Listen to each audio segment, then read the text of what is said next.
Hello and welcome to another episode of the Fair One podcast, formerly known as Grange TV. I was going to start at a midday, but man, I cannot let some of these fights go by without. I'm going to watch them anyways. So yeah, I'm pretty pumped to watch Ryan Hall's fight for sure, and the next one, Max Griffin and Carlos Condit one, will be an exciting one as well. I think um, this fight will be interesting as well because you know is Ryan Hall going to be blah blah blah blah blah blah blah. Everyone knows why. Former ADCC bronze medalist. For those that don't know, that's Abu Dhabi Combat Club. It's the biggest no-gi submission tournament in the world, and to take a bronze medal at that level is very, very, very high.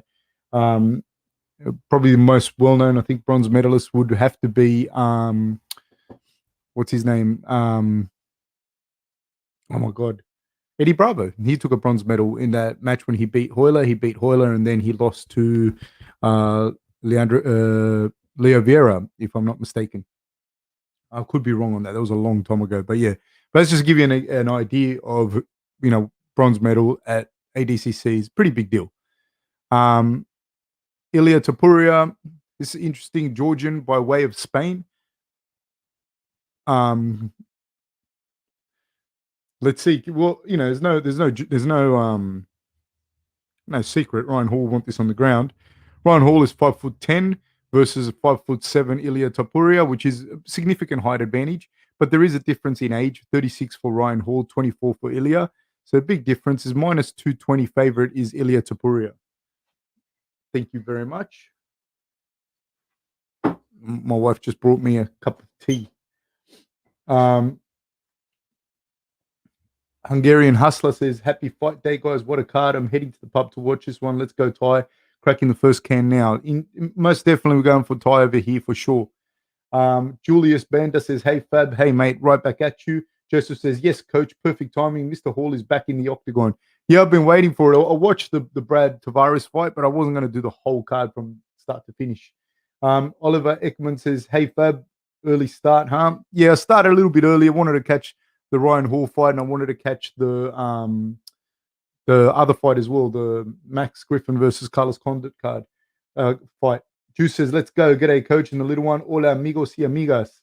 How are you, people? Joseph said, wow, didn't know Ryan Hall is under Coach Sahabi. I think that he was there for a long time, and I think he was one of the main guys there for Firas as far as jiu-jitsu as well. I think Firas learned a lot of his jiu-jitsu from Ryan, so it was a good little exchange of knowledge there, I believe. From my understanding, I don't get into too much. And we're about to start, people. The big question is going to be, can Ryan Hall get this fight to the ground? I don't think he's going to outstrike Elias. And we're off. We're off. Ryan Hall in southpaw stance. Elias in the orthodox stance. Elias in the red trunks. He is the favorite going into this fight. I have my co-host here with me, the one and only Baby Chino. She's been a little bit under the weather lately. Poor little thing.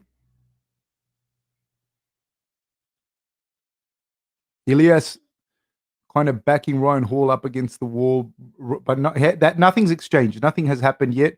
But it's interesting because Elias is doing a good job of just keeping Ryan, from being able to come forward and dictate. And Ryan is skirting the peripheries of the octagon. He's got dangerous entries, though, into those leg locks, into that 50-50 guard, things like the Manari roll and, versions of that he does, and you can call it all different names. I'm an old school guy.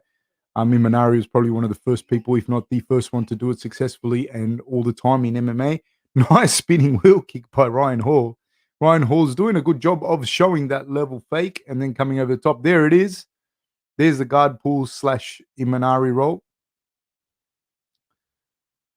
And Elias is doing a good job because what Elias is doing here, he's not going down to meet him on the ground, but he's just kicking his legs from the top. It was interesting. He didn't just let him get back up. He said, no, you're going to take some punishment for being on the ground there. Elias doing a good job kind of stalking him forward. Again, Ryan doesn't really shoot, didn't really wrestle, just kind of fell into it a little bit. And this might be the whole game. But if you don't know who Ryan Hall is, man, like understand his jiu-jitsu level is very, very, very high. And in certain positions, like the 50-50 guard, he was one of the people that made it very, very big, and really, really great exponent of it. So there is a reason why this fight is playing out the way that it is, which I find interesting. It might look boring to people, but it's very, very interesting.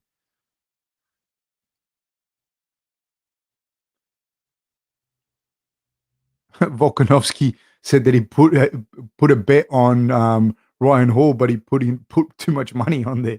He didn't mean to. So nice. Ryan Hall's looking to entangle Ilias, and when that starts, when those entanglements start. Ooh, he had a right hand and a left hook. Did Ryan Hall there?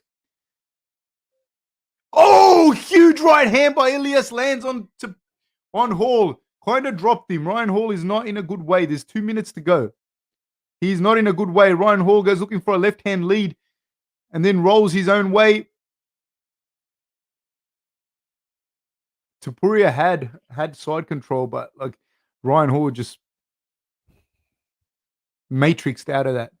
He keeps dipping his head down, looking for those entanglements.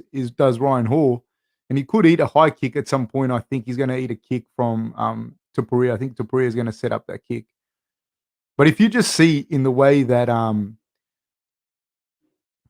Topuria had the side control on Ryan Hall momentarily, and it went from there to bad. But Topuria is having his way on the feet. He's definitely winning this round, and he's landed some nice shots. I do think that, yeah, that's what's going to the left high kick, the left knee came at that point from Topuria when Ryan Hall ducks his head under to entangle the legs. Goes looking for that Imanari roll again. Topuria is doing a fantastic job, absolutely fantastic job. He's staying calm. He's getting damage when he can, and not overcommitting to it. Jose says that's a dope hoodie, sir. Thank you, my friend. Thank you so very, very much. I appreciate it. 47 seconds to go in this round, and Ryan Hall is on his bottom.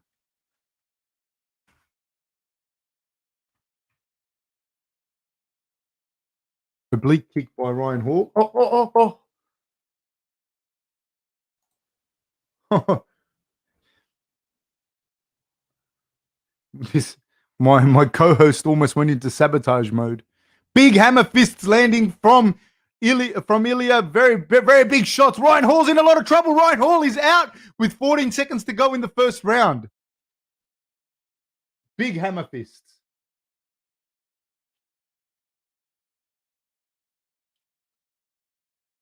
Huge, huge shots.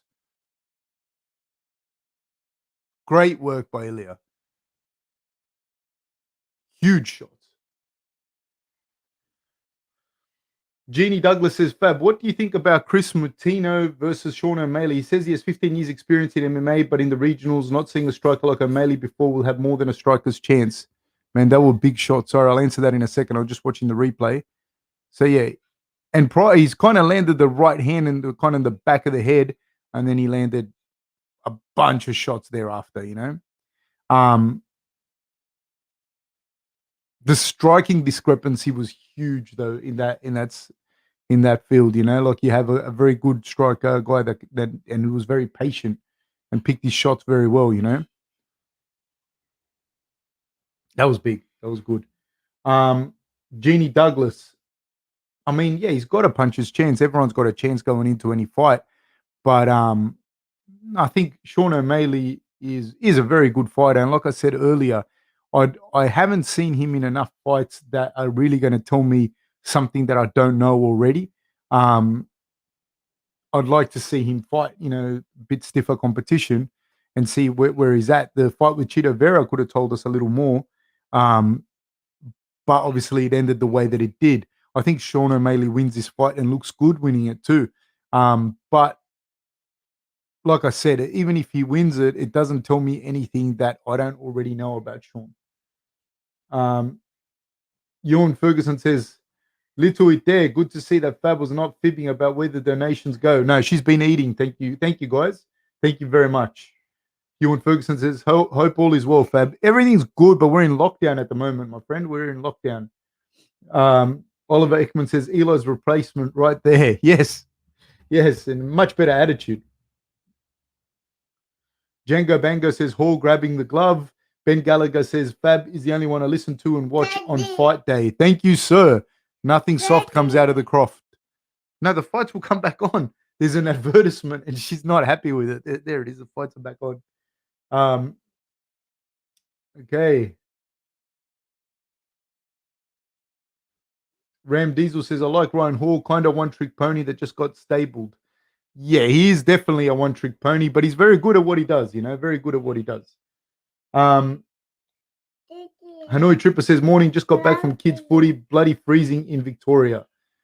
Yeah, it's cold and rainy here as well, which makes the lockdown a little worse, and obviously I don't think the lockdown is going to end when we thought it was going to end. Even like the extension, I don't think it's going to end where we thought it was going to end. I think they're probably going to extend that one too. The Hungarian Hustler and the winner by way of knockout, the Germ Monster. Yes, very much a Germ Monster. Just want to check something.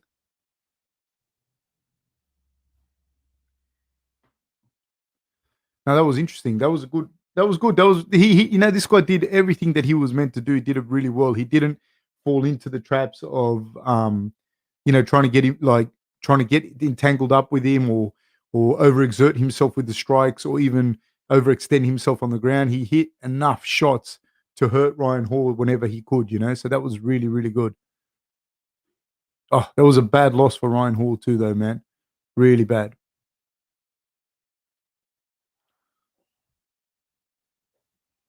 That wasn't like he got put to sleep, That Nathan Levy says perfect gameplay and execution, and it 100% was. It was a perfect gameplay and perfect execution by Ilia. Very, very good.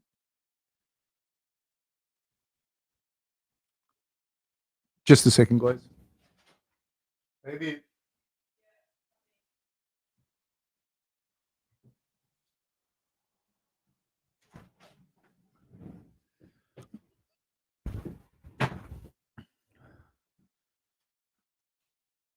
Very good, man.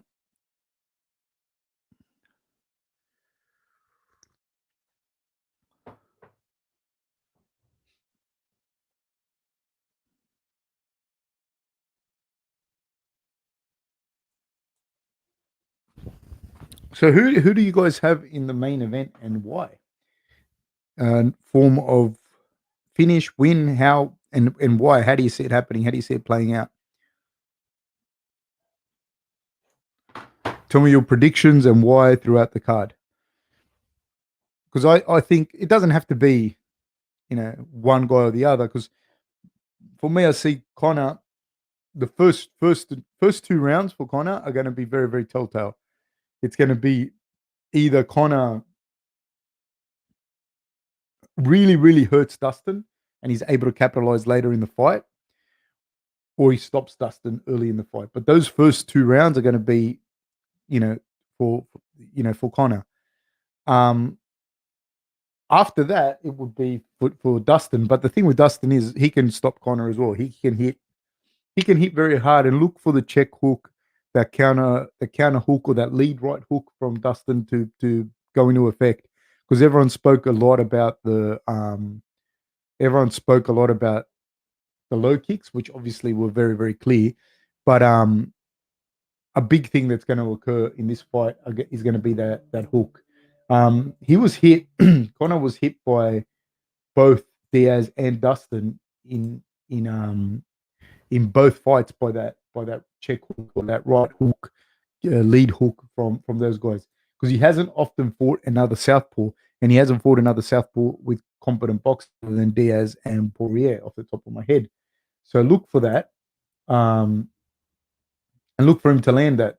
So I think that he will land that, and I think that he will land that quite consistently on Conor when Conor throws that left hand lead down the middle, which he's very, very good at doing. The question will be, is Conor going to land that left hand lead, or is Dustin going to be able to counter that left hand lead with that lead hook?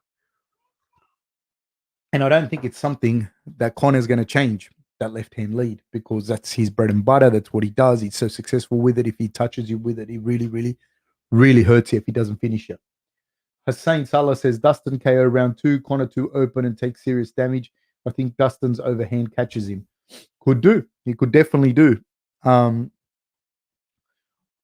do think that Conor is the faster out of the two and he picks his shots a little better. But I think out of that first round is going to be the problem, you know.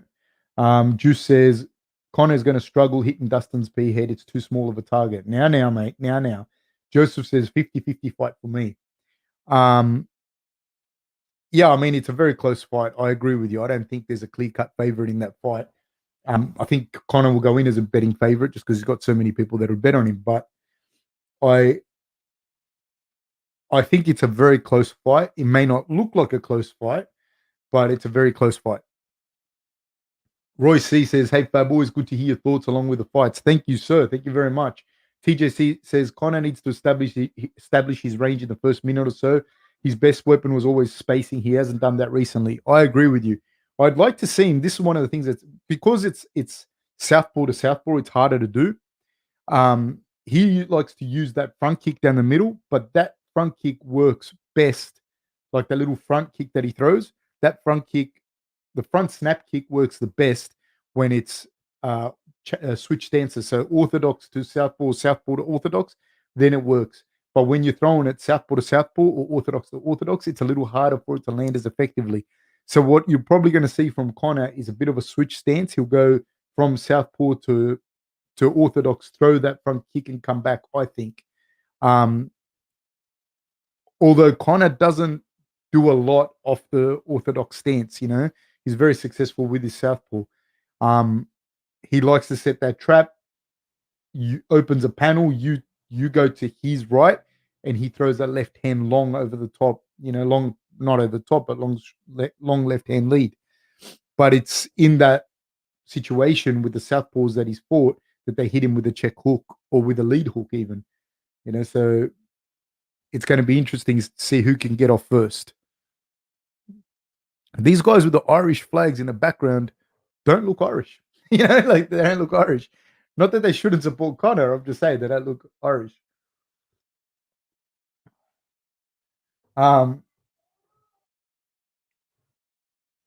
James Hazer says, do you see it going 5 rounds?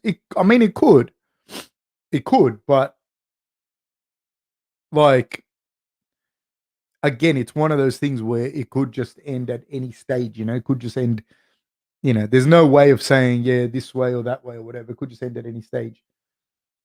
Joseph says, the real ones know Wonderboy vs. Burns is a real main event. Now, that's a cracker fight. You know, that is a real cracker fight. Again, I don't know who will win that one either. But again, I see Burns maybe early in the first 7 or 8 minutes, or Wonderboy starting to pull away and be able to start landing shots, etc., etc. Juice says, I'd like to see Dustin establish his calf kicks, work his way up to the body, and eventually to the head kick KO. Interesting. Like I said to you,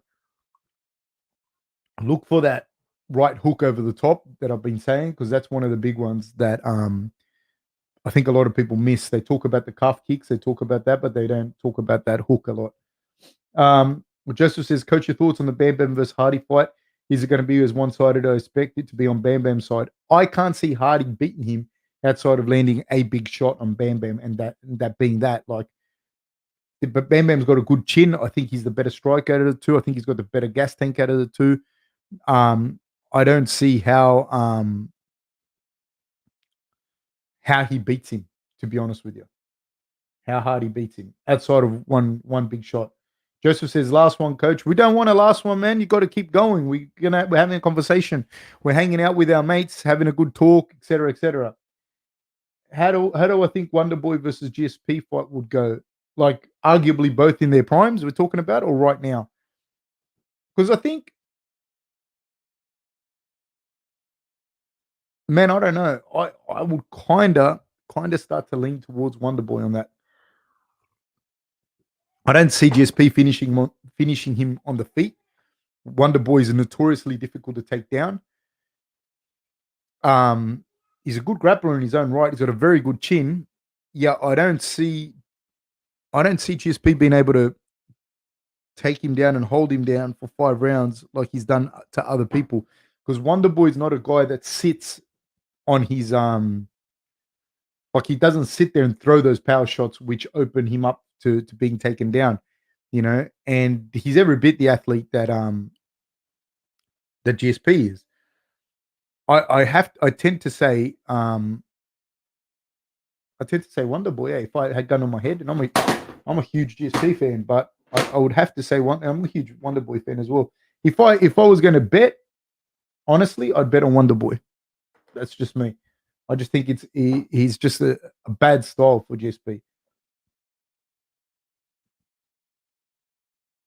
Jeannie Douglas says, how the hell does Michel Pereira make welterweight? He's a big fellow, isn't he? He's a big boy. I think he's missed weight before in the past too, though. Guillermo Rodriguez says, when did this become the Fair One podcast? I was looking for Grange TV this whole time. Probably about a month ago. But if you punch in Grange TV, you can still find it. On that, guys, if you haven't, please like and subscribe and hit the notification bell. Really appreciate it. C Law says, growing up in the 90s, the Eubanks were the scene. Such a tragedy to learn Seb Eubank drowned to death in Dubai, 2-0 pro record, was going places. Is that real, dude? Because I didn't know about this. If so, my condolences, man, and I'm really, really sorry to hear that. That's horrible, man. TJC says, GSP and Wonderboy are friends. They're both too nice. They wouldn't hit each other. Probably be boring. So it's interesting that you say that, right? Because people talk about mind games and everything.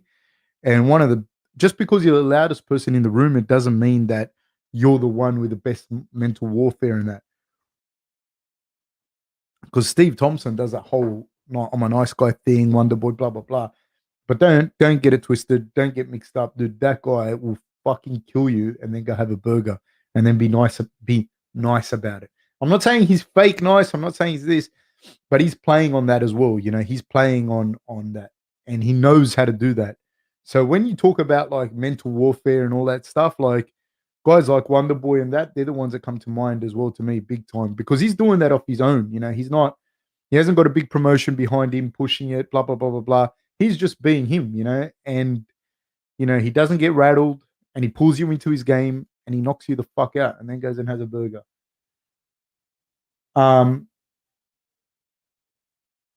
Homeless Cat says, Rogan's commentary is awful. I haven't heard Rogan's commentary for a long, long time. I haven't heard it, but he was a pioneer in the game, man, and extremely successful. So hats off to him. CT Newen says, all right, fight day. Hello to Fab and everyone. Hello to you, sir. Jack the Ripper says, you're relentless with these podcasts. Thank you, Uncle Fab. We really appreciate it. No, man, you guys make it, because if it wasn't for you guys, then there would be no podcast, my friend. So please hit the like button, subscribe if you haven't already, hit the notification bell so you get all notifications. Julius Bender says, I remember you saying Romero's good at the mental aspect too, similar to Wonder Boy. Yeah, man. Yeah, those guys are fucking... Romero's like full of gamesmanship, man. Full of gamesmanship. Like he's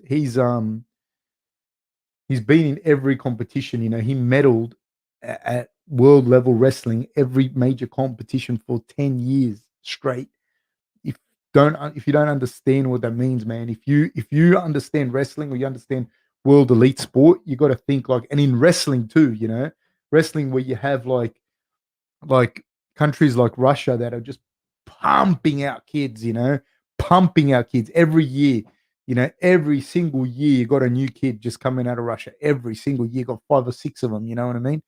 And this Romero, medaled in every major tournament for 10 years, man. Like you got to be up here, right? Yeah, you're a physical freak, but so are the other guys, and just to get up there and perform at that level every single time, man, you can compete.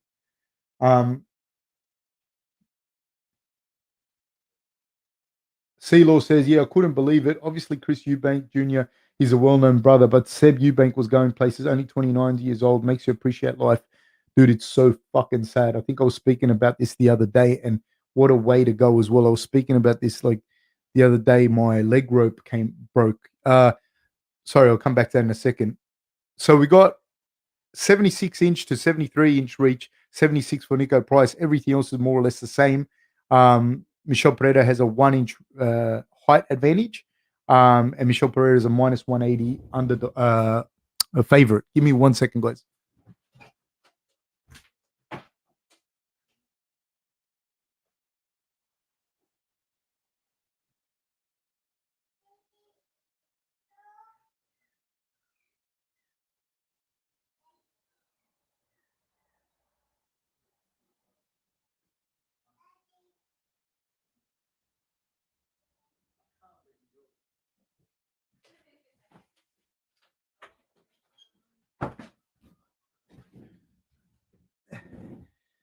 Um,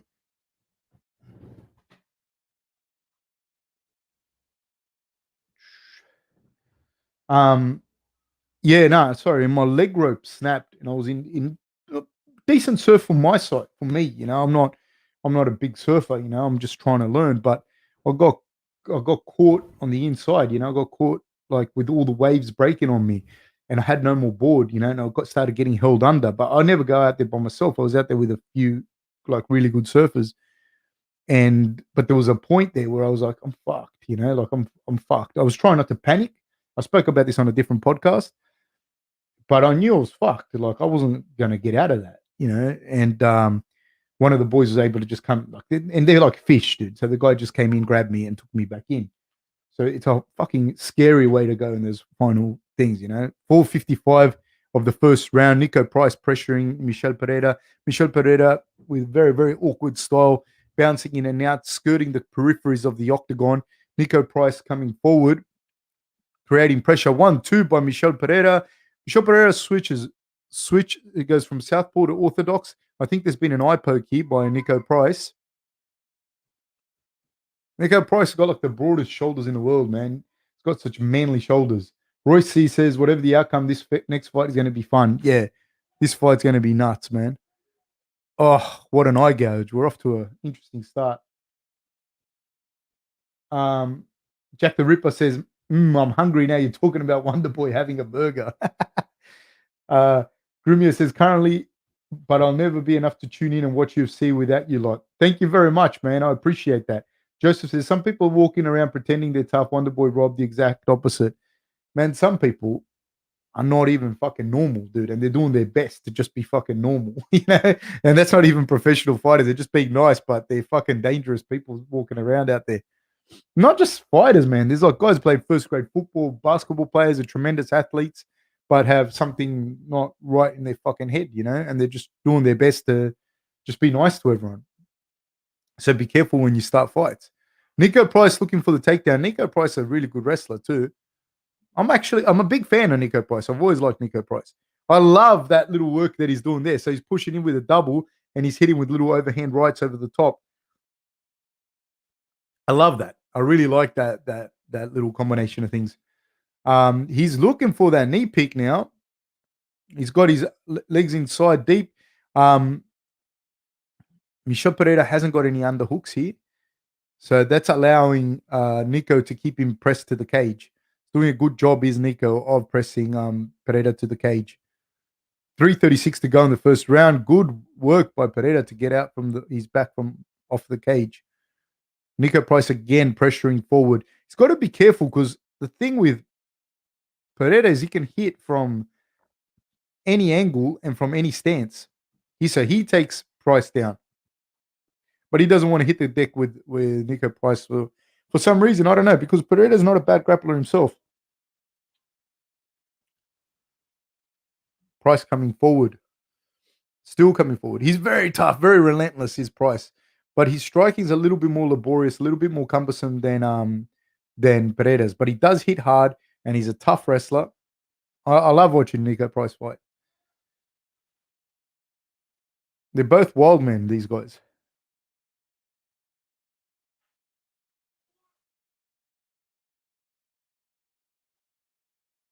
He was looking for a front kick, does Niko Price. Ooh, left high kick by Pereira. That's the thing with Pereira. There's no real wind up. He's just throwing the shots from any stance. There's no real wind up. You don't know what he's throwing or how he's throwing a Superman punch off the cage. Niko Price gets a clinch with an over underhook and goes for an inside sweep. Doesn't get it, but is able to push Pereira up against the cage. But Pereira has the underhook. He's got a deep left underhook. He should go to his left and get out from the cage.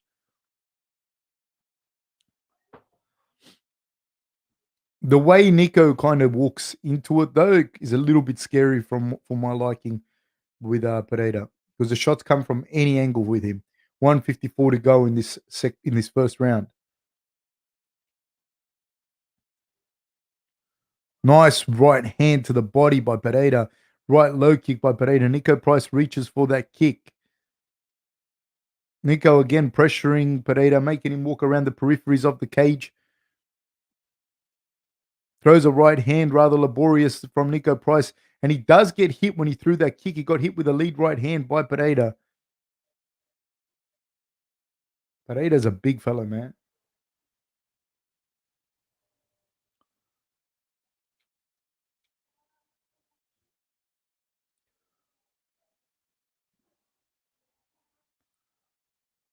Okay. Again, Niko Price he starts to walk his way in, and Pereira with a Superman punch off the cage. And now Pereira pushing Niko Price up against the cage. He's got the double underhooks deep on Niko Price. He's pushing him up against the cage. He's throwing knees. Niko Price is bloodied up. The bridge of his nose has got a cut on it.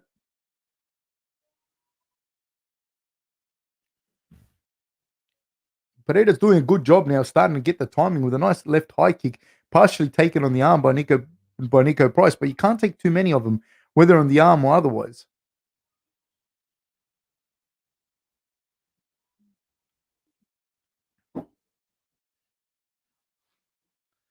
Nice calf kick by Niko Price. Front kick by Pereira. Inside calf kick by Niko Price.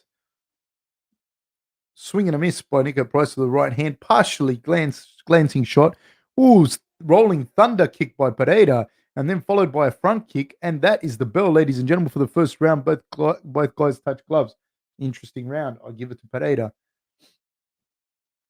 Currently, okay. Blank says Wonderboy high kick to KO Burns. Could be. First Australian says, why is Burns such an underdog? Am I missing something, an injury, or I don't know how much of an underdog he is, but I would favor Wonderboy. I'm not saying Burns can't win, but I think that if Burns doesn't get him out of there early with some really crisp striking, I think he's going to struggle to get Wonderboy down. And I think that his striking diminishes immensely after the physical attributes go away a little bit. So later in the fight, I think that the striking prowess of Wonderboy, it would be a big difference between he and Burns. So I think Burns has a small window at the start of the fight to knock him out. Burns a very, very good grappler, but Wonderboy's hard to take down. So that's probably why he's the favorite. My opinion, that's just me.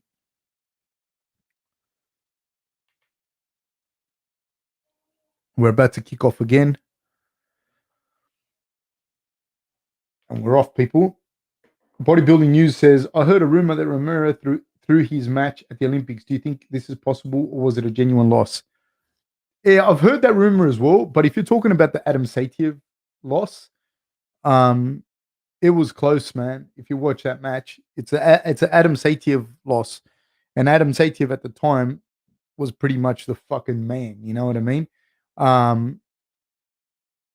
So yeah, I don't know that he threw it. I don't know. I don't know any new. I don't know if it's true or not, but like it wasn't like he lost against me. You know what I mean? Like, so I don't know. I don't know. I don't know. I don't know. And then if you think about it, Romero defected not long afterwards. So if he knew he was going to defect, big right hand lands by Pereira. Backflip by Pereira into a backflip guard pass thing, and he lands in full mount of Niko Price. That's got to be a fucking highlight if ever seen one. And he lands in full mount. So he knocked him down with the right hand, did a backflip to pass the guard, landed in like a north-south position. I think he kind of landed on Niko Price as well. It kind of stunned him. Landed in full mount. Now he's looking for a key lock, an old school key lock. He has to get his right forearm on the other side of Niko Price. And he's landing big ground and pound now. Niko Price is in trouble because he's not bumping his hips or trying to regain half guard or anything. So he's probably pretty hurt. Michel has to get that right arm of his to be next to the face of Niko Price. But now I think he's going to turn this into a head arm choke. Niko Price still hasn't been able to regain the half guard or anything close to it. So he may spend the rest of this round in Pereira's mount. Now Pereira's starting to get in deep for this head arm choke. Niko Price doing a good job of defending that, getting his elbow back to his body. But he's not, see his hips aren't moving. He's not, now he gives the back. But you have to get your knee past the opponent's ankle so you can turn into half guard. Otherwise, it becomes really, really hard. Now, from this position here, he's got a body triangle, does Pereira. And this, if you gas, this starts to really take the gas out of you. And I think he's going to end up in mount. And he did end up back in mount. You can see the Chinese cupping on Pereira's back. And McGregor had as well. I don't know what percentage that's going to have to do with the win. Now he takes his back again, does Pereira. Price did a good job of working his way back to his feet. He's in high parterre at the moment. But he's taken damage and he's definitely lost this round. Goes looking for a knee bar. Does Niko Price? He looks for a knee. His knee's out. His knee's already out. We're looking, wow, these guys, man, they put on a show, these two dudes. Niko Price continuing to try to pressure Pereira as he comes forward. Yeah, so the answer to the other question was, I don't know. I mean, I wasn't there.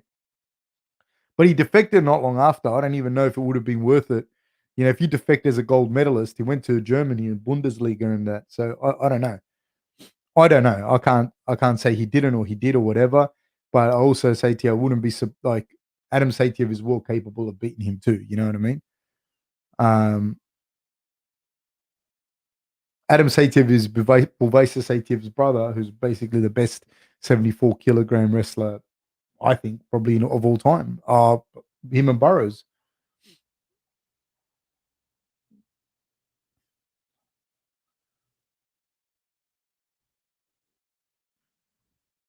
Price pressuring Pereira up against the cage. And Price landed some shots there in an exchange. Some really nice little exchange there. Price landed some shots. I don't know if Pereira is gassed a little bit. I think those backflips don't do him a good service because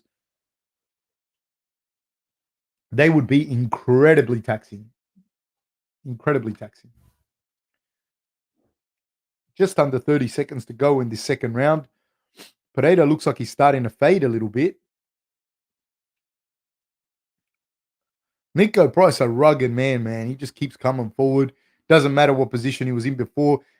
They've exchanged some shots. It's hard to tell how much pepper is in each shot as well because both these guys are super tough. They throw unorthodox strikes. Look at them just going forward. Niko looking for a clinch. They're just exchanging rock'em sock'em robots in the pocket time. That's the end of the second round. Wow. Mitchell Roberts says, don't buy merch from Romero's website. I'm still waiting on mine 3 months later. All right, there you go. Now you know. Pip says, what's your go-to burger in the USA? In-N-Out is legit. I'd go a double right now. I don't know what out of all of them I do like the In-N-Out burgers. I am a fan of the In-N-Out burgers. I have a funny story about that actually. I was with a group of people. I went out with them once. It was just actually a husband and wife, and I said to him, okay, cool, because I was out in San Francisco with them, and I said to him, all right, awesome, you know, like what they took me there and I went to buy them the burgers and I went to order the burgers and they got all real weird on me and they were like, no. We'll buy our own. They made it awkward. They made such a simple thing awkward. Then they charged me for petrol for driving me there. This is a true story. They made it real awkward. It was just going to be a standard. It was just going to be a standard burger buy, but it went from a standard burger buy to a really awkward situation where they charged me for petrol. Right. Luckily, I didn't stay at their house or anything, but they charged me for petrol and they wouldn't take they wouldn't let me buy him a burger. Big exchange now. Niko Price started really hard, really early, right off the bat. Really hard. Both guys exchanging. He jumped on Pereira. I do think that Pereira has slowed down. Niko Price is pressuring and moving forward into him. Big. He absolutely jumped on him right from the start.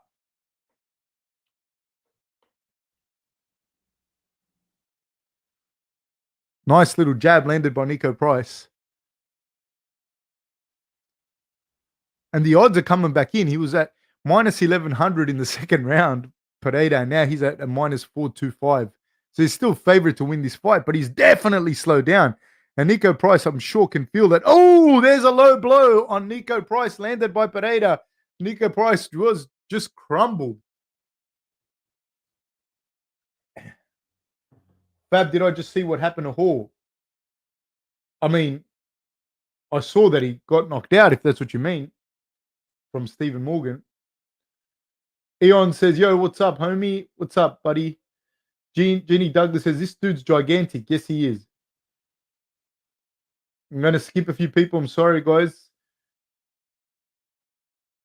Okay, CeeLaw says, got to give reps to OGs like Condit. Do you think Dan Hardy can roll back the years now he's been cleared to fight again, though, Fab? I mean, he can fight some veterans. Don't get me wrong. You know, he could beat anyone on any given day, but is he going to run the gauntlet at welterweight? No, I don't think so. That's just me. They touch gloves. They're in the middle. There's 3:52 to go. There's plenty of fight in Niko Price, and there's plenty of fight left in this. There's plenty of time left in this fight, and there's plenty of fight left in Niko Price. Niko Price comes forward. He lands a couple of shots on Pereira. Pereira comes forward himself. They're throwing punches in the pocket. Pereira skirting the peripheries, gets hit with an overhand right on the back of a flying knee that Pereira threw. An overhand right by Niko Price lands in the back of Pereira's head. Pereira's got a chin on him too. Niko Price starting to come forward. 3 minutes and 20 seconds to go. He has to just keep this volume on Pereira. Pereira started to be more laborious with his strikes, moving around the peripheries. Niko Price coming forward. Second round was definitely Pereira. First round, I'd say, was Pereira. I'd say that Niko Price needs a finish here, to be fair. You know, or maybe if he drops him real bad and it's a 10-8 round, it gets a draw. That's the only way I see anything going Niko Price's way. But with 2 minutes and 45 seconds to go, that's a long time to fight if you starting to slow down. And Pereira's definitely slowing down. And Niko Price is not respecting the power that's coming back from Pereira as much as he was in the earlier rounds. Mouthguard dropped out of his mouth, but he put it back in his mouth. Did Niko Price? That was Pereira threw a big body shot, big leg kick, big kick. Did Pereira? Niko Price hits him on the way back with an overhand right. Niko Price starting to land some shots. He's starting to be able to corral Pereira into the corners or into the fence, rather. There's no real corners. Nice front kick landed by Niko Price. Answer back with some knees from Pereira. Niko Price still coming forward. Pereira's definitely the worst for wear. He's got 1 minute and 54 seconds to go. He's still bouncing. He's still moving, but nowhere near as dangerous as he was in the first round. Both boys exchange a pair of jabs, and Pereira looking the worst for wear for that. Overhand right, swinging a miss by Pereira with an overhand right of Niko Price himself. Niko Price landing some dirty boxing in the clinch. He's looking for a single leg and looking to run the pipe. Pereira still defending well. Little hammer fists landing in the clinch by Niko Price. Both guys fighting super hard. 1 minute and 27 seconds to go. Niko Price is not letting Pereira breathe. But Pereira has done enough in the first two rounds that unless Niko Price can finish him in this round, he's not going to win the fight.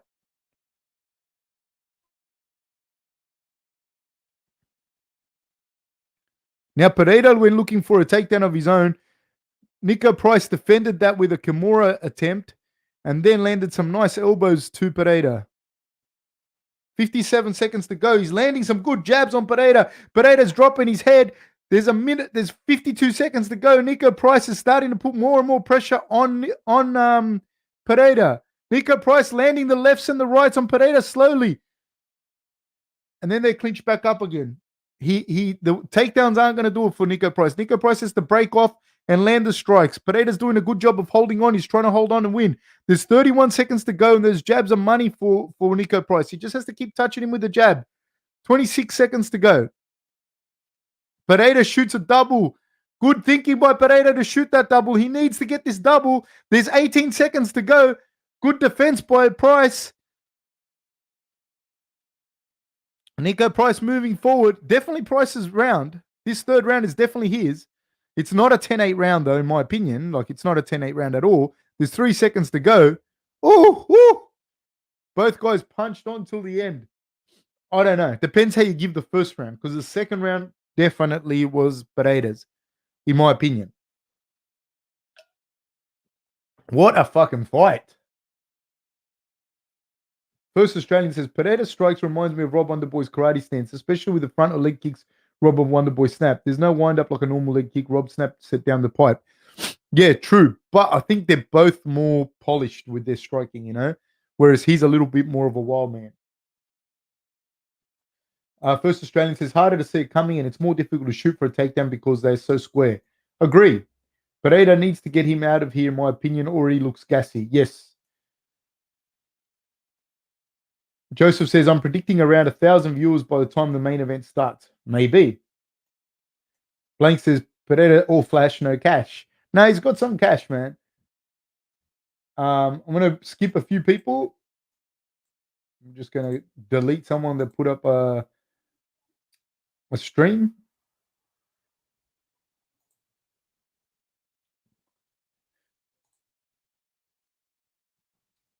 Sorry, guys.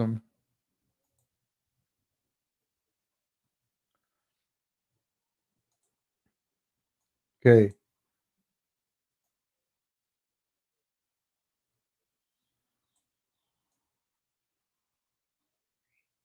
Okay. I'm just going through a few to get to the new ones.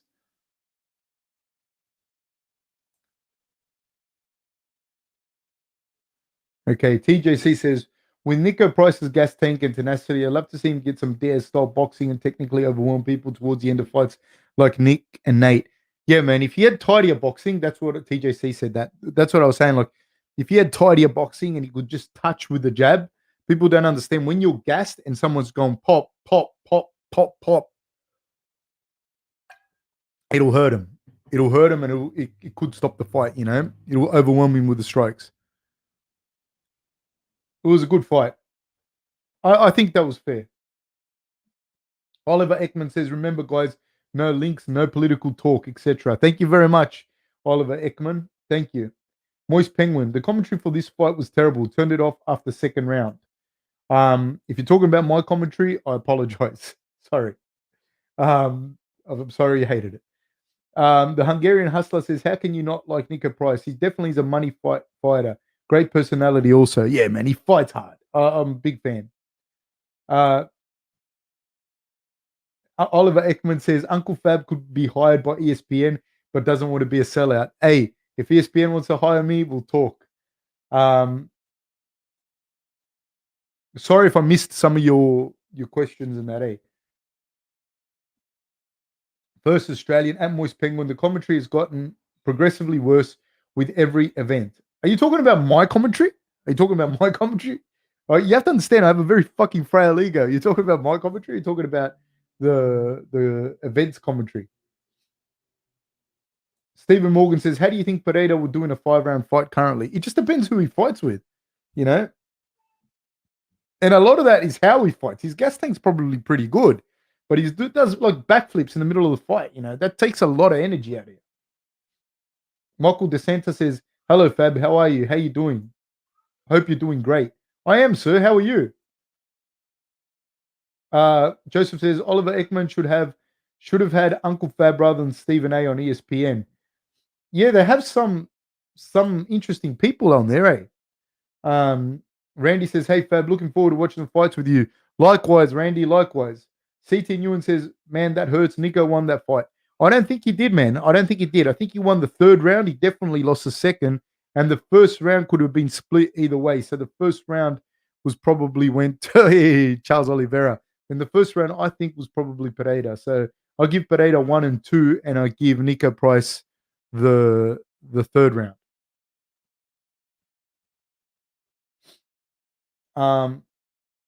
Michael DeSantis says, I seem not to get notifications from your channel. Why is that? Is it because of glitch in YouTube or something? Have you hit the notification bell?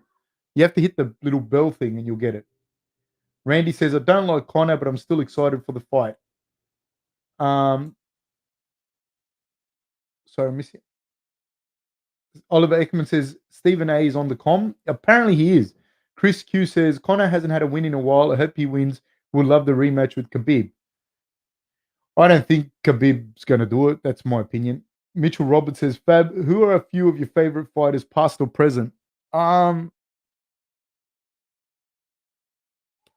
Past or present? I would have to say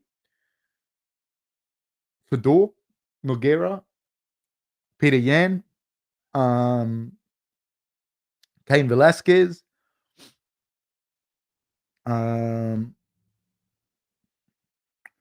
Sergey Haritonov.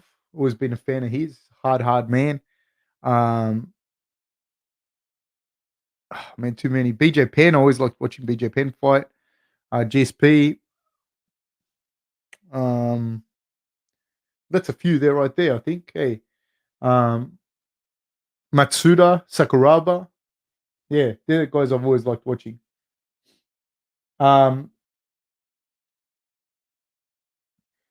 Well, Fab, if you're as woke as Max Kellerman, you will fit right in at ESP Woken. How's that for political, Oliver? I don't watch that, man. Michael DeSanta says, I'm doing wonderful, sir. Amazingly awesome. Thank you, sir. Thank you. X White says, great commentary. Thank you, sir. Jordan Fadner says, Fab, what other sports do you like? I like basketball. I played basketball growing up. I don't really watch any sports. It's pretty hard to just stay on top of the fighting at the moment. Wonder Boy warming up at the back, but I like basketball a lot. Sasank says, greetings from Toronto, Fab. Greetings, sir. Moist Penguin says, Michel clearly won rounds 1 and 2. This fight wasn't even close. Yeah, it was clear 1 and 2 to Pereira.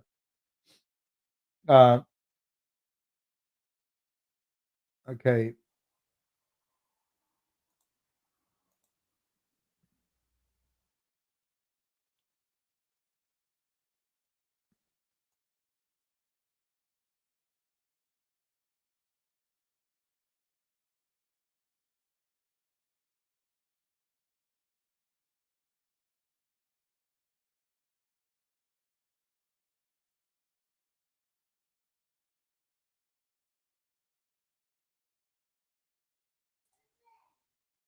Sorry about that, guys.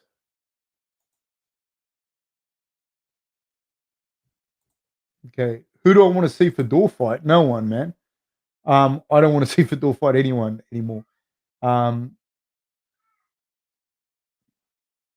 Randy says, watch the Tavares fight. Not sure if you caught it, but I don't know why Omari didn't keep kicking his legs.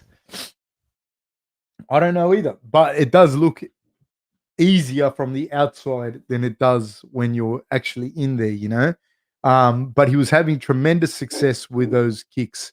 Man, that guillotine was fucking brutal by Zumagulov in his round against Jerome Rivera. That was a brutal guillotine.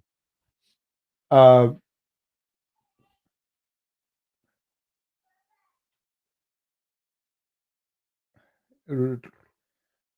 first Australian says Paul Gallen. Jordan Fadner says, how is Rob not one of your favorite fighters? Because that one's like a fucking any of the guys that I've trained ever in my life or that I've had anything to do with. I can't count them. Like that they're fucking givens. Like I've coached Rob, Jacob Malkoon, like any Australian fighters and that. Izzy Fitikefu, they don't count as my favorite fighters. That's like people you've trained. It doesn't count. You know what I mean? Or guys that I know, like say Alex Volkanovski and that. You know, if I do that, then I'm just going to name the people that I know. That's why it doesn't, or that I've trained with, or that I've coached. It doesn't make sense.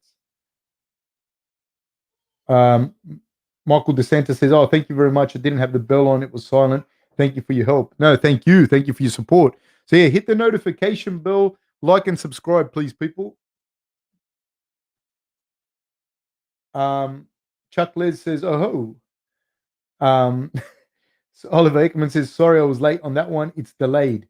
Anthony Gilchrist says, "How many more fights are left until Conor and Poirier?" A whole bunch. Randy says, "Also, I wanted to thank you for the other day. It helped my brother a lot. It's great to get another perspective and a better idea of which direction to go. It was really easy to use your service too." No worries, Randy. All good. Thank you. I'm glad you got, um, yeah, I'm glad that you got what you wanted out of it. And yeah, Max Griffin is walking out now. He's talking about this service here, the Ask Coach Fab service. But I'm just watching Max Griffin come out and he's dancing. Max Griffin was on the podcast as well, man. He's a champion, man. He's a real good guy. And he's dancing and rapping and everything. I'm assuming he's rapping. I can't hear what the lyrics are, but I'm assuming it's not classical music from the way that he's moving. Um, I'm no connoisseur of fine music, unfortunately. I'm very, very much tone deaf and I lack any type of rhythm. But he's walking out, dancing and rapping.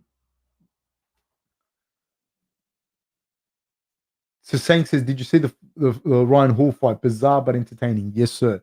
That's a good way of describing it. TJ says, "I thought Condit won the fight versus Lawler. Don't know if you remember, but that was the closest he got to a title. Well, the closest he got to a title was when he almost knocked out GSP. He had the interim belt, you know." Randy says, "Ask Coach Fab well." Oh, thank you, sir. Randy says, "Well worth the money. It's pretty cheap for what you get." Do not call me cheap, Randy. Do not call me cheap. Grubia says, "Any fair one Merc coming soon?" I believe so, sir. I believe so. Jeannie Douglas says, "I love Carlos Condit. Really hope he gets a nice win tonight." Max Griffin has improved a hell of a lot, though. A hell of a lot. Randy says, "I mean, I'd pay that just to have a chat with you." Thank you, Randy. Thank you very much, mate. Ratio Unknown says, "Love the show, Fab. Great perspective and way more informed than me." Thank you, sir. Thank you very much. Um, so Sank says, "Ryan Hall plays his bets on that heel hook." Man, his jiu-jitsu is really good. Like his jiu-jitsu is more than a one-trick pony. Like he's as far as jiu-jitsu goes, but he's definitely like jiu-jitsu or bust. Absolutely. I'm just gonna fill up my water and I'll be back, people.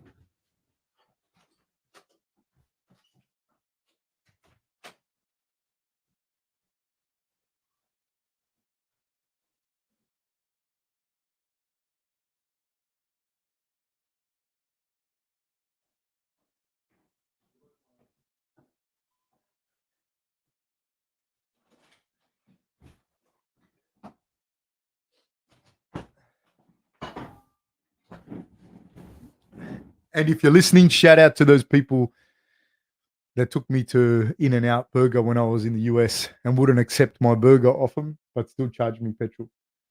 Um,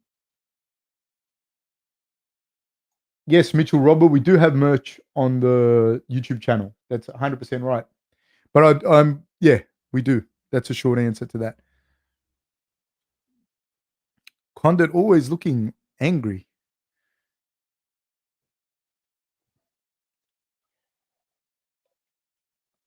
This is going to be an interesting fight because I think it'll tell us a lot about where both of these guys are. As far as can Condit still keep going, and can is Max Griffin able to dispose of a rugged veteran?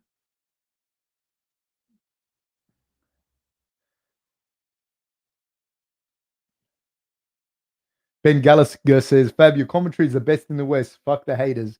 I don't even know. Am I big enough to have haters, Ben? Though you know, I wasn't even aware I had haters. Okay, so age 37 to 35. So Max Griffin is 35 years old. And he's really starting to come into his own now, you know. He's a minus 180 favorite. The reach is about the same, but the height is 6'2". Height is Condit. Yeah, Grumia says that Mitchell Roberts better promotion than Fab himself. Yeah, I'm not good at self promoting. Yeah, that's one of my downfalls, unfortunately. And here we are, minus 180 favorite is Max Griffin. Both these guys. So Max Griffin is not that much younger than Carlos Condit. He was on the podcast. So he's a pretty cool guy. Uh, Michael DeSanta says, Coach Fab, do you have all types of clothing on your website? I have no types of clothing on my website. It's just this is just something that I started. I put it on actually on a website because it's just what I do for work. I'm educational consultant. I work in high performance, either with athletes or with businesses, with companies and whatnot. And I just thought I'd put it up on my website as just something I can do with the guys that listen to the podcast or other people that might be interested in those services. But of course, if you're not interested, it doesn't matter. Mitchell Roberts says, just helping a brother out, man. Thank you. Ratio Unknown says, I'm most excited for the Bam Bam fight. I hope he embarrasses Hardy, says Ratio Unknown. I think he'll definitely win. First Australian says, what's a socially acceptable thing, though? Like, if you're already going there and ask me to tag along, I'm not paying gas money. You're already going there. No, that's what I mean. Like, if I rang you and said, can you take me somewhere? Of course I'd ask you, can I pay? But these people invited me to come along, right? And when we got there, mind you, I'm not from there. I'm from here. I'm from Australia. So when we got to San Francisco, they said to me, do you want to go to In-N-Out Burger? And I said, yeah, no worries. And when we got there, I thought, I'll shout them the burgers, and they made it real awkward, like, no, we'll pay it ourselves. And to the point of almost aggressive. And then the wife hits me up later and she sends me a message and goes, can you pay for the petrol money because they took me for a drive around, they took me for a drive around San Francisco. And I was like, yeah, all right, whatever, and I paid them. So it's kind of weird. We've started off, man, and Griffin, and so we're 4 minutes to go in this first round. And Griffin is attacking the legs of Carlos Condit. And Carlos Condit has switched stance a couple of times. And I think some of that is in response to the calf kicks from Griffin. Griffin very aggressively moving forward, hits Condit with the right hand. Condit traditionally has a very, very good chin, but those calf kicks are landing very, very well from Griffin. He's landing them with the lead foot and he's landing them with the back foot. Doing a really, really good job is Griffin. Throwing nice calf kicks at Condit. Condit tried to throw one back of his own, but Griffin's got really good movement. I really like the way he's moving, Griffin. I'd like to see him get a takedown as well, because Condit's takedown defense, other than the switch that he hits against the fence, is not the best. Then he works a lot with his guard, but I mean, if Griffin can throw in a takedown every now and then, that'll do a lot for him. But those calf kicks are landing. They're money, man. They're just landing and landing and landing, and Condit's not doing anything to check him or to slide out of the way. Nice work by Griffin. He's just finding the angle, the right angle, and landing the calf kick. Another nice calf kick landed by Griffin. Another big calf kick. And he's landing them almost at will on both legs. And there's 2 minutes and 32 seconds to go in the first round. Big combinations. Both guys exchange inside. See, Condit went for a calf kick of his own, but Griffin checked that. Partially checked it. When you throw the calf kick and people say, oh, you can't, no, you can check the calf kick. And the problem is, if you land, as you move back, if you check it and you land foot on shin, you're going to break your foot or really hurt your foot. So you kind of want the person, Ernesto who says this as well, you want the person off balance, kind of standing on one leg a lot of the times, or heavy on a leg, So, but generally you want the person off balance a little bit so that you can throw that shot, well-timed shot, so you don't get checked. Condit now is doing a better job of skipping to the outside so that he can't get the angle, but now Max Griffin kicks the inside of the calf. Man, he's butchering these legs. Really, really butchering Condit's legs. Again lands a kick. Nice. He is absolutely butchering Condit's legs. And he's making now Condit move. He feinted that leg kick, and Condit, went to check it. Right hand by Griffin, a huge left hook by Griffin, and he drops Carlos Condit. Carlos Condit's up against a cage. Carlos Condit has traditionally got a very, very good guard. Is he going to be able to survive? Hell of a chin on Carlos Condit. Big ground and pound landed by Griffin. I hope he doesn't punch himself out. Carlos Condit was in a lot of trouble there, but he's got a very, very good guard and a very, very good chin. So he wants to go back to those calf kicks, I believe, Griffin, rather than headhunting. He's looking for these angles here, is Griffin. Because when he hops outside of that lead foot, he's able to throw that calf kick. And that's what he's looking for. Condit's savvy to it too. Condit goes looking for a flying knee.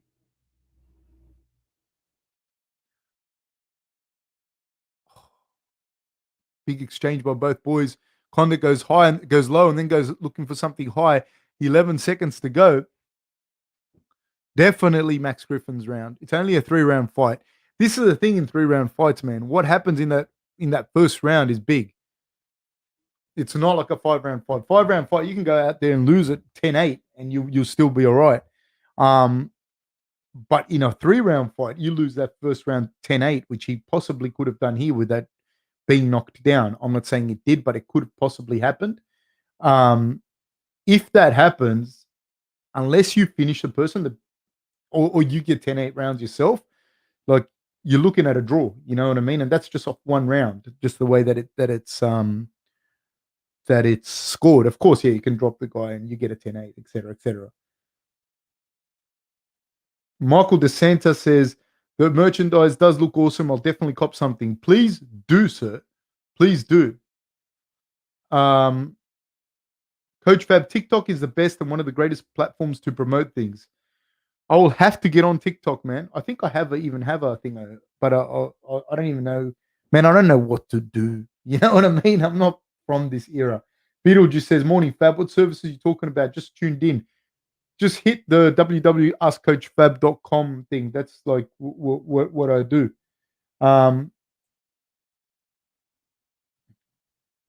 Yeah, he's chilling miners. He's stepping into those low kicks so good. Yeah, man. Goes looking for a high kick, does Condit. Nice calf kick landed again by Griffin. He's definitely got the first round in the bag. Steps into a right body shot, does Griffin as Condit threw a low kick of his own.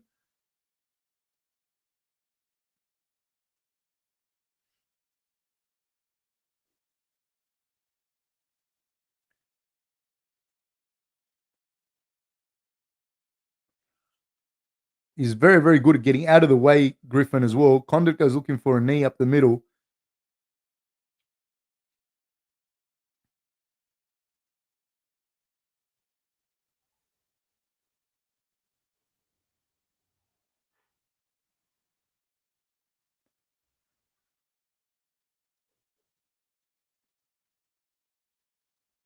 Nice right hand at the top by Griffin. Again, Carlos goes looking for that right hand, but Griffin just scoots out of the way. And I do think that now the ability for Carlos he's never been that quick from A to B, like from point A to point B, Carlos. But I think that the leg kicks have compromised some of that movement as well. So it makes it even easier for Griffin to hop outside on the peripheries. Oh, Carlos goes looking for a left uppercut and a right knee. He's looking for a low kick himself. Nice low kick landed by Griffin. And again, Griffin goes looking for it. Carlos goes to counter for the right hand.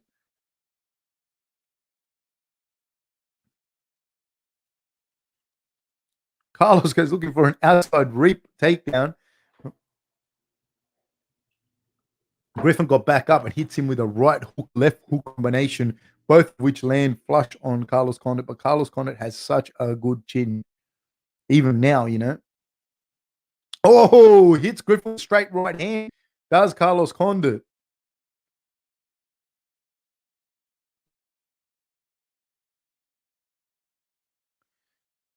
Griffin himself has slowed down a little bit. Ooh, nice right hand lands by Griffin on Carlos Condit's chin. Carlos Condit goes looking for a kick, and Griffin stepped in and jabbed, but now Carlos hits him with a jab flush.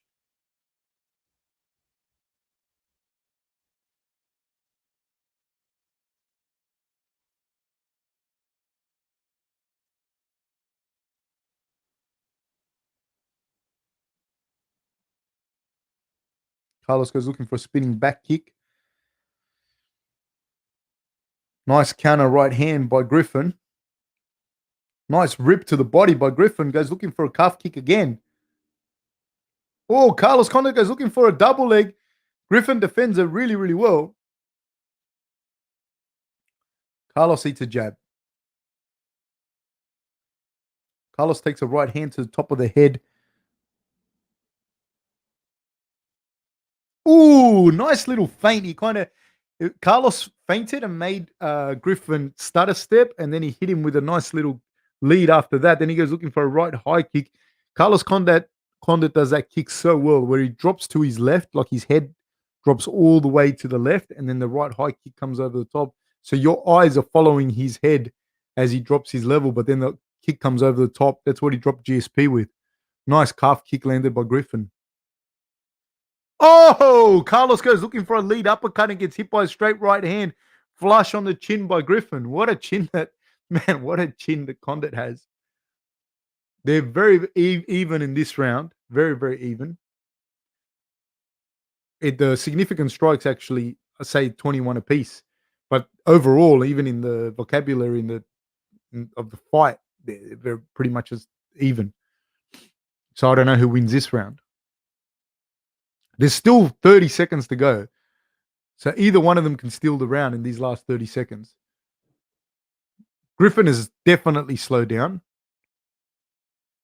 The question is, has he done enough damage to the calves of Griffin to be able to of Condit? They exchange a pair of jabs, check hook by Condit, 10 seconds to go. I really don't know who wins this round up until this point. Another big right hand by Griffin, but Griffin's punches don't have the same zap on him anymore. And that's the round. Wow. He's landing shots on Condit down the pipe, but they just don't have the pop anymore.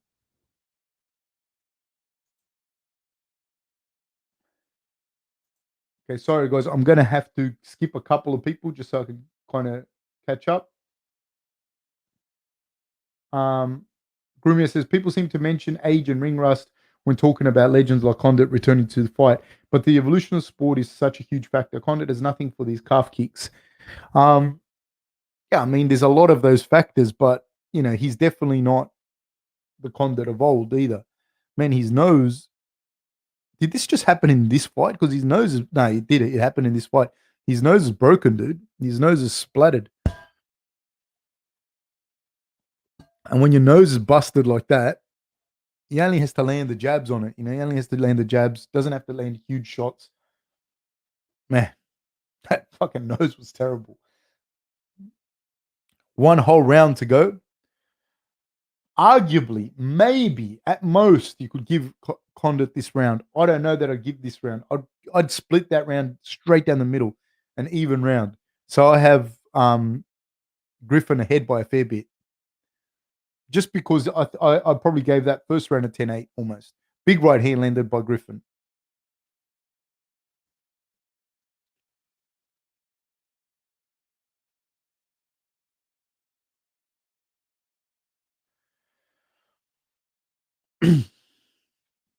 Max has found a home for that right hand though over the top.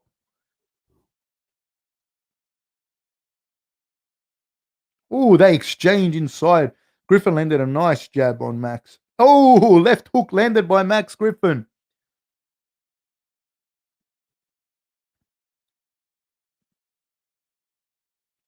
Oh, right hand again by Griffin.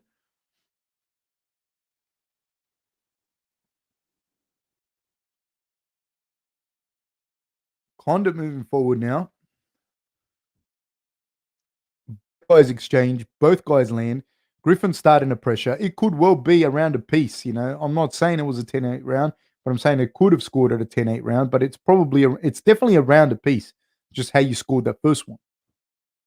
Another calf kick landed by Griffin. That's what I want to see him go back to. Nice left hand landing on Condit. Fuck, Condit's got a chin on him though. You got to keep attacking those calves, Griffin. Oh, nice little left hand lands by Griffin. 3:22 to go in the third. Pair exchange jabs. Condit coming forward. Nice left hand lead by Griffin. Nice little overhand right lands by Griffin again. Condit coming forward, throws a right high kick. Missed by a mile. It looks like nothing affects Condit. Like the shots land, but he just keeps coming. That'd be a scary person to fight, man. He's kind of like the Diaz brothers. He's like the third Diaz brother in that, not in similarities in their style, but the fact they just got good cardios, good chins. They're long with good guards, and they just keep coming forward. So it's hard to submit them, and they just keep coming. Oh, left hand rip to the body by Condit. Lands on Griffin. There's 2:25 to go. He lands a nice stiff jab, does Condit. Griffin went looking for a calf kick again, which was checked by Condit. I think that hurt Griffin's foot. Yeah, it definitely hurt his foot.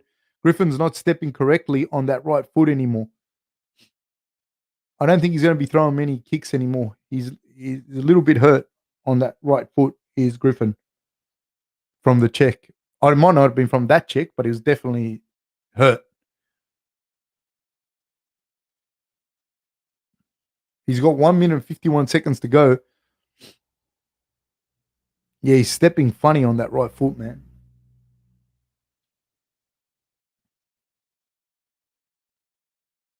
Oh, nice right hand lands by Griffin.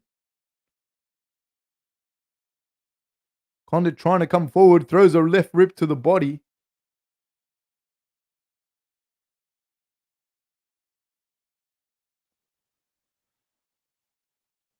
There he goes, looking for a double leg, does Condit.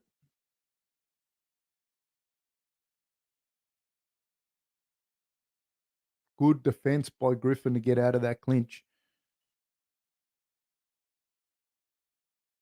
Oh, lands a big right hand on Condit.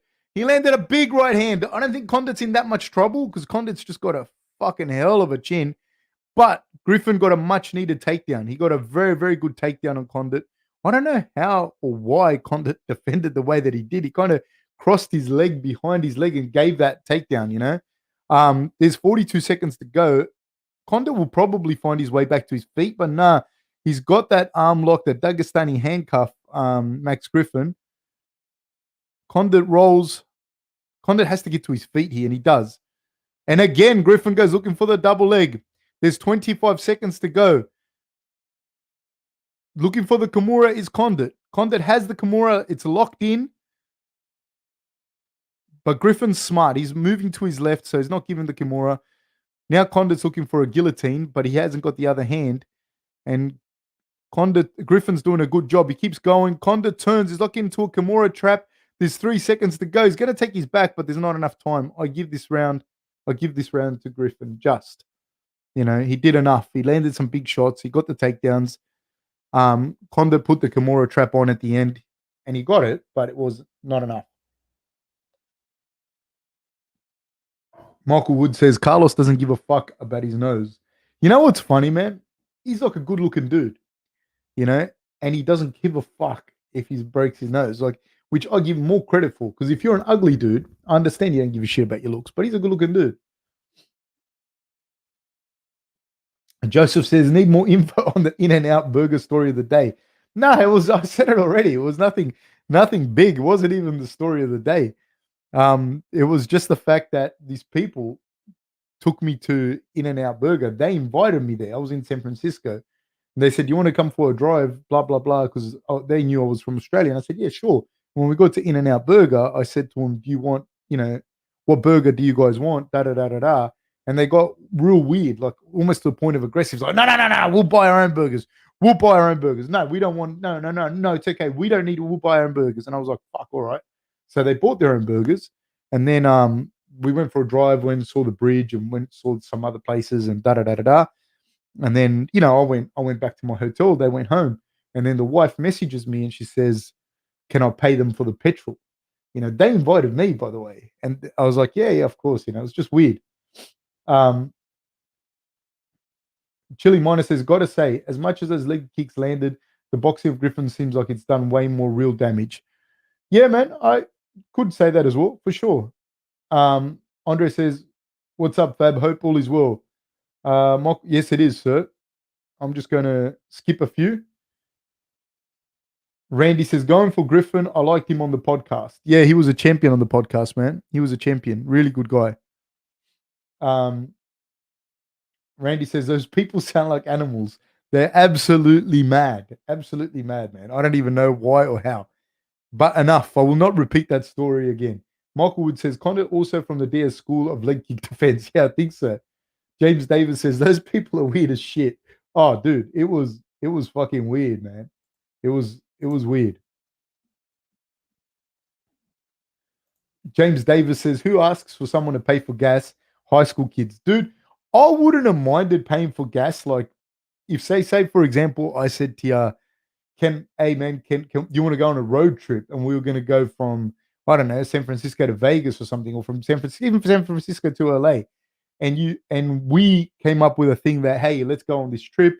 It's going to cost $300 in petrol, and I'll put in $150 each. Whatever. I'm just making that up. There, I don't mind paying. But if we go to eat together, I'm not going to charge you for petrol. You know what I mean? If we go on a trip around Australia and we work out that it's going to cost $5,000 in petrol, and then yeah, all right, we'll go halves, $2,500 each. But if not, no, that's just fucking weird. Joseph says, Coach, I think and hope that would be the last time you go with them. Next time you're in San Francisco. Yeah, no, I won't go with them again. That was first and last time for me with them. So, yeah. Oliver Ekman says, no links, guys. Don't ask for any either, boys. Oliver Ekman, my grandma is the best. I'm assuming you mean your grandma and not your grandma. In which case, both are the best, my friend. So we're moving on to the main card now. Interesting. Should be a good main card. I don't know much about the girls though, to be honest. I don't. I'm not going to pretend that I do and lie. I wouldn't lie to you people. Guys, if you haven't already, please hit the notification bell, hit the like and subscribe. And yeah, tell your friends, tell anyone you can about this podcast and watch it, please. So Sean O'Malley, first up, he'll be in the bantamweight division. Then the girls are fighting at a catch weight of 139.5. Then we go straight into heavyweight, welterweight, and then the lightweight fight. So I think Sean O'Malley wins it. I think he wins it early, and I think he stops him. That's just my opinion. He's very, very long, hits pretty hard. He moves really well, so I think he's the one that's going to win that fight. And he's a lot taller, like a lot rangier than the other guy as well. So interesting. I don't know that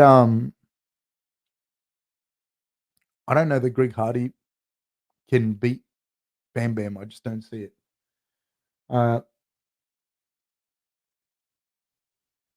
Okay. Michael DeSanta says, Coach Fab, why do boxers who box in big organizations get paid the money they do? I think if you mean why do boxers get so much more, because I think the way that boxing's set up, it sits more with the individual, like, and there's more organizations to fight out of, so that creates more competition as well, and a lot more sits on the boxer. Like you can run your own promotions in boxing here, say for example in Australia.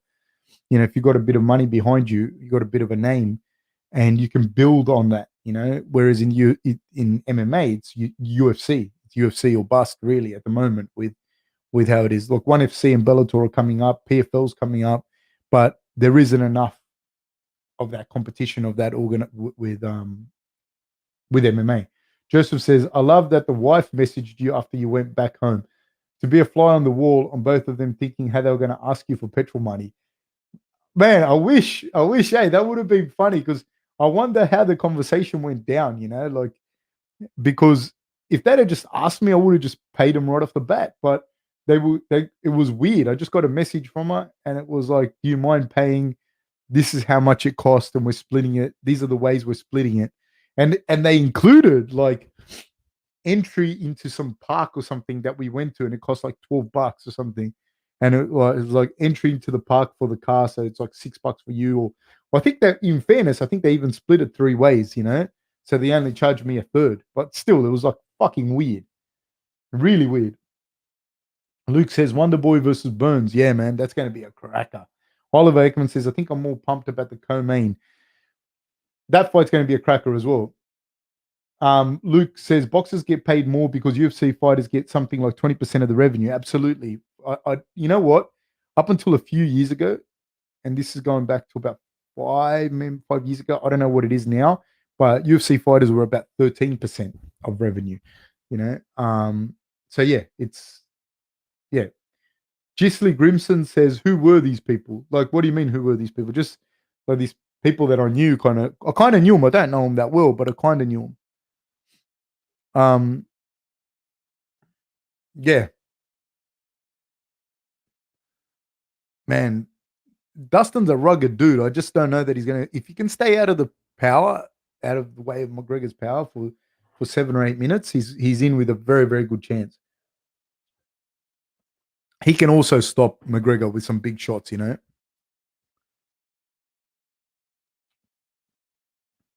McGregor at featherweight, though, he was very, very good at featherweight.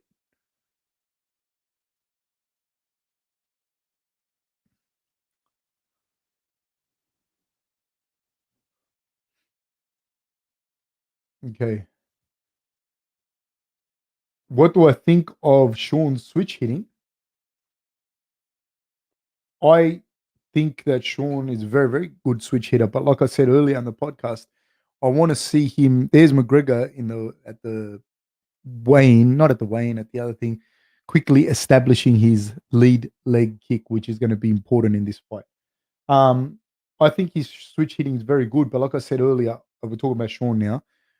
I would like to see him fight a little higher up the rankings because I'm not really seeing anything that I don't already know about him, at this level. Joseph says, Coach, next time I'll invite you to Toronto, full ride, then bill you when you get back home, including taxes. Thank you, mate. And like I said, man, I have no problem paying my way, man. I've got no problem. But there's a way you do it, there's a way you do it, and there's a way you don't, So I got no problem paying the, whatever. But it was just weird the way they did it. And it wasn't even much money. That's the thing. It wasn't even much money. If you told me it was like, a couple of grand or a couple of $100 even, and you want to split it, all right, I get that. You shouldn't have. But it was like $12 or some shit. It ended up being. Chuck Les says the thing with fighter pays, the UFC is also paying a lot for development and infrastructure, other things like getting the sport legitimate. Oh, dude, I wouldn't. That's got nothing to do with the UFC. What the fighters should get out of revenue. Like, if you think about what the NBA has done for basketball, but the basketball players still get fucking a lot more money. If you think about what you know, how big soccer is and its grassroots, et cetera, et cetera, et cetera. Like, that's got nothing to do with it. I don't think that that's coming out of the anyone else's money other than the fighters. Oliver Ekman says, "Wait, you paid 5,000 in petrol, dude. If you drove all around the periphery of Australia, you'd probably pay that, if not more." AG says, "You the man, Fab. Thank you, sir." Laced Up says, "Thoughts on Ryan Hall's future in the UFC, coach? Hopefully today was a nice wake up call for him." I don't know. I don't know what his plans were. I don't know what his I don't know him. You know what I mean? I don't know what his plans were. I don't know what he thought. I don't know what he wanted to do. I don't know. Sasank says, Coach, your thoughts on Cody Gabrant's move to flyweight? Interesting. I have to see him fight a couple of times, you know what I mean, before I can make any real assessment on it. I can't say, oh, this is good or this is bad, just like as a blanket approach. I don't think it helps the chin to cut weight. That's one of the things. And at flyweight, I think you're going to lose a little bit of your speed because those guys are all very, very fast. So can you carry that power down into flyweight that you had at bantamweight? I don't know. If you can, then great. If you can't, then it's going to take a little bit of a toll on your chin, and you're not going to be as fast as you were because the guys are faster. That's me. That's my thoughts, but that's just thing. Luke, didn't UFC pocket all the money from this new crypto sponsor? Probably, because that was the same thing that was happening with Reebok, and that was the same thing that was happening with any and all of their sponsors. But having said that, dude, at the end of the day, it also sits with the fighters, because I'm not even sitting here shitting on the UFC, because the UFC does what the fighters let them do as well. You know, like the fighters, none of the fighters give a shit about the next fighter. It's only about them, which I don't think, you know, they can or they can't. It's up to them. But like when I say no, I'm not going to fight for 200 grand, and you turn around and say, yeah, I'll fight for 100, then well, fuck, he's not going to get paid more, I guess. And I don't worry too much about fighter pay. Like fighter pay is shit, but you know, I think nurses and teachers and doctors should get paid more too. Joseph says, Coach, your thoughts on Cannonier versus Gastelum fight? I don't know. Gastelum, I think, has lost a step. You know, it's kind of lost a step after that Israel fight, and I don't think it was like he took the damage or whatever. A lot of the times, like he had momentum. He had a lot of momentum, a lot of confidence. And then I think Israel fight took a bit of the confidence. Then he had the loss against Darren Till, and he looked great, but he still had that loss against Darren Till. Then he had that loss against Hermanson. Like he couldn't get the ball rolling, couldn't get the momentum going. Then he lost to Rob. He hasn't got the mojo right now. You know what I mean? That's not to say he can't get it back, but he doesn't have it right now. Momentum's huge, you know. Momentum is huge in this sport. It's huge in any sport. And Cannonier's getting a bit older, man. So Cannonier is like kind of like Wonder Boy. You don't know when that day will be that they've slowed down like that little fraction, like a little bit. And when that happens, you're not getting out of the way of the shots that you were anymore. I don't know. So that's a bit of an enigma between those two. Cody said he barely cuts to 135. Maybe, you know, maybe the case. I've seen him in real life, and he's tiny. Like he's like a little guy. Surprised me how small he was, to be honest with you. But again, I don't know. Like 125 is going to require a weight cut. You get what I mean? And I don't know what that's going to do to the water in the brain. And at 125, the guys are fast, real fast, you know. And for a guy that makes his living off his fast hands, I don't know. Maybe he'll even be faster. That's what I'm saying. I don't know. Luke Chaplin says, nice jumper. Thank you, sir. Michael Wood says, MMA fighters make less because the UFC has a monopoly and the fighters don't have a union. That's true. Harun Dermick says, when is the fight? But in Europe. The fights are on now, man. Sean O'Malley's going to walk in soon. Who do you have for Tuivasa versus Hardy? Tuivasa, I don't see Hardy beating him. Like, I don't see like outside of Hardy landing a big shot or something. I don't see him beating him. Luke says, I'm leaning Hardy on points for this one. I find it very hard to think that Hardy's going to beat Tuivasa on points because he doesn't have the best cardio down the stretch, old Hardy. Lucas Sani says, when is the fight? Well, Sean O'Malley hasn't walked in yet. Where we at on the card? I just said that then. Where is my friend Danny Green? He's not here, mate. He's a fireman. No, he's a fireman, number one, so we can't always make these fights. But more importantly, we are in lockdown, dude. We're in a bad lockdown, and he's not. Like, we're in full lockdown. We're not allowed out, nothing.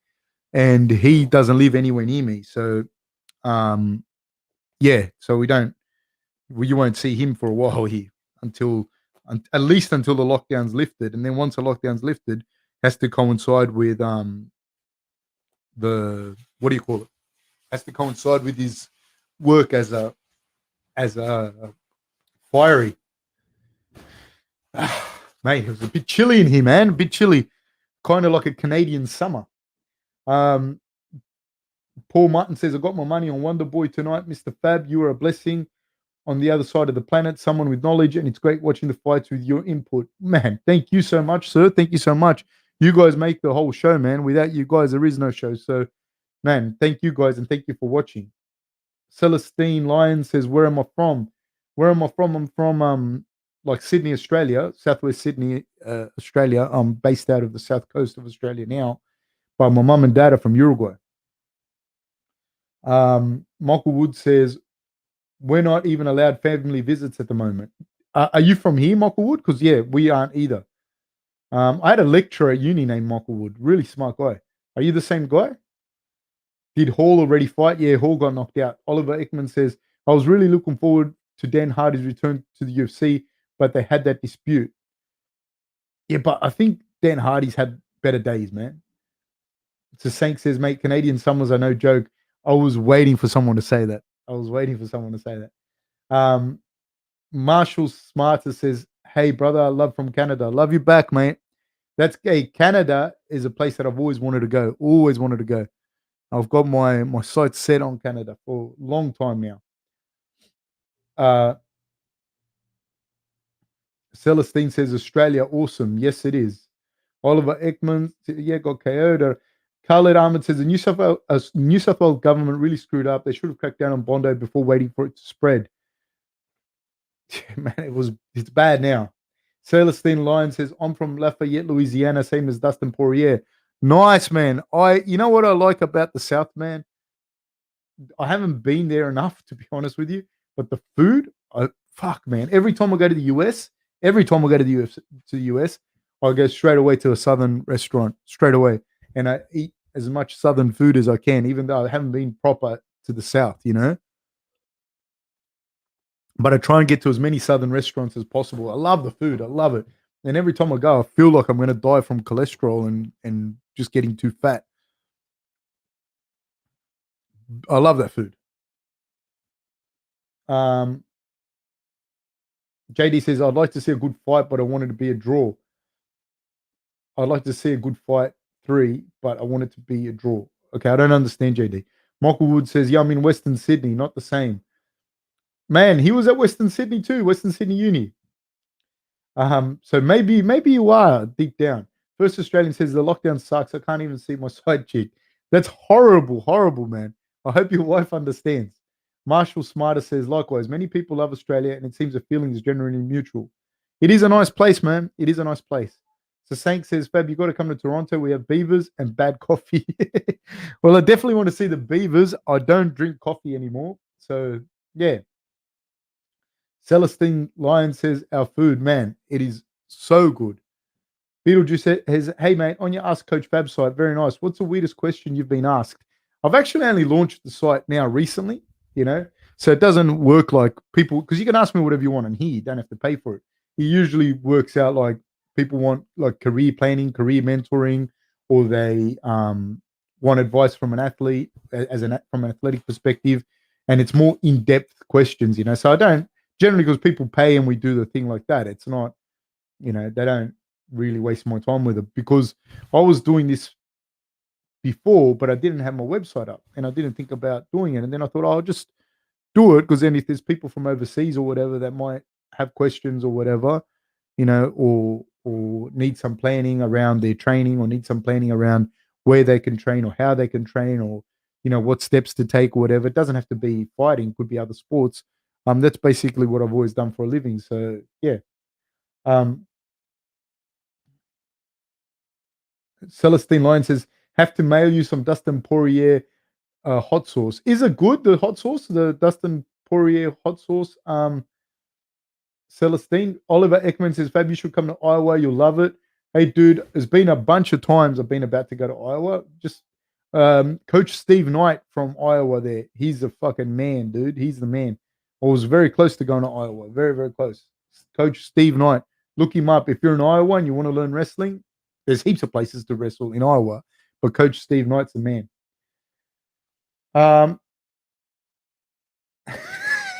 Michael Wood, thanks for your TAFE login. Luke says, if Conor wins tonight, would you like to see a 4th fight? Oh, dude, I don't. Not really. Michael Wood 20. Yeah, there's so many Michael Woods. Marshall Smarter says this matchup reminds me of hair metal bands and competitively bad style choices. They are pretty bad like that. They almost look like they're the same kind of genre of person. Sasank says Louisiana has the best food. I think so, I've never been there, man, but whenever I eat food from the South, man, it's so good. Well, you're gonna McGregor, even if he loses the fight, it won't matter. He's got such a loyal fan base. Credit to him for building that, and for the UFC. Christian Lorenz says, if there was no lockdown in Sydney, Fab, would the pubs be packed tuning into this fight? Yeah, dude, fucking packed, super packed. Juice says, at Celestine, you been to Covington? I love that place. I have not. Marshall Smarter says, the only reason I'm ever going to Iowa is for wrestling. Probably. They've got good combat sports in general. Celestine Lyon says, what's the temperature in Sydney? I don't know in Sydney, but I'm on the south coast. And I don't know, it's probably 13 degrees or something like that. Po' boys are the best. That was another thing. Po' boys are the best. I was introduced to po' boys. It was actually po' boys was the first date with my wife. I had a po' boy, a catfish po' boy. It was really good. So thank you guys for that. And po' boys will always have a very special place in my heart because of that.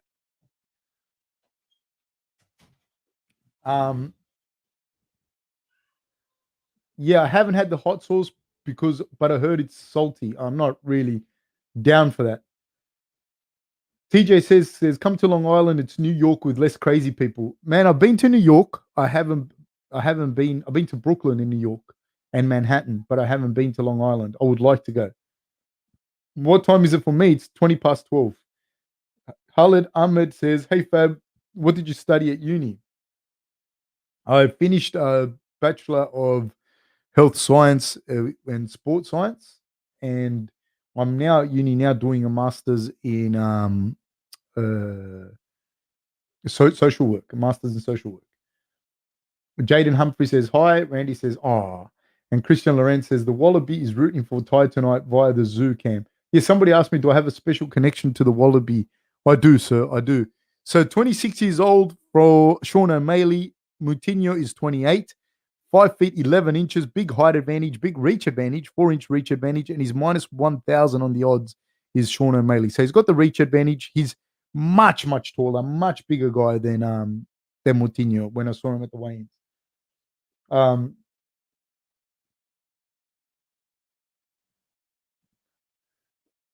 Marshall Smarter says Long Island has Matt Serra and I think John Satava for good BJJ. Tutorial Beast says, how long till the fight do you think? Probably at least an hour and a half, maybe. Yeah. Sasank says, what is this Australian tradition where you drink beer out of a boot? I don't think it's an Australian tradition. I think that's Bam Bam's thing, mate. I have never done it. Sasank says, is that sanitary? No, not even by any stretch of the imagination is it sanitary or even sane. He's a plus 600 underdog is Moutinho. Now, fighting out of the US by way of Portugal.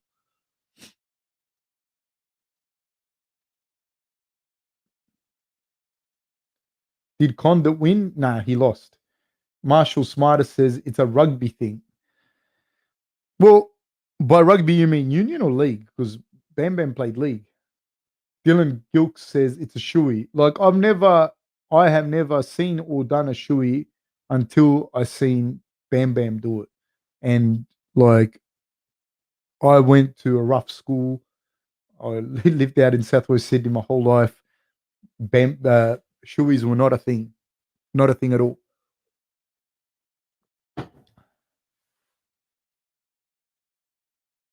So Sank says, got to give Moutinho credit for even going in there. I mean, I think he got the call up, eh? He got the call up, and if you're a fighter, you got to say yes. And we're off. Moutinho straight at it. He was in the southpaw stance. Sean O'Malley was in orthodox, and he's still there. Throws a front kick down the middle to Sean O'Malley. Moutinho should look at throwing those calf kicks as much as he can. Sean O'Malley's landing the shots at will. Front kicks down the middle. He's pretending to dribble a basketball. The thing is that I don't like with this gamesmanship of Sean O'Malley. This is just me, and I'm just saying this. Like, he's landing the shots. He's doing a good job. He's obviously is a class, 2 classes above Moutinho, I'd say, like in skill and whatnot. But I haven't seen him stand up for, like, he hasn't stepped up when he should have stepped up, whichever way you want to say it. And that's a reality of it. So it's cool to showboat against guys that, like, I mean, you are beating, but I think that calf kick hurt him. Moutinho landed a calf kick, right, massive, straight right to the body by O'Malley. Moutinho has to kick the calves, man. He kicked that calf and it hurt O'Malley. Couldn't see if that one landed. Nice lead left hand by O'Malley. Nice front kick down the middle by O'Malley. Oh, right high kick by O'Malley. And a nice feint by O'Malley. Little right hand lands by Moutinho, but nothing on it. O'Malley's landing huge shots. Moutinho's in all sorts of trouble. Nice feints, nice movement by O'Malley. Good shots, and he's just hitting Moutinho from all different angles.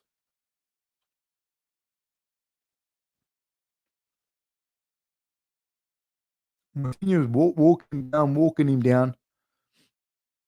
But he's biting on the feint so badly from O'Malley.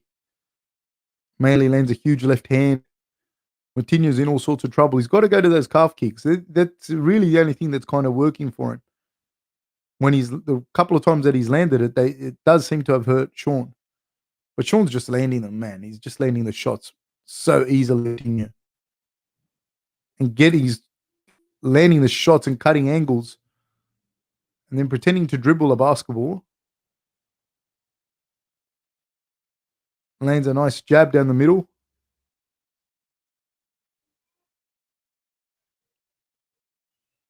Two minutes to go.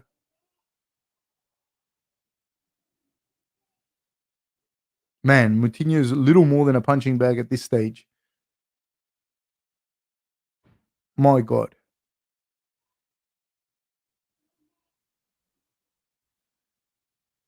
Lands a left-hand lead almost at will. Is Sean O'Malley.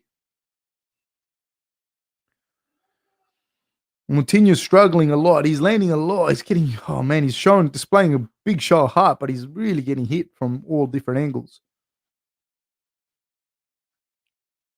And there O'Malley checked the calf kick he did.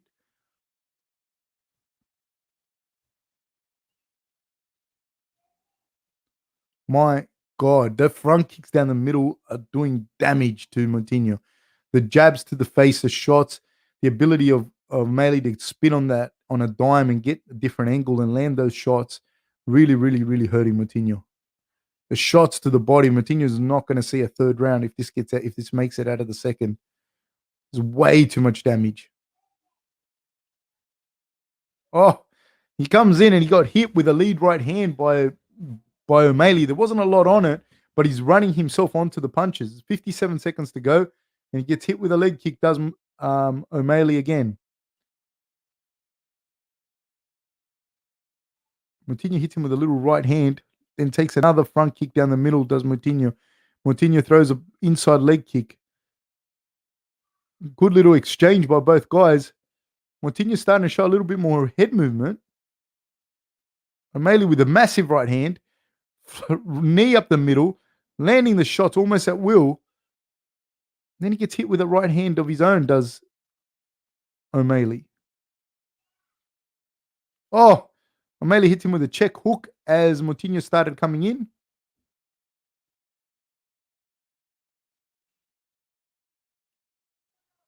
Ten seconds to go in this round. Oh! Moutinho's in all sorts of trouble. And O'Malley drops in for a guillotine with no time to go.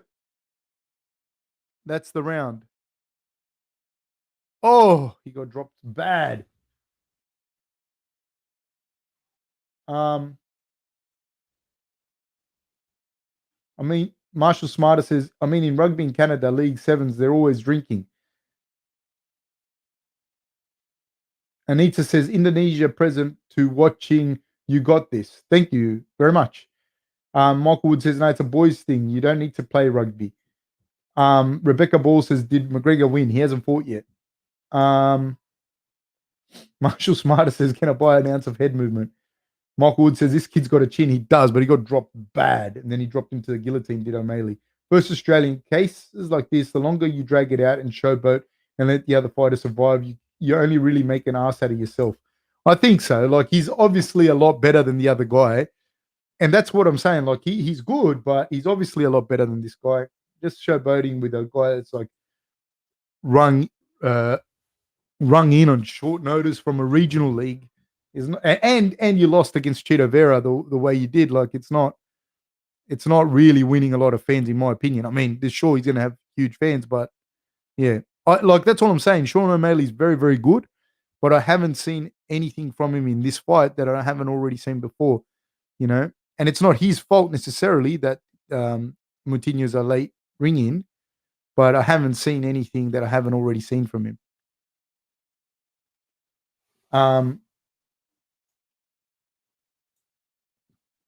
Do you think Sean can compete at top 5? Yeah, I mean, he can. He's very, very good. He's world class, but I haven't seen him. I have to see. The thing with the bantamweights, dude, is they can all bang. Which is real weird. Like, it doesn't really happen at bantamweight where you get like so many little guys that can really bang, you know. And he won't do this to Peter Yan. Do you know what I mean? That's what I'm saying to you. Like, it's a big. I want to see him get a different challenge. I want to see him fight different guys. You know, this hasn't really done anything to show me anything more than what I already knew before. And Moutinho is very tough, man. Very, very tough.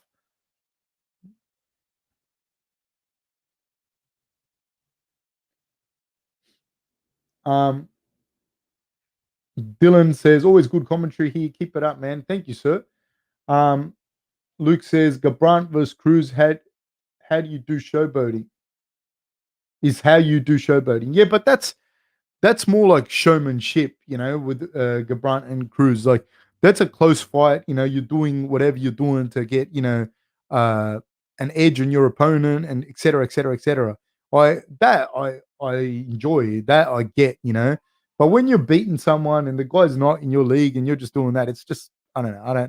It's not much to me. I don't really like it, you know, especially when you've stepped up in competition, you lost it, you know. Both exchanging a little bit. Moutinho's tough as hell. Marshall Smarter says, doesn't have that power. Needs a precision of timing and placement to KO this dude. Jack Stella says he's out on his feet. Man, he dropped him hard. Sean dropped him in that first round. Moutinho continues to come forward. Yeah, I think Sean O'Malley can definitely compete. I'd love to see him compete against guys a little bit higher up the food chain. They're fighting right now, Oliver. They're fighting right now. Oliver, O'Malley, and Moutinho. With O'Malley doing a good job. A very good job.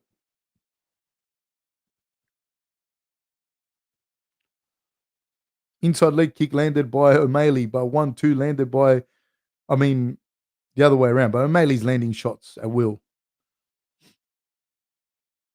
You know what impressed me? The headshots, yes, but how he's taken the body shots, I don't know.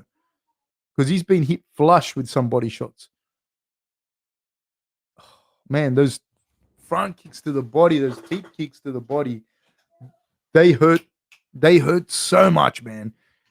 And Moutinho's just taking him. Come here. He's continuing to come forward, is Moutinho, and he's just taking shots. Big right hand, 1-2 landed by O'Malley. O'Malley hits him with another jab.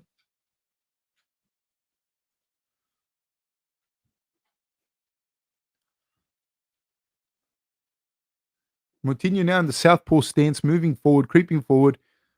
O'Malley continuing to just make him walk on it to punches.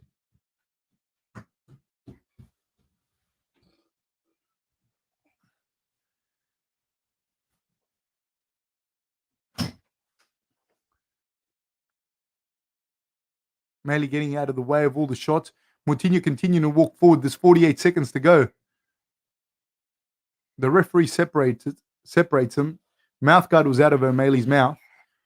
Referee makes him keep going now. Gets hit with a little clubbing hand, does O'Malley. Moutinho continuing to walk forward.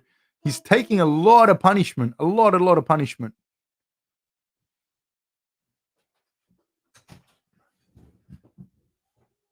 But he hits O'Malley with a few clubbing shots. Knees up the middle by O'Malley. Moutinho's now doing a better job of kind of pushing O'Malley up against the fence. O'Malley takes a deep breath and looks at the clock, hits him with a lead right hand. Moutinho saying something to O'Malley, or at least looking at him. I don't know. O'Malley's not having those pop on those punches anymore. He's been pushed up against the fence a little bit more by Moutinho. I don't see Moutinho winning this fight necessarily, but in my opinion, it looks to me like O'Malley would struggle against those monsters up in the upper echelons of this division, unless Moutinho is a lot better than what we think he is.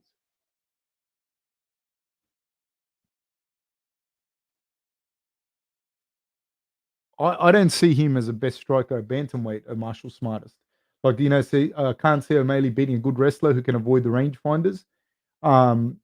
There's guys like Peter Yana that they can really whack, man. They can really whack.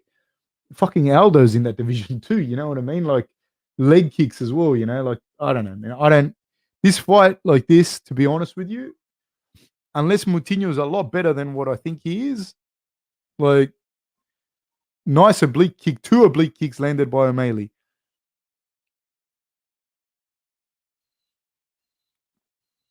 Moutinho continuing to walk O'Malley backwards. O'Malley looking like he's breathing a little bit harder. Takes a couple of leg kicks. Moutinho's talking shit to him. Moutinho's talking to him. O'Malley goes looking to the body. Moutinho's doing a better job of walking forward. Go, Moutinho. Man, big respect to him. Took 3 big jabs now by O'Malley. O'Malley's doing a great job, though. O'Malley's in total control of this fight. Moutinho's made this more into harder work at the office for O'Malley than what it should have been. Moutinho continuing to come forward, talking shit to O'Malley as he comes forward on him. Lands some shots. He's up in the corner now. He pushes O'Malley back. O'Malley throwing some front kicks. O'Malley's shots do not have the power that they had earlier on. Throws a calf kick. Moutinho just walking straight through it. Throwing some more leg kicks is Moutinho.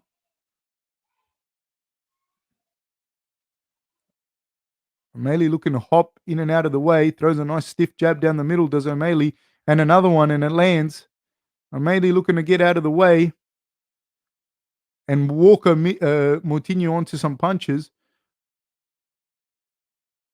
But see, the thing here that I see is Moutinho is like tailor-made opponent for O'Malley. You know, this is like a perfect opponent for O'Malley. If you could make him in a lab. And O'Malley's still having enough problems, like putting him away rather than he's obviously making a show of it and he's winning it easily and he's running away with every single round in the fight.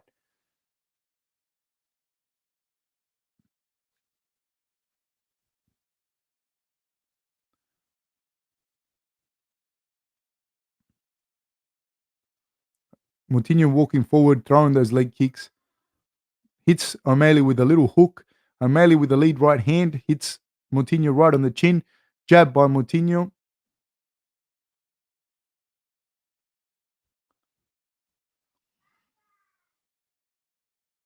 Inside leg kick landed by Moutinho.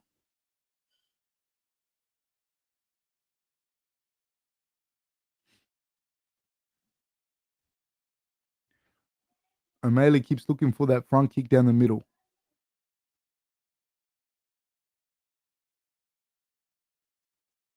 Another leg kick by Moutinho. 2 minutes to go. Moutinho's face is busted up.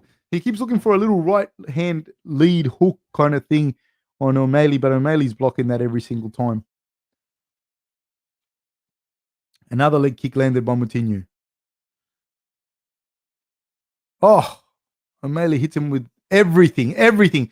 He's landing them all flush. How is Moutinho standing? O'Malley's landed knees and straight punches. I can't even keep up commentating. He's hitting him so much. Lead left hand landed by O'Malley. Another lead left hand landed by O'Malley. Another jab landed by O'Malley. Moutinho's face is a bloody mess. The durability on this guy. O'Malley's landing big kicks to the body, punches to the face. Oh. 1 minute and 10 seconds to go. O'Malley's landing shot after shot. Moutinho's face is an absolute mess.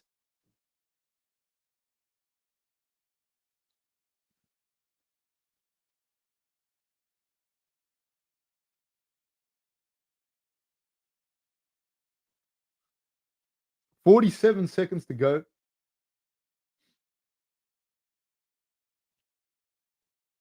"40 seconds to go.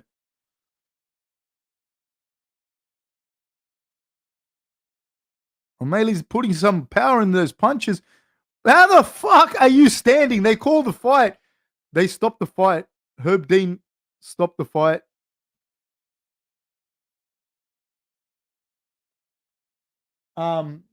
Anyways, that was pretty cool. TJC says the guy's got to go the whole 15. You got to give him credit. He's very, very outmatched. Very outmatched. Is the clock broken? No, man, I didn't start it. Sorry, man. Yep, everyone's right about the clock. I did not start it in time.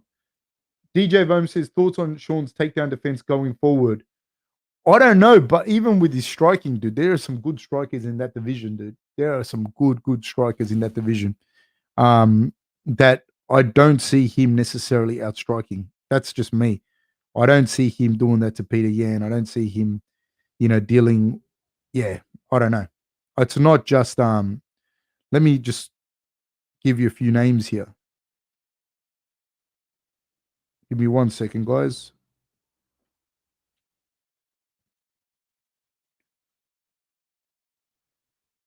Okay, there are some interesting names, man. Like, you got Peter Yan, Marlon Moraes, Frankie Edgar, Pedro Munez, Dominic Cruz, Jose Aldo. Yeah, you got some interesting guys there, Like I'm not saying that he can't beat them. I'm just saying to you like it's going to be tough. It's not going to be that easy like as he goes forward. I don't know that he outstrikes them like that. You know?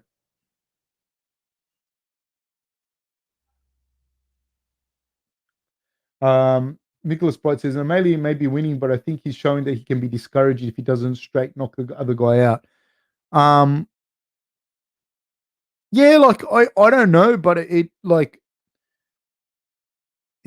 how could I say to you? I'm not bagging him out. I think that was a great performance, but I'm saying to you that was a performance that he had to do. Like I didn't learn anything new from him. I'd like to see him fight someone more, and then we can talk about that. Because when I saw him fight Vera, I didn't see anything. When I saw him fight Cheeto, it wasn't something that I could say, hey, man, you know what? Yeah, he showed some skill and everything, but he did lose it. You know what I mean? Whether you like it or not, whichever way you want to look at it, he lost that fight. And so, you know, it's hard. It's hard to go, this is thing. He's fighting guys that, in my opinion, he had to win. He was a minus 1,000 favorite. It would have been a massive upset. Joseph says, if Peter Yan and O'Malley are fighting, Yan would be the one with the minus 1,000 favorite. Yeah, like that's what I mean. Like I think great. That's great performance, but he should fucking win. He should have won that fight, which he did.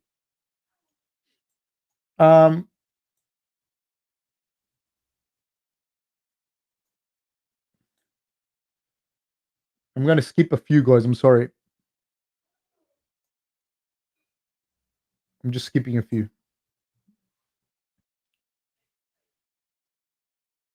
First Australian says, this is just embarrassing for Sean.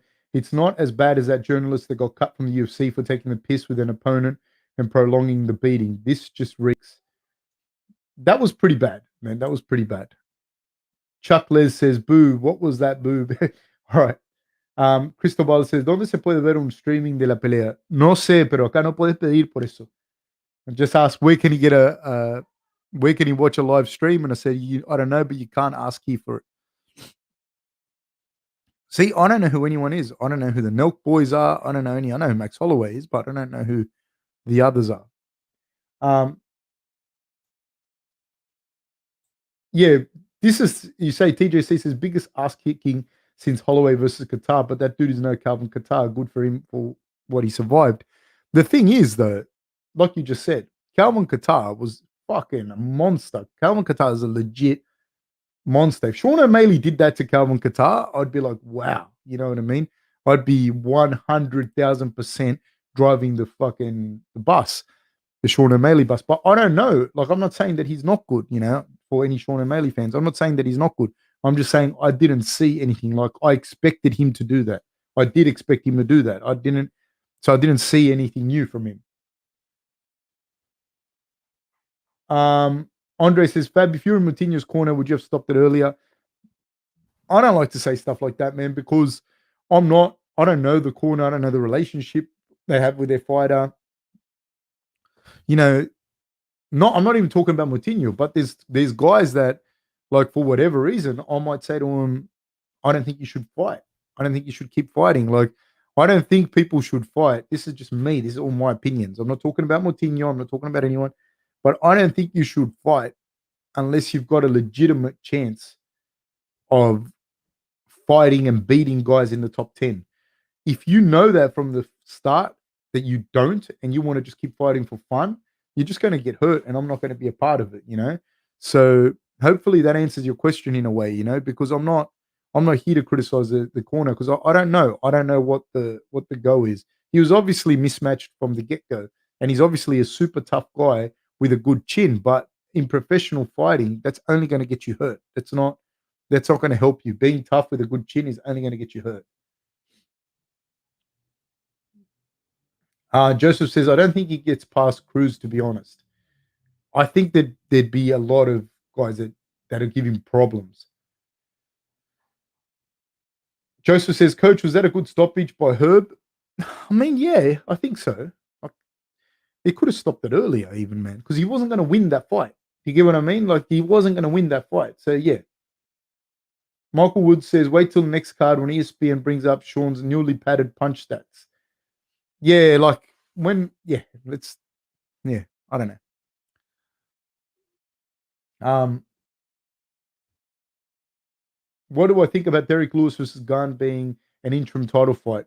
Yeah, I mean, I don't care in as far as, like, with the UFC. I don't know what they're going to do, But those two are definitely the front runners for the belt. So, yeah, make it. Go. Let's go. Joseph says, Coach, was that a good stoppage by Herb? I mean, the kid took all those shots. I think he deserves to finish the fight, in my opinion. Yeah, I mean, deserves it, yeah, but he's going to get bashed unnecessarily, And when the ref is in there, he's thinking about that. He's not thinking about your record and blah, blah, blah. He's just thinking, is this guy going to get hurt more than necessary? Is he at a point when he's not intelligently defending himself? That's what the ref's job is to protect you, to protect the fighter. That's number one thing, is to protect the fighter, not to make sure that the fighter's ego is good because he finished the fight. No, protect the fighter. Andre says, understandable, appreciate honesty, brother. I agree 100%. Thank you, sir.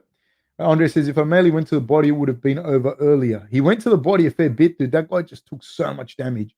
Hanoi Tripper says, did you see Anthony Joshua throwing some kicks the other day? Maybe he wants to get to MMA one day.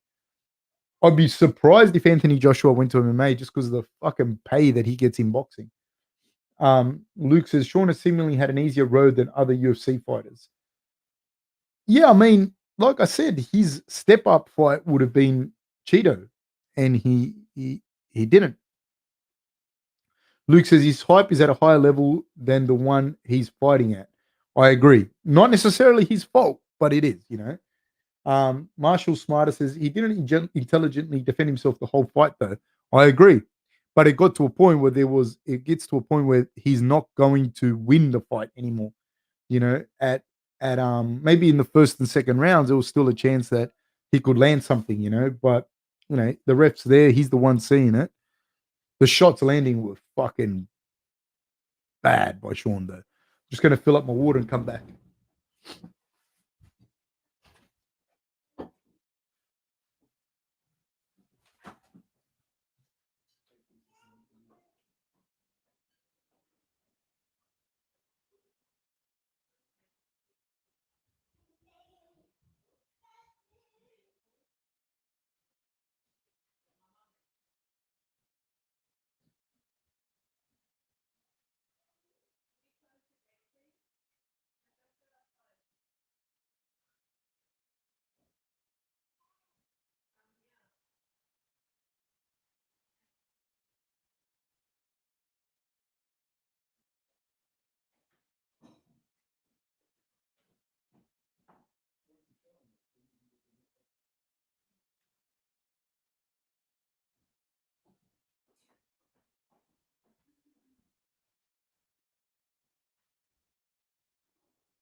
Yana is about to step in. Big hug, big kiss from Thiago Santos.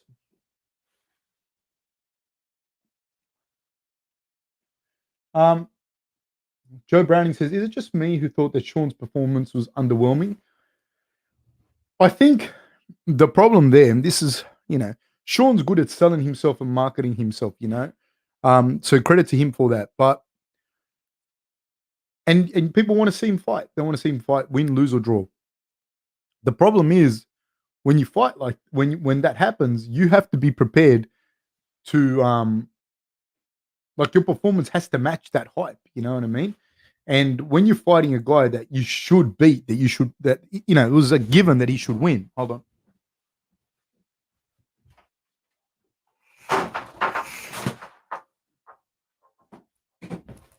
It was a given that he should win. You know what I mean? Like he should absolutely win that fight. So when that happens, like, that's what makes it so underwhelming. It wasn't even meant to be close, that fight.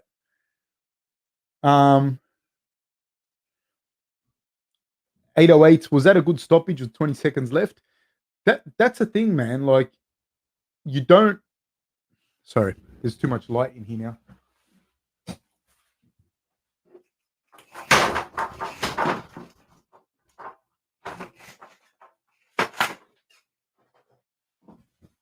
Sorry, guys, the sun had come out after a few days of rain. and I thought it might be better if I opened the window, but it didn't work for me. Was that a good stoppage of 20 seconds left? The thing is, fights, the ref is not, do I stop this now? There's 10 seconds left or whatnot. Remember what I said, like the main thing for them is the fighter's safety. So if there's 5 seconds left and you are no longer intelligently defending yourself, they'll call it. They'll call it. They take into account how tough you are, who you are, what your ability to survive is. If they've seen you fight out of situations before and be okay, then yeah. But if not, they'll stop it. The girls are up next. The girls are up next. Has Niko fought DJ? Yes, he has. He lost. Joe Brownie says he wasn't setting anything up really. He was just going for knockout punches. Look, man, he showed a lot of good abilities, in my opinion. He showed a lot of ability to move, find different angles. He was walking on, making the opponent walk onto left and right hand leads, throwing a whole barrage of different strikes. But like I said earlier, like didn't show me anything that I didn't already know about him. I already knew that about him. So yeah. Andre says Wonderboy in a 30-foot cage. I see him putting a clinic on Durinho. I'm excited though. Yeah, in a 30-foot cage, Wonderboy will be hard. In a 3-round fight, be hard. You know what I mean? It'll be hard for Durinho to get him. You know what I mean? It'll be very hard. He might catch him early, but that's what he has to do. Oliver Ekman says, Fab, I was recently watching one of the old pods and you saying the He-Man theme song in Spanish. It brought joy to my heart. Yeah, man, but it will never happen again. Hanoi Tripper says, does that show that even an untrained guy with a tough head can stand up to an MMA guy on the street? Well, I don't think that this guy was untrained, and define MMA guy. But no, I don't think this guy was an untrained guy. He was a tough dude. He's had a lot of fights in the regional circuits. Mailer was just a different level to him. John Condrum says, Sup, legends, what did you guys think of that stoppage? What I said before, and yeah. Roy C says, Herb stepped in as soon as O'Malley turned it up in the last minute. I think Herb gave Moutinho every chance he could. I agree, Roy. I agree. So the girls, Irene Aldana is the taller one, fair bit taller, 3 inches taller. The weight, she's the heavier one. And Yana is a minus 115 versus minus 105 odds. So I think Yana's the favorite. Thoughts on a potential? There's the other guy I was thinking of. I couldn't think of it. Of O'Malley versus Rob Font. It's going to be a tough one. That's going to show where. See, there we go. Rob Font versus O'Malley. There we're going to see where O'Malley's at. You know what I mean? There you're definitely going to see where he's at. Yana is the slight favorite. This might be a barn burner, people. I think O'Malley's ranked 16th or something. Now he might be ranked, I don't know how the UFC rankings are. He might be his 3rd now. But yeah, I don't know. Lucas Rivers says, just got here. Can't wait for the fights and Fab's banter. Thank you, sir. Hud says, Assalamu alaikum. You guys watching this on KO? No, I think I'm watching it through the app. Oliver Ekman says, that's beautiful lighting, Fab. No joke. This one or the other one? Oh, the other one's better lighting. Okay. Let me know what you guys think. Which one's the light? Oliver Ekman says, no, bring the light back.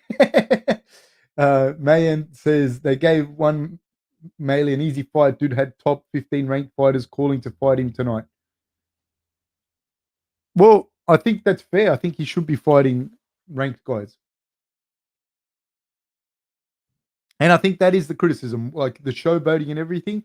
But then when he fought the ranked fighter in Vera, he lost. So that's hard. It's hard to say. All right. Yana versus Irene. Kunitskaya versus Aldana. Both girls in the orthodox stance.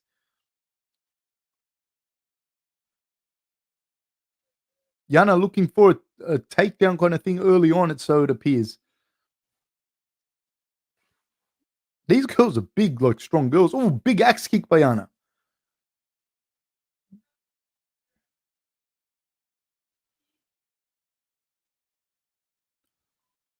Oh, big leg kick by Yana.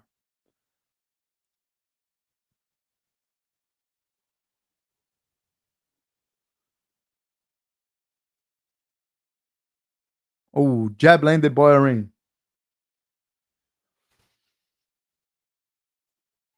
Randy T says, "Great to see you, Fab. Likewise, sir." Yeah, the other girl, Irene, missed weight by a lot. TJ says, "Unreal. The sun is coming out there, and it's 11 p.m. here. Big world, and we all love martial arts. Much love to everyone." Yeah, Aldana missed weight by a lot. Like 5 pounds in a small person is huge. Hud says, "Not untrained. He was just fighting a guy quick and accurate as. So what are you going to do? Pressure was giving him a chance in there." Yes, it was. Hud, you're 100% right. Oliver Aikman says, "Damn, I thought everyone made weight." Nope. Double underhooks by Irene. Both girls pummeling up against the fence. Yana makes a distance, throws a knee in the clinch, and throws a big elbow over the top. Aldana has swelling on her left cheekbone already. Spinning attack by Yana. That's big swelling, man, that I can see on Irene Aldana's right cheekbone. Lucas River says, "Open the blinds unless it blurs the screen for you." The genuine reviewer says, "Open the window." Do you agree with Rob that Bam Bam could be the future champion? I've called that way before. So I think Rob agrees with me. I called that way, way before. Uh, Oliver Ekman says, "Yeah, looks good on our end, but if it affects you, Fab, then don't worry." All right, I'm going to put it up. DJ Bohm says, "Gonna watch Black Widow, but I'll try to be back for the big dances." Please do so, sir. Thank you very much for joining us. CTV Jamaica says, "Sean is mostly hype and hardly any sugar." Well, he's definitely very good. It's just that you have to see him. We have to see him. All right, cool. You're good. Let's see him up against someone, against Rob Font. And credit to him if he called Rob Font out. Michael DeSanta says, "Coach Fab, take care and have a great one. Best wishes to you and your loved ones. I have work and hopefully I'll catch you on next streams in the nearby future. Stay safe, stay blessed. Great vibes only." Thank you, sir. Take care. Ooh, Yana is all split open. Her nose is split. A lot of blood in this fight.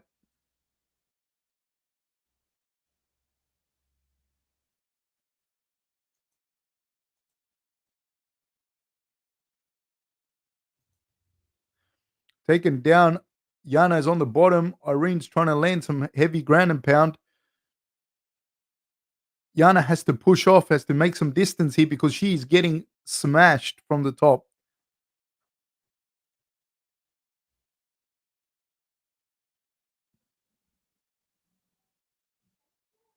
Big shots landing by Irene. There's a minute and 20 seconds to go. Yana's in all sorts of trouble here on the ground.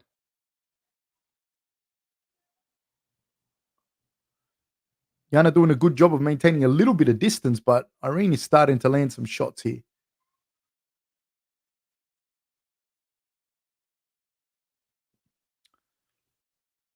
Yeah, I think Yana's hurt actually, man, not just gassing. I think somebody said she's gassing. I think she's just a little bit banged up as well.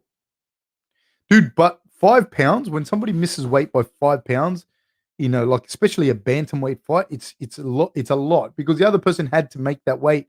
I don't think Yana's going to get out of this round. She's eating a lot of ground and pound as she's looking for this leg lock. She's looking for an e-bar, but Irene's landing with her big left hands. She's laying the hammer down. And now Yana's just covering up. She's not defending himself. She's tied up. It's over. That's the round, ladies and gentlemen. It is done.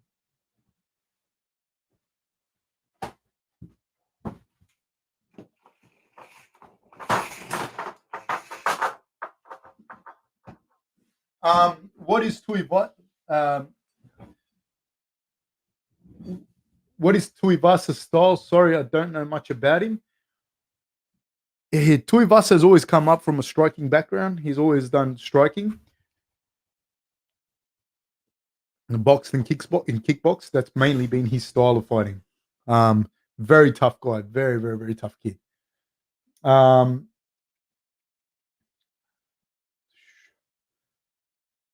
Okay. Mario says, "Is being on her menstrual cycle a good excuse?"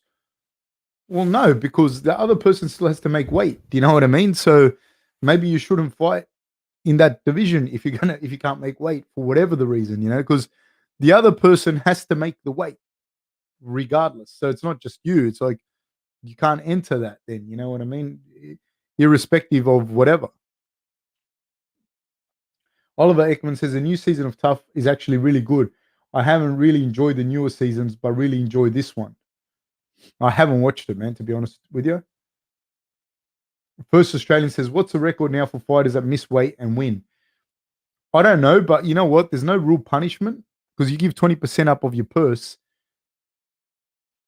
and you're not even getting paid that much. You get what I mean? So, but if you win, the the fucking, like, the upside of to you winning is huge. Do you get what I mean?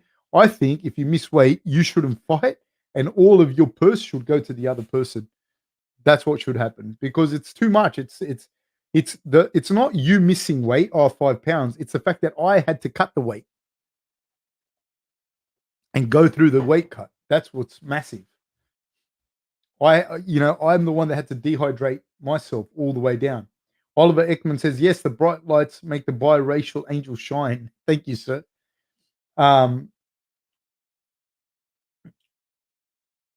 Yeah, it doesn't matter why you miss the weight, dude. You know what I mean? Because it's like if you say, like when the fighters get mixed up with, like, oh, this guy said that and blah blah blah. You don't know why you don't know what the other guy was going through. Like if I say, so you lost, you didn't, you lost, you lost. There's fucking nothing you can do. You didn't make the weight. You didn't make the weight. That's it. There's nothing to. I don't know. It's like a null point to me. Speaking of weight, Ty looks to be slimmer. Yeah, he does actually. How long until the McGregor fight? Probably an hour. Keenan says 20% of the purse versus the win bonus. It's the person that lost. Not only is it bad for their health, but your stock plummets.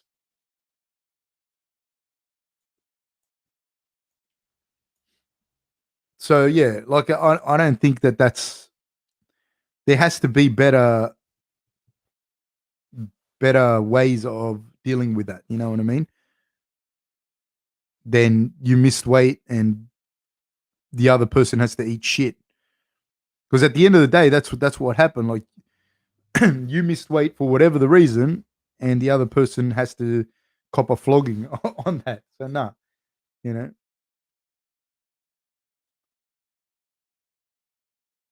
There's Chuck Liddell in the crowd.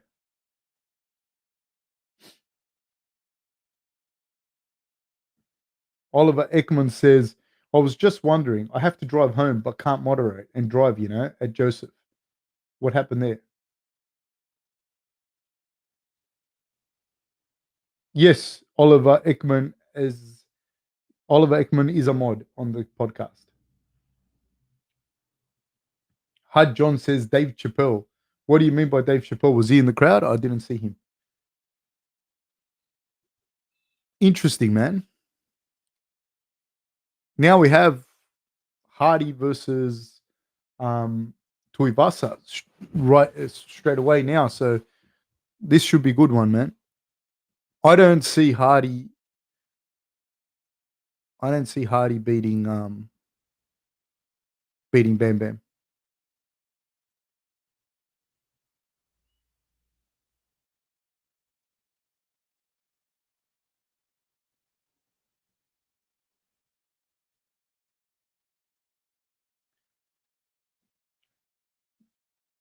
Andre says, who's my pick for the main event?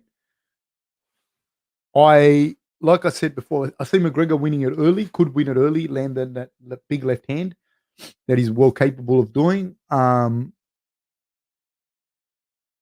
see him hurting Dustin really badly in the first 1 or 2 rounds, and that maybe he can win it over 5 rounds because he's hurt him so well in the first. I can see Dustin hurting him and finishing him in the first couple as well, or Dustin grinding it out and winning it. So if I had to gun to my head, I'd say McGregor early or Dustin long. But either one of them can win. Dustin as a minus 139 favorite. Man, this would be split very 50-50 to me.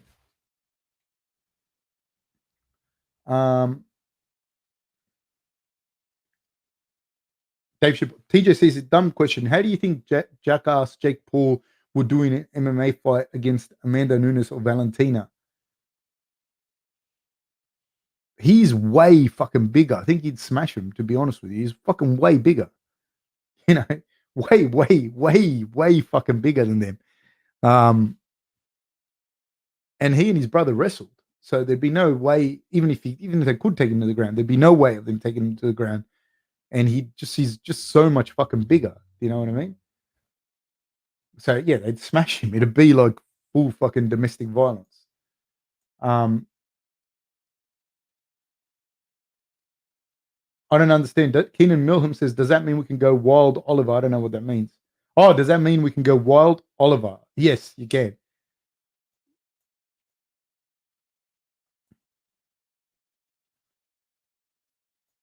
Hud John says, I think we're a minute ahead of you on KO. Are you now? So we're like in a time machine of sorts. Marshall Smarter says, how would you periodize hypertrophy with BJJ? My question would be why hypertrophy per se is the form of training that you're doing for BJJ. I don't really get it. First Australian is Bam Bam is so up and down though. I remember they gave him a feeder fight with some guy from a local Woolworths at the Rob vs. Izzy fight, and he lost. Nah, dude, that guy was good, man. That guy was good. The Russian kid, that kid was good. He out-wrestled Bam Bam, if it's the fight that I'm thinking of. 808 V Dubs says, Fab, I often hear guys from Oz and NZ use the word, the C word. Is it a nice word down there? Because in America, it's very bad to use. It's very bad to use here too. It just depends on the context in which you use it, right? Like you wouldn't. It's almost a term of endearment in Australia if you say it amongst your mates, but you wouldn't use that word in front of your mum, or you wouldn't say it like. You wouldn't just say it, just saying it wherever. Andre says, I rewatched the second fight and I was shocked at how Dustin ate that uppercut in the first. Man, Dustin ate some shots in that fight. Very, very impressive the way he ate those shots. Very, very impressive. But he rolls with them now too. He tends to roll. Oliver Ekman says, Fab, I'll be back in 20. I need to drive home quick. Please do so, Oliver. We love having you here, my friend. Oliver Ekman says, thanks at Joseph. Michael Wood says, I can't see Conor winning if it goes past the third. I can't either, unless he's hurt him real bad in the first and second. Like when he fought Diaz, a lot of that's got to do with how badly he hurt Diaz in the first and second, that he was able to hang in there in the fifth round. Christian Lawrence says, if Ty won the heavyweight title in Australia, how massive would that be? The heavyweight title in the future, how massive would that be to Australia? He'd be big. It'd be big, but there's a lot of other sports here in Australia as well. He'd be big. It'd be a big thing. Heavyweight champion in the UFC, Aboriginal kid, 100%. It'd be big. Christian Lorenz says, great daylighting and peace in your space, sir. Thank you very much, my friend. Thank you.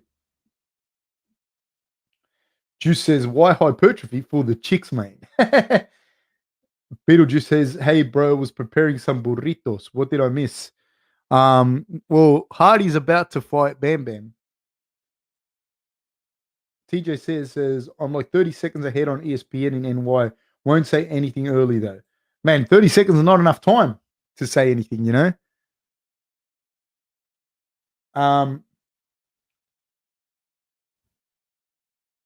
Joseph says, Coach, took your advice about stretching before running and it worked wonders. Thanks, Coach. Stretch after as well. More importantly, more than anything, stretch afterwards. Do like a 40-minute stretch after you run, which I wish I did more of when I was younger, and you will feel a million fucking bucks. Mahalo, Fab. Mahalo to you, sir.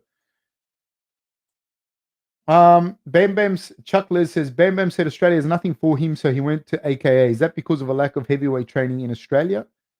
I don't know. I really don't know. Like, um,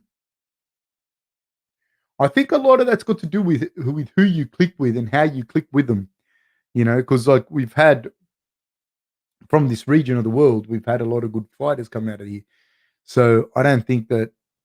But if you click with someone, like if you get an opportunity and you click with someone the way he possibly has with DC, um, then yeah, like you're going to take that. You get what I mean? It's like we've had two champions from Australia, one champion from New Zealand. So they're all homegrown, more or less, that I can think of. So I don't know, it's up to you, I suppose. Like I think um, he's found what he was looking for, and it's a completely subjective thing. So there's definitely places to train and people to train with in Australia, that's for sure. But he's found what he was looking for in AKA, and hopefully that's going to give him the results that he wants. Andre says most of my betting mates bet on Bam Bam by KO. I'll take their word. Um, Bam Bam by KO is a good bet, I think. Very good bet. I'm going to play around with this lighting, see if. Is that better? Tell me what you guys think. Keenan Milham says, let's go Bam Bam. Hanoi Tripper says, Ty could call out Gallon for $1 million payday. The problem is that the UFC would take a massive chunk of that. Luke says, Conor was winning pretty clearly until he wasn't. Fight did a complete 180 in less than 30 seconds. Conor won the first. Yes, I agree with you, man. Christian Laurent says, the Wallabies and Dingoes will be cheering via the Zoom cam. Yes, sir.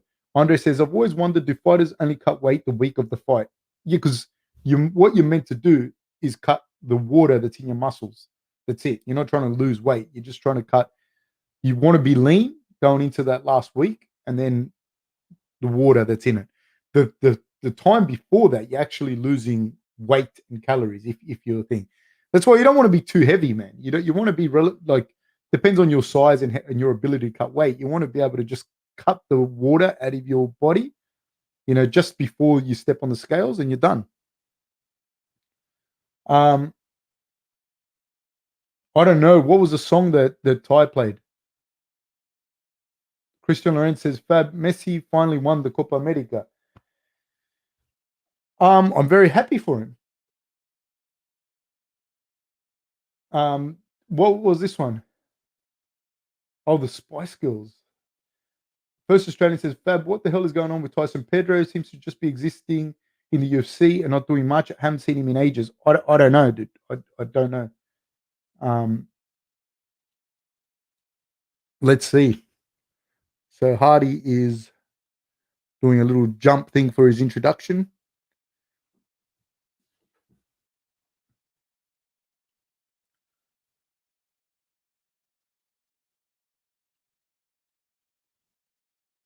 The main card's already started. Bam Bam is fighting Hardy right now. Bam Bam is a minus 130 favorite.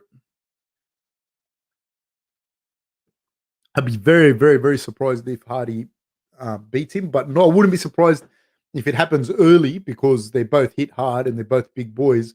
But I don't see Hardy beating him down the stretch.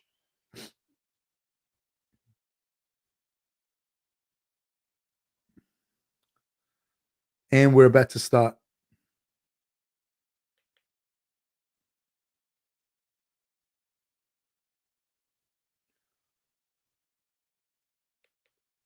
We are off, people. They touch gloves in the center, both in orthodox stance. Hardy fainting. Hardy is a huge, huge man. Big leg kick by Bam Bam. Hardy is a huge man, dude, because Bam Bam's fucking massive. Bam Bam with another huge, big leg kicks landing by Bam Bam. Bam Bam throwing huge leg kicks. Hardy hits him with the right hand, but Hardy has felt those massive leg kicks from Bam Bam. Bam Bam light on his feet. That's one of the biggest things with Bam Bam is how light he is on his feet. Those calf kicks, man, by Bam Bam would hurt. Bam Bam goes looking for an overhand right. Big calf kicks by Bam Bam. Bam Bam goes looking for another one, but Hardy lifts his leg. Now Bam Bam catches him with an outside calf kick. He cannot take too many more of them. I cannot stress to you how big Bam Bam's legs are in real life, man. Oh, they're exchanging. Hardy has wobbled Bam Bam. They're exchanging and Bam Bam has slapped him. Bam Bam has slapped him. Bam Bam slapped Hardy. My God, these guys. Ooh. Bam Bam slapped Hardy. Oh.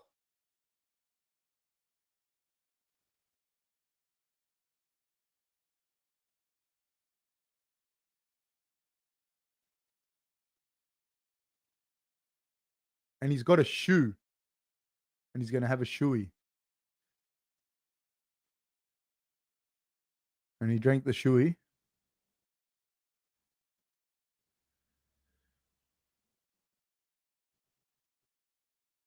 Wow. Big left hook, I think it was. It was a big exchange, Juice. It was a big exchange, and he hit him with a massive left hand, I think, because it happened real quick. Because Hardy rocked him, and Bam Bam was a little bit wobbled. Yeah, with the right hand, Hardy wobbled him, hit him with two right hands. Bam Bam's a little bit wobbled. Hardy comes in with a lead left hook, and Bam Bam sleeps him with a left hook of his own. And then Bam Bam hit him with some fucking serious ground and pound. That was a huge shot by Bam Bam. Lucky he missed with that right hand. He would have killed him, dude.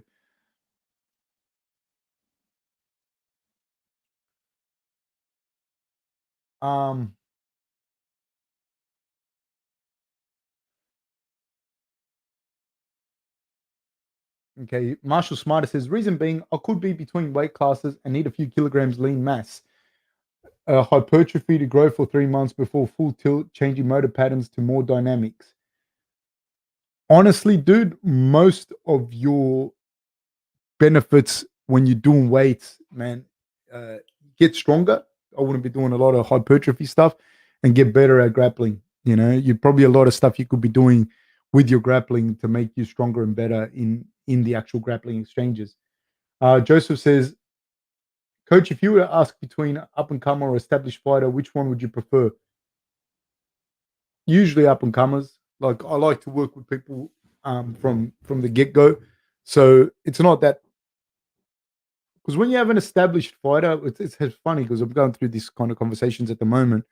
When you have an established fighter, even if they're good, they have their own way of doing stuff. They have their own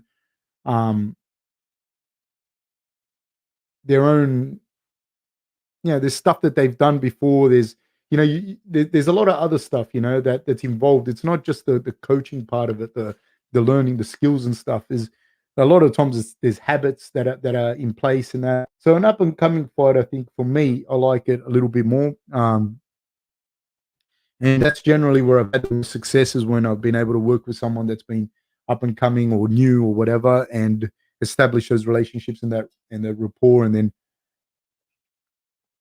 be able to build on it. Like right now, I'm working with someone at the moment that will become apparent in the next couple of years, and like it's I'd prefer that over working with established fighters. A big left hand lead, and he missed it, and Bam cracked him. Boom! What a left hook, man! And it bent the neck back of Hardy. And Hardy just boom. There's a close up of him drinking a shoey out of someone's shoe. Oh, man.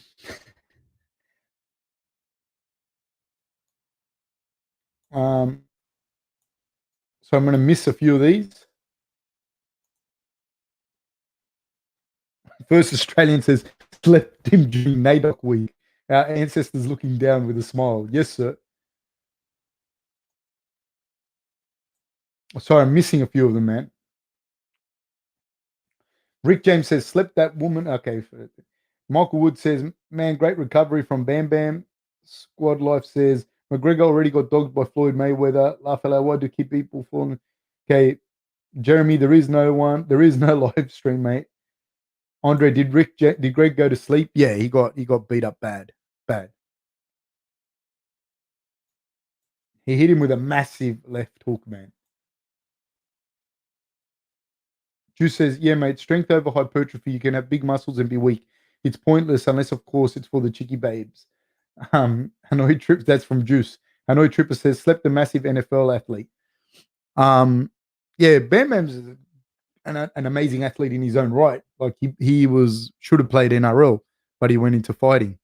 So yeah, he's a fantastic athlete in his own right.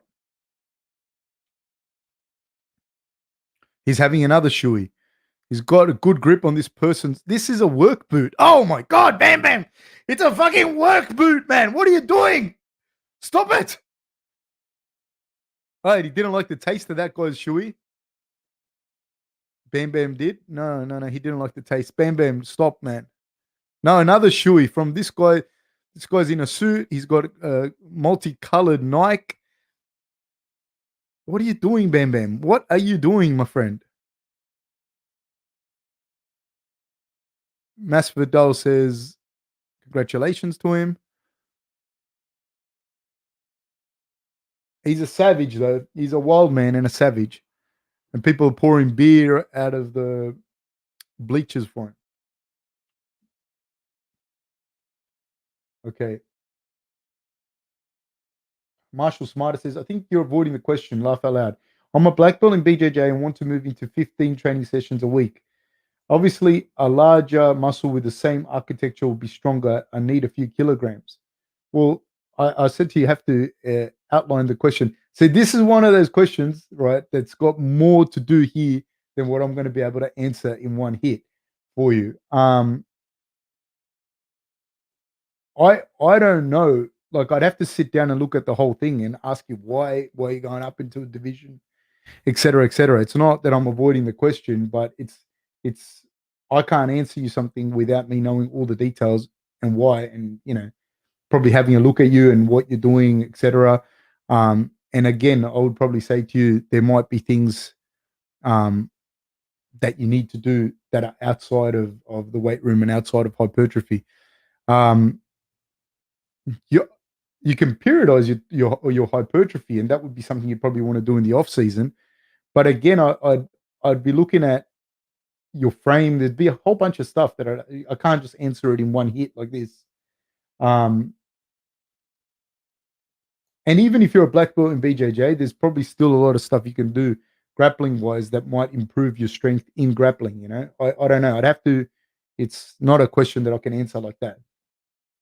Chuck Les says, "Damn, Bam Bam's fights are an emotional roller coaster. How did you survive coaching Rob?" It's different, man. Like when you're coaching, you're coaching. It is what it is. Keenan Milham says, "Ty, I'm not the right guy to bang with. Pick another bloke. Love him." Wow, what a punch. Yes, sir. Juice says, I love Ty and I love a party, but I don't like promoting binge drinking, but fuck it, says Juice. Dragon says, hi to Anthony from Brooklyn. Hello. Stephen Morgan says, I think he's actually my favorite human to ever exist. Hanoi Tripper says, Bam Bam putting West Sydney on the map. Sorry, guys, I'm just missing a few. Keenan Milham says, looking forward to Wonder Boy and Burns as much as the main event. I like them both, but really want to see Wonder Boy get another crack at the title. Man, I think Wonder Boy will beat him. That's me if I had to pick. Joseph says, I hope Ty gets a belt before getting hepatitis. Man, I look at that and I think, like, dude, like the shit you could catch. That's fucking insane. Yeah, that's all I think about when I see him drink out of random people's shoes. It's disgusting. There are some big hitters though in that division. And it's going to be interesting to see Bam Bam work his way up that division, because there are some hitters in that division, none less than the two guys that are there fighting for the interim belt in Derek Lewis and Garn. Big hitters, good grappler from Garn's perspective, but Derek Lewis knows what to do as Volkov. There are some Very, very, very decent guys. Blades, there are some fucking tough dudes in that heavyweight division.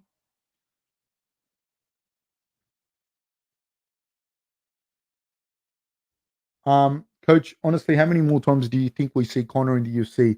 More or less than 5?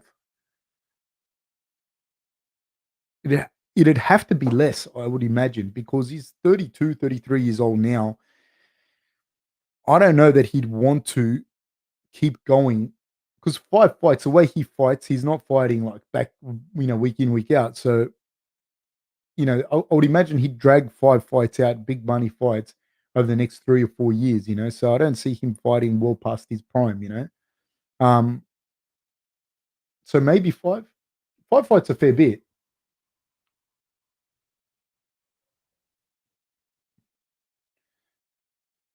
Stephen Morgan says, "How do you think Gunn and Lewis will go?" Man, I have no idea with that one. I have no idea if Gunn can get it to the ground, but Lewis has proven that he's pretty good at stopping that. You know what I mean? And he's got a lot of power. So I don't know. Teacher says, "I know people really look down on yoga, but if you practice BJJ, it really helps. It absolutely helps." That's why I was saying before, like I'd have to sit down and have a proper like talk and discussion with someone when they're asking something like that about their training. It's not just something that I can answer in one hit and go, "Yep, 3 weeks of weights." There's a lot of stuff, and like I said, there's a lot of stuff outside of your BJJ that will help you. Even for grappling, I don't know like what you do. I don't know what your other training's like. I don't know what your training load's like. I don't know what your rehab's like. I think one of the big things, yeah, yoga and stretching is another one that's massive for your strength and that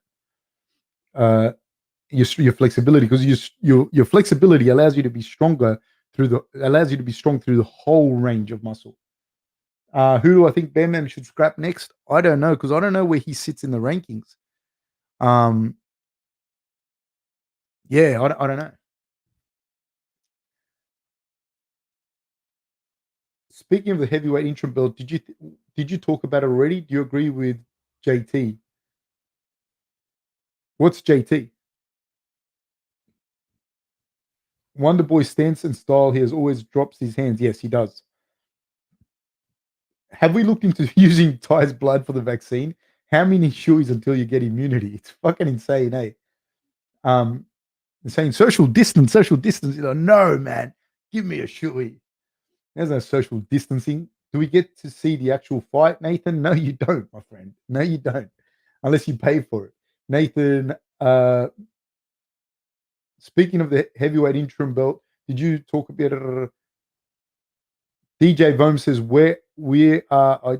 Man, ooh, Luke Harris says Walt Harris versus Bam Bam.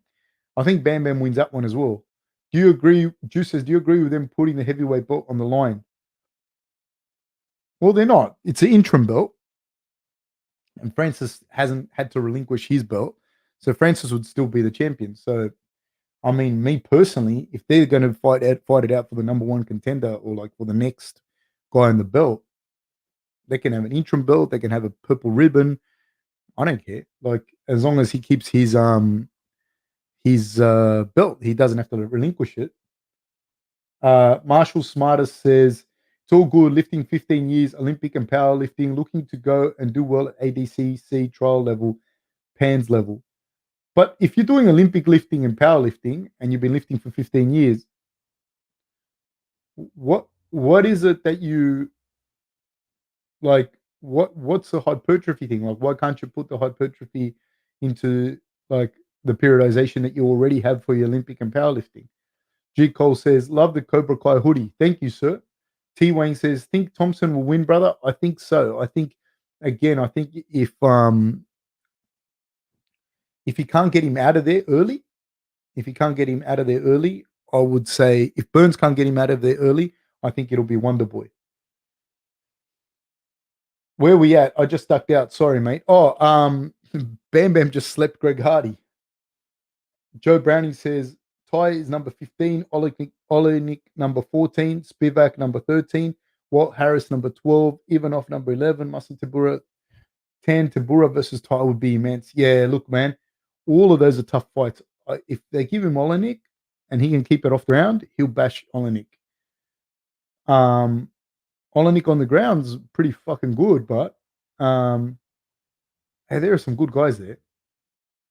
Luke says they're only doing interim belt because they didn't want to headline with Nunes. I see. Marshall Smarter says, because the periodization is conflicting with my BJJ output, I meant Ollie lifting and power in the past, looking for some mass to recomp later.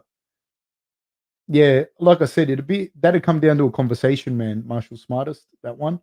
We're not going to be able to do that one over the computer like this. TJ says you're going to watch the Euro final tomorrow.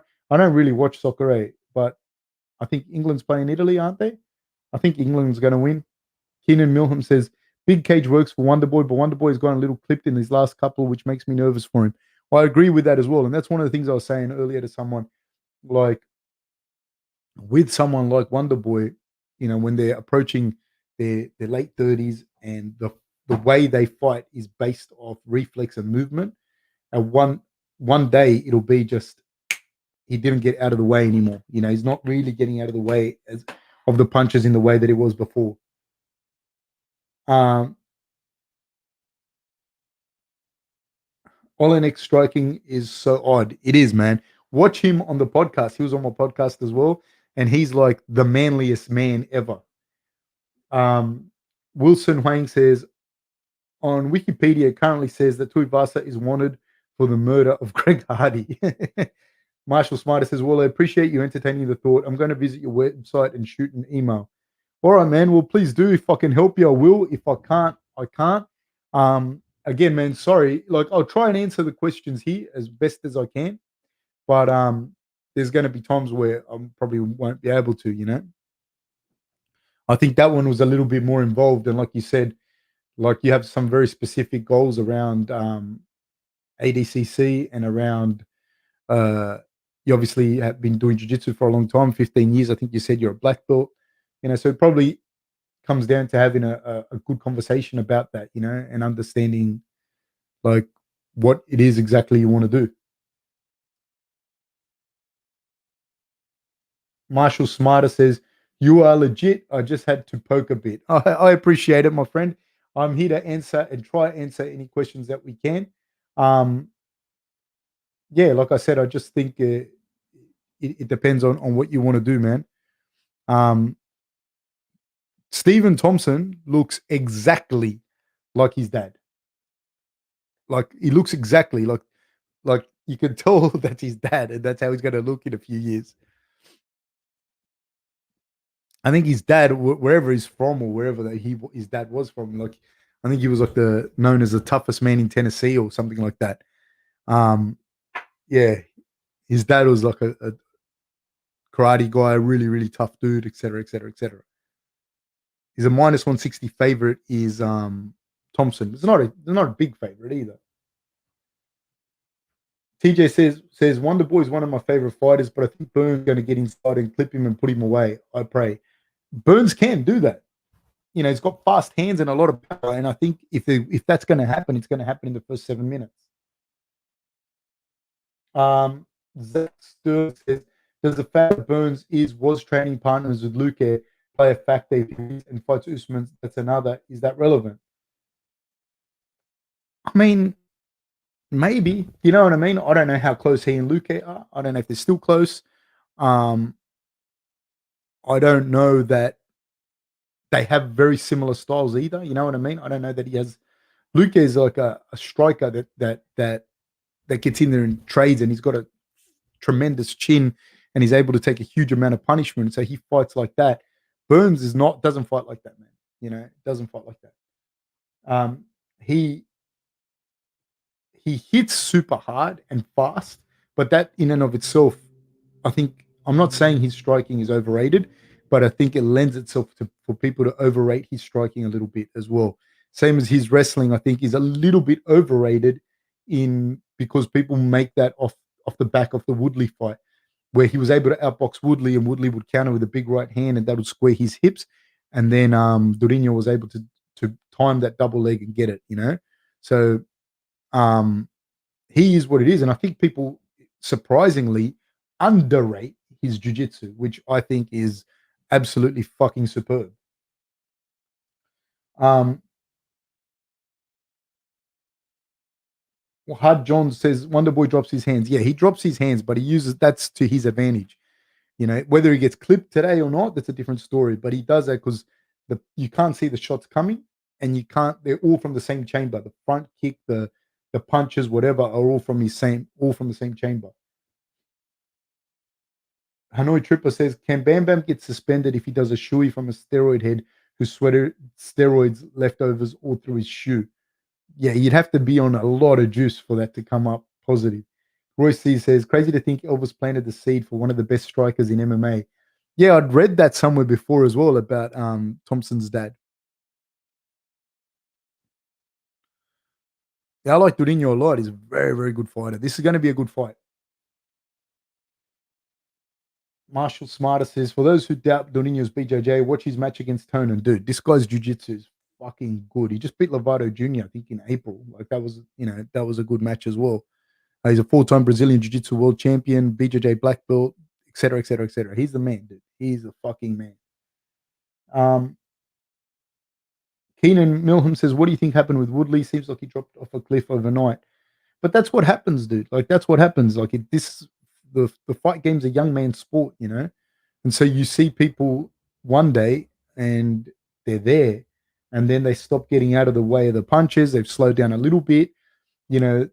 And when you're at the top of the game, everyone's training, watching you, you know. So your best moves stop working as much, and then your body's deteriorates a little bit. Then you have a surgery, etc., etc., etc. Nobody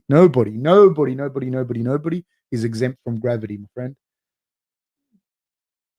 Um, how long till this one starts? Minutes. Keenan says he beat Lovato. He did. Yesin says Burns is a champ. Thompson is a champ on this level. These guys are built different. Man, this is a really good fight, dude. This is a fucking good fight.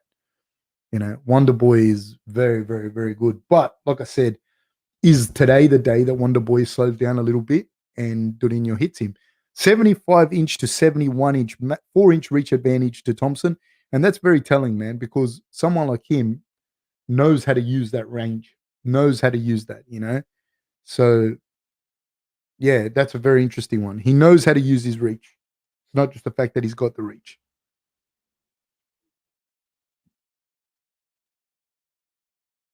Marshall Smarter says Lovato's brain has literal necrotic tissue in it. Luke says Till threw one punch against Woodley, so it's hard to say when he suddenly got old. Yeah, I don't know. You know what I mean? Like, I don't know if you get old or you just slow, you just slow down that bit. You only have to slow down like a tiny tad. And it depends on who you're fighting, you know what I mean? You might get away with fighting dudes even past that, if you match up well against them. Hud John says that karate stance, they use their arms to balance, and he does have a good jab from the waist, but still an elite striker will expose that. Wonder Boy's great at this style, though. Yeah, but he's fought good strikers, man. Marshall Smarter says this is a battle for distance and counter wrestling. I agree with you, sir. Keenan Milham says whole card has been great tonight. Really good matchups, except O'Malley, but it was late noticed. Agreed. TJ says there's 2 decades of keeping his hands down. Wonder Boy knows the dangers and knows what he's doing. Well, man, we're getting close. He's probably closer to 3 decades of fighting like that. You know, and being 58 and 0 in the professional kickboxing circuit. You know, this guy's got power in his shots. And there is a definite danger with Durinho of him taking you down and just grapple fucking you on the ground. That's real. That's a real danger that you're facing when you're facing someone like him. So that opens up the striking a little more than just the jiu-jitsu, than just the striking. Hud says, didn't someone KO him with a Superman punch off the cage, if I remember correctly? Anthony Pettis did. Yeah, 100% he did that. But that doesn't make him not a good striker. He's got a fantastic chin as well, That doesn't make him not a good striker just because he lost the fight. Famil says, I haven't been this excited for a while since. Excited to see what Wonder Boy brings. Me too, sir. Zach Staring says, how good is Gill's wrestling? It's good, but it wouldn't be the best wrestling that thing has faced. We're off, people, both in the orthodox stance, both in the orthodox. Moving.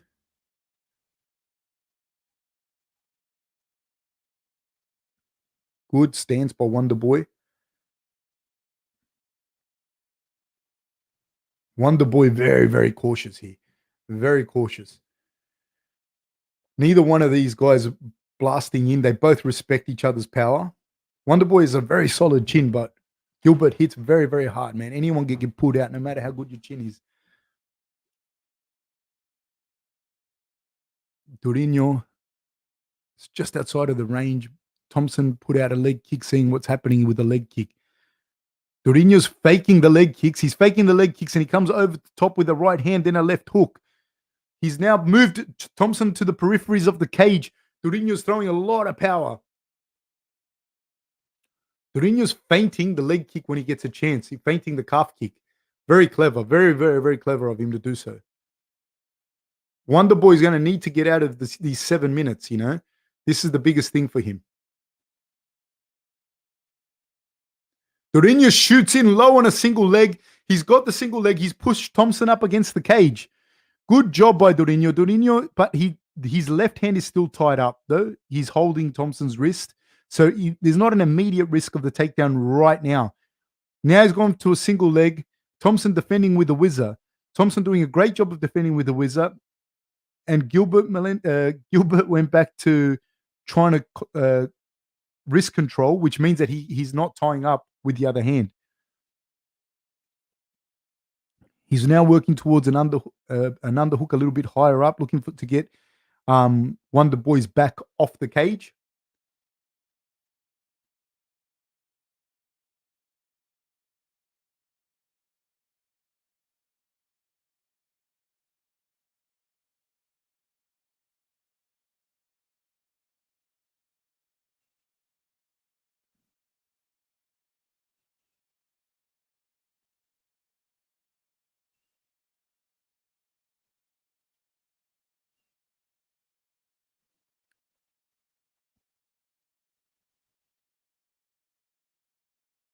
Nice. He drops his level now.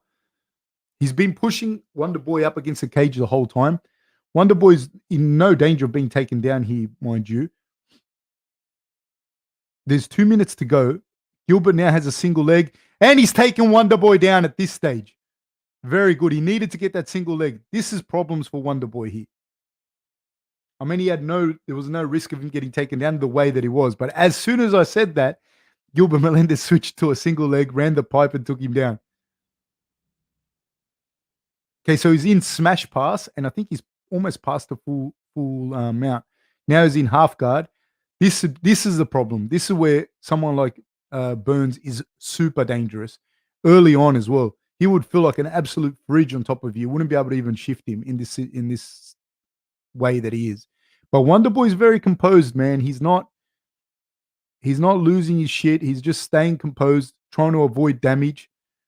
He's got good trying to get good bicep control here on Burns. But Burns, man, his jiu-jitsu is very, very high level. I cannot stress to you enough how high level his jiu-jitsu is.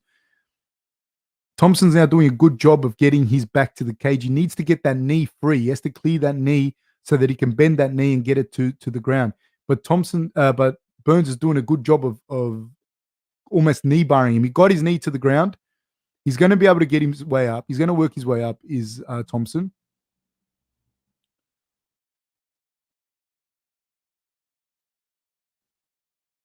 And he's landing little punches. Oh, big shots landed by Burns. Nice shots landed by Burns from that stance. The big thing when you take someone down is height. You need to be your head above his. Whoever wins, whoever gets their head higher in that position is going to win. Good job by Burns early on. There's 20 seconds to go.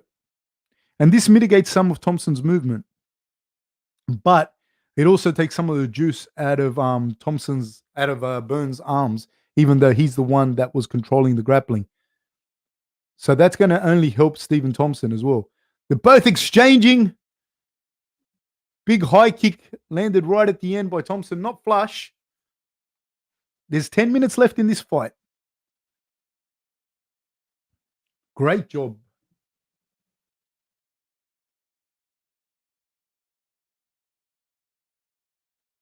Okay.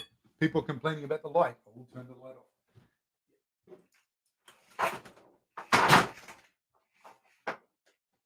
The sun came out too strong then, man. We are back to the cave look.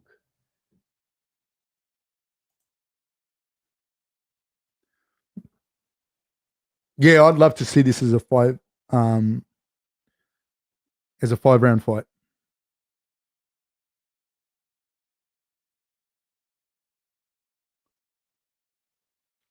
Oh, nice little left hook in that exchange.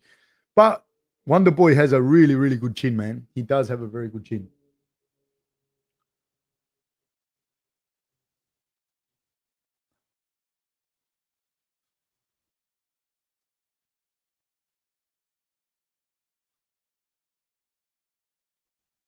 Nice little leg kick landed by Thompson, partially blocked by Burns. Burns once again fainting with a kick.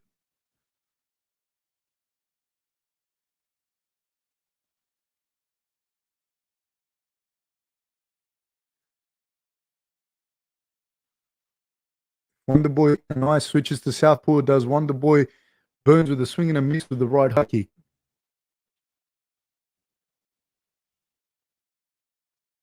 Spinning back kick attempt by Wonder Boy. Burns scoots out of the way. Wonder Boy now looking much more relaxed. Hands down, moving in and out. That's what I'm saying. I think that exchange, like regardless, takes some out of Durinho as well. Durinho looking to switch his stance as he steps in, and that allows you to cover a lot more distance.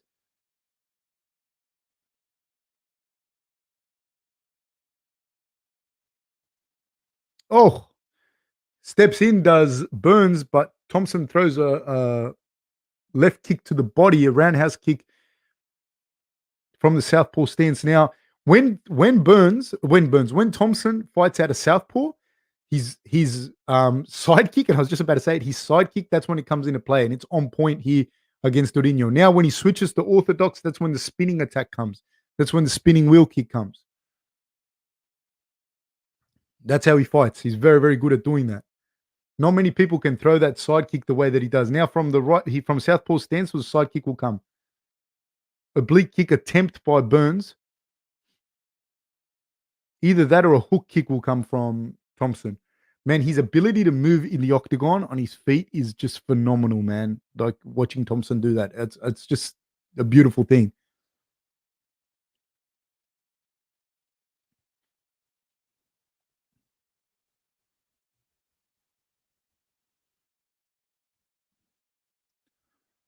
Moutinho threw the calf kick, but it didn't work. It was partially checked and he threw it a little high. Oh, left high roundhouse kick by Thompson. Burns moves out of the way. Now Burns is scouting the periphery of the octagon.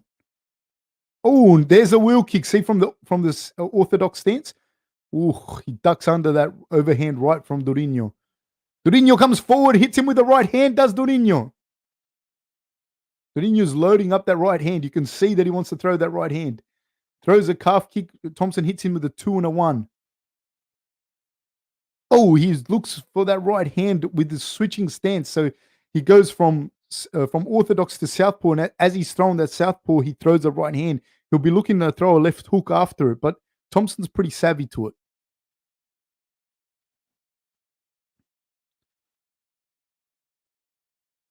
There's the calf kick. He is open to that calf kick, Durinho. Thompson doing a good job with the 1-2 now. There's a calf kick from Durinho, partially checked by Thompson. Thompson showing some level changes for Durinho, matching the level changes and showing him some level changes of his own with that hand.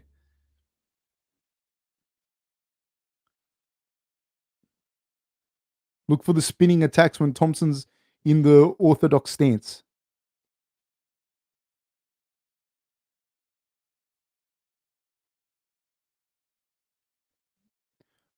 Durinho in deep on that single leg, but now he's slippery. It's very hard to catch it. Oh. They both clash.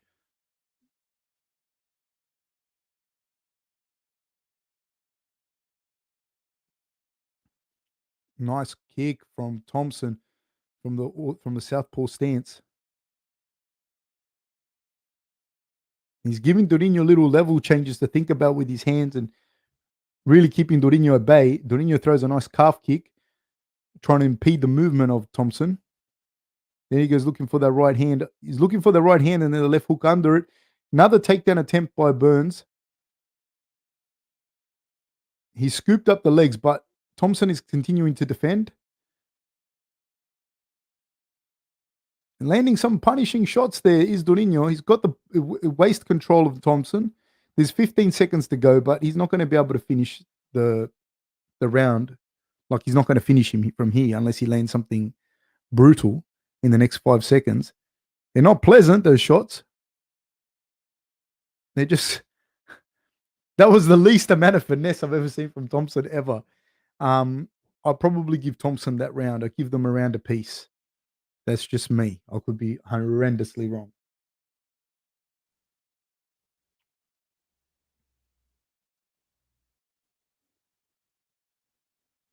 Yeah, I don't know. I have them around a piece, me personally, but it's hard, man. That's what I'm saying to you. Judging is hard, man. We're not even judging. We're just watching the fight, and it's hard. Everyone has different opinions. Boom. That side kick he does so good from the southpaw stance. Nice little right hand landed by Gilbert Burns, but Thompson's already out of the way. Yeah, Chuck Les, that was a good round ending. Hey, Keenan Milham says Burns' corner thinks he has two. Maybe. Close. I wouldn't bet on having two for either. Like, yeah.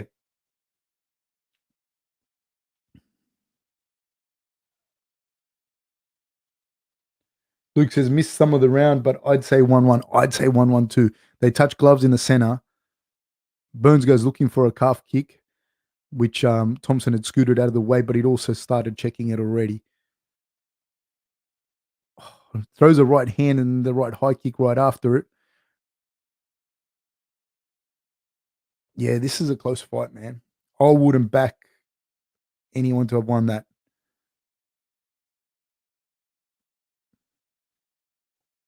Yeah, I have it even. That's me. Durinho's calling him on. Come on with his strikes.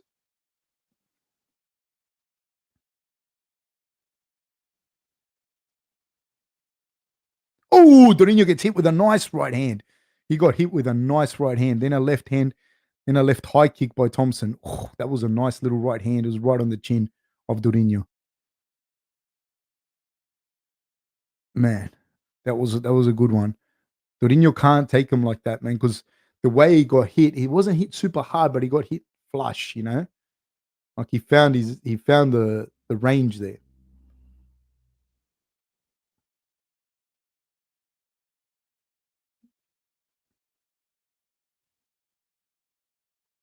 Throws a right hand, does Thompson, but now he stays in the southpaw stance. So he's actually a lot closer than you would think he is. Nice spinning attack. He drops Durinho with that. He drops Durinho with the spinning hook, and then Durinho with the right hands. He hits him with the right hands, and then Thompson hits Durinho with the right hand. But he's biting on Thompson's feints now. He shoots a single leg. It's in deep. He goes for the waist. He's got Thompson's waist. Is he going to be able to hold him here for the 3 minutes and 10 seconds? Because the bigger shots, in my opinion, by far were landed by Thompson. Thompson does a good job of switching his hips. Is he got the deep underhook here with the left hand? I can't see it. Is he looking for it? No, he's not. This is not going to be good for Durinho's arms either, though. This isometric hold is going to take a lot of the power out of the punches of Durinho if Durinho can't take him down. This is going to be very telling. Thompson's going to be looking to come out the left. Not anymore now. He hasn't got that left underhook. Durinho's holding on very, very, very tight. This is going to take a lot out of Durinho's arms. Is he going to take Thompson down? He did. He took Thompson down. Fantastic work by Durinho. Durinho's jiu-jitsu is good enough that he can hold Thompson down here.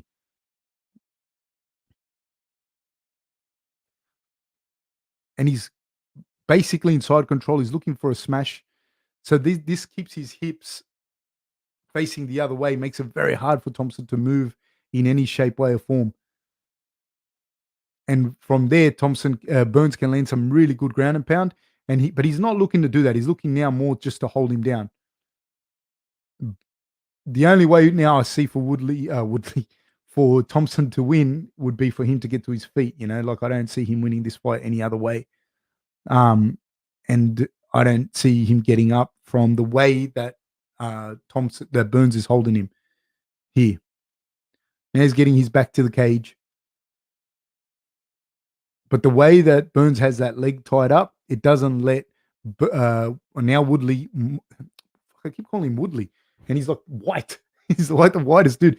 Thompson won't be able to get to his feet here, and Burns is completely doing a fantastic job.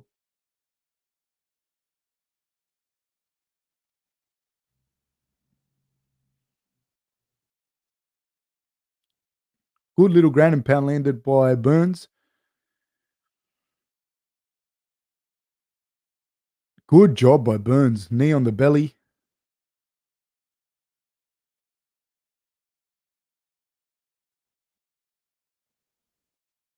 $57 seconds to go.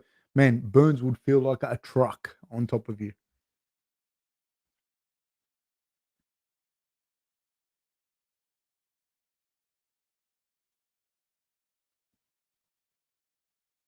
It was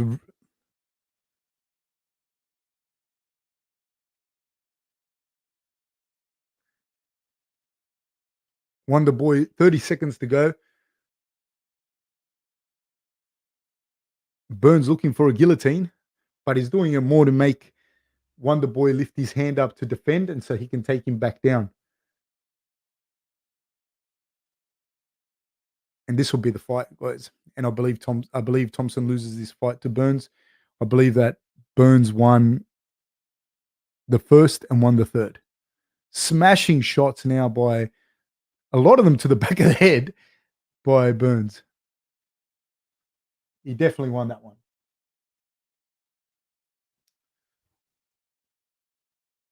It was a good fight. It was a good fight. In that third round, Wonder Boy definitely had very, very good moments here. This right hand was good. And this was good. Here, boom, the spinning kick. It hit Durinho well, dropped him. There was some good combinations in there, really good combinations. So Wonder Boy, yeah, definitely had the moments, but the way that like the one that came closest to finishing the fight, I would tell you was Wonder Boy more than Burns. But the way he finished, you have to give the win to Burns, But those shots that he landed, that Wonder Boy landed, man, they were fucking dropped him with a spinning wheel kick. What the fuck is Durinho's head made out of? Keenan says, result aside, doesn't really fill me with confidence for a Wonder Boy Usman matchup anyway, right? If Gilbert can hold him on the cage, Usman can for sure. I agree. And I think that my opinion, like Wonder Boy, it still can beat anyone on any given day, but I think that he still lost a few steps. He's not quite as quick as what he was, and I kind of felt like that before this fight. But he can still beat anyone on any given day, and that wasn't all Durinho's way either.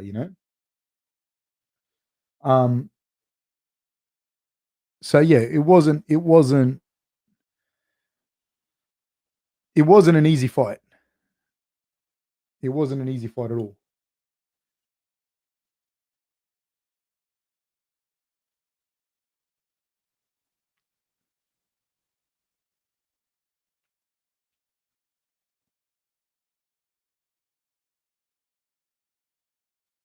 Great work from Durinho.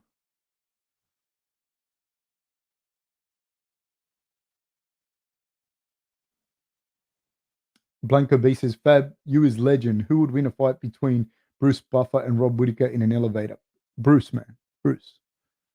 How, like, he just punished the body, man. And nobody can take Bruce down. Luke says, kind of hoping that Rob Gilbert ignored Canvas 35, says, who won? Gilbert. Gilbert did. I'll be back in a second.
Now the main event, Dustin Poirier versus Conor McGregor, is about to start.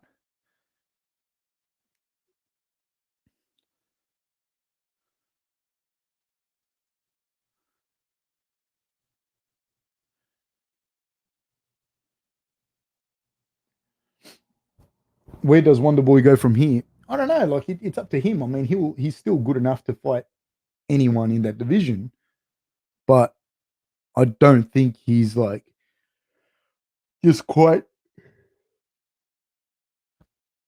How do I feel about sour ales? Is that from you? I don't know. I don't feel a lot. Oliver Ekman says, "Why are the shades closed?" People were complaining. They said it was too bright. Luke says Dustin probably next. No, he's definitely next. Marshall Smarter says, I'm bitter about them. Nice work, Marshall Smartest. Yeah, so now it's the main fight now, and we'll see how this one goes. Then we move on and on to the next one, regardless of what happens.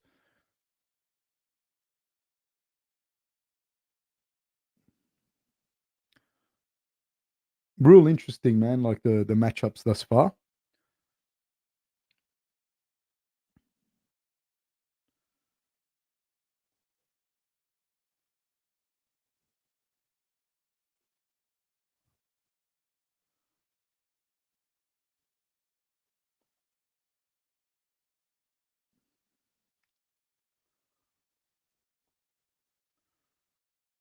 I'm interested to see how they're both going to deal with this whole with everything that they both brought to the table. You know, um,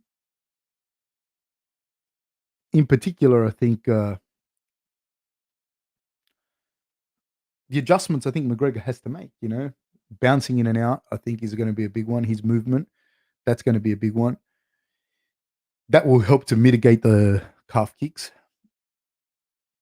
and that will also help to fix the timing when he steps in and Dustin check hooks over the top. That's going to be very, very interesting.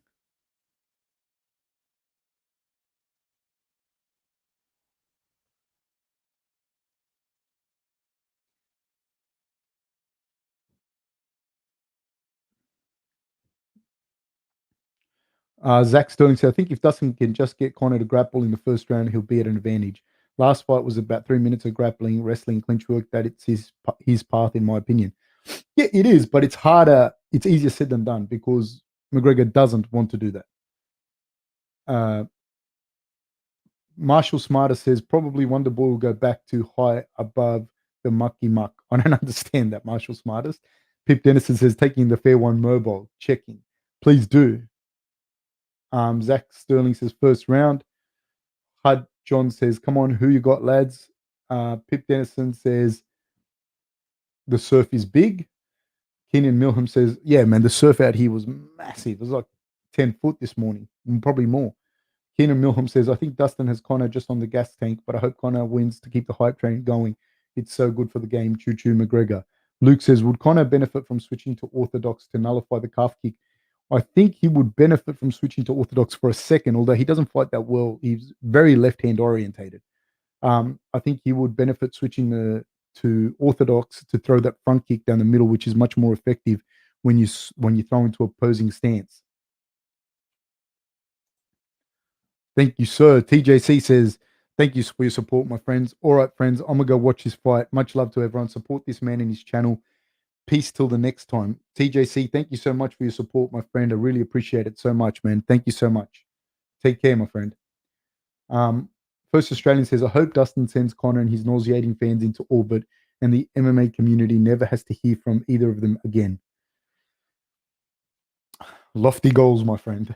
Hud John says, I'm amped for this. Marshall Smarter says, peace, brother. TJ says, you goat, says Joseph. Blanco B says, regardless who wins, can we all just agree that Fab is a legend, mate? Thank you, sir. Juice says, let's go, DP.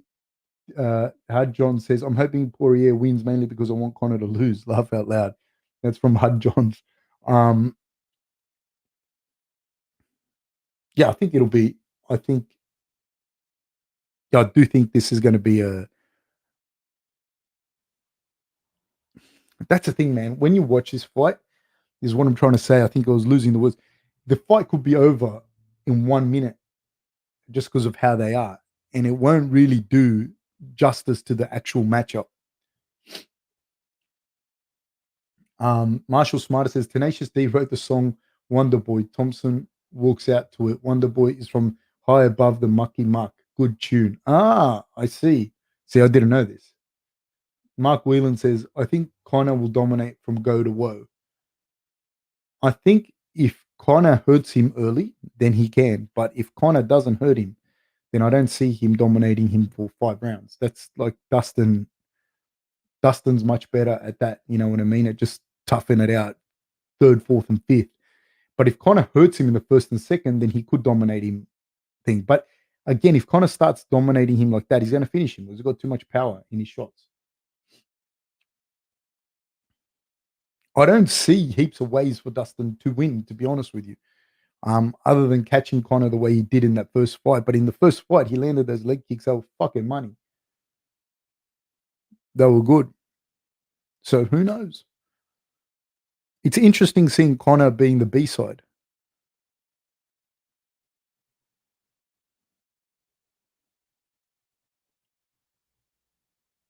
They do a good promotion in the UFC. I'll give him that. That's for sure. Luke says Conor probably shouldn't win if the world makes sense. The world doesn't make sense, my friend. But I think Conor is a little faster and hits a little harder, and that makes a big difference. Oliver Ackerman says, I see this fight going a little longer than the last one, but Dustin pulling it out. Michael Wood says the crowd is going to be crazy. Yeah, look, man, I think for Conor's walking out, it looks super amped.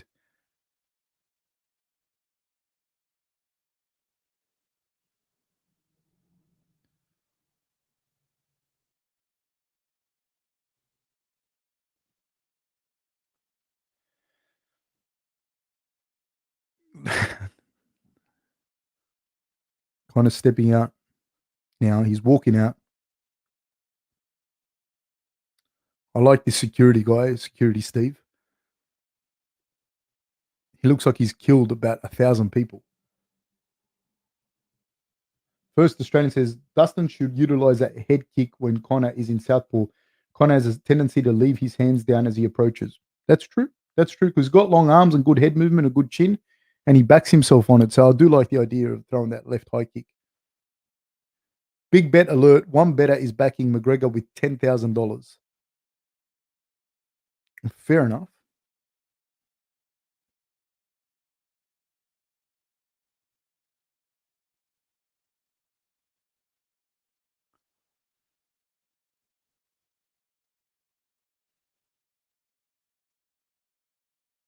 Shaking hands with his corner.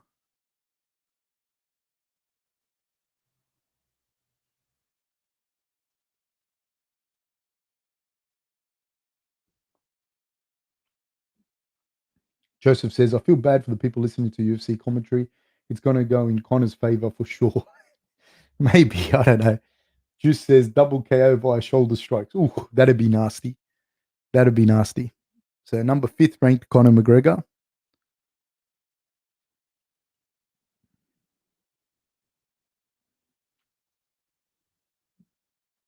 Juice says, I've heard fighters say they've intentionally kicked someone in the groin to get a breather. In your opinion, is this dirty or fair tactics? It's definitely fucking dirty. You kick someone in the fucking balls. So yeah, there's nothing nice about that. But what do you do? Marshall Smarter says, it is interesting seeing Conor as the B side, almost like where he came from, almost like seeing his origin story unfold after falling from grace. Maybe the shoulder chip will pay. Man, maybe it's a fight, man. At the end of the day, nothing matters until once you're in there and the shots start landing. Luke says, I usually mute and listen to a YouTube stream. Thank you, sir. And thank you to any other YouTube stream you listen to. We need it more than the UFC does. Mark Whelan says, I don't see going the distance. I think they are both so good that one will sit the other on his ass. I agree. Filberto Halimo says, just got on. What's going on? Dustin's walking out, my friend. Dustin's walking out right now. Dustin is walking out.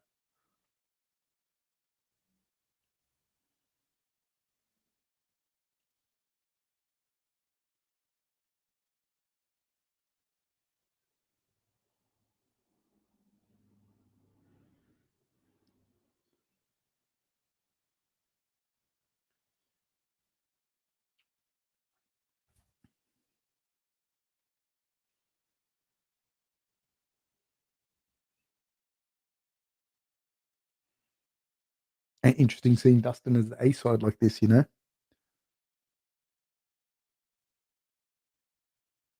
The thing with fighting is, man, everything can go well, everything can be perfect.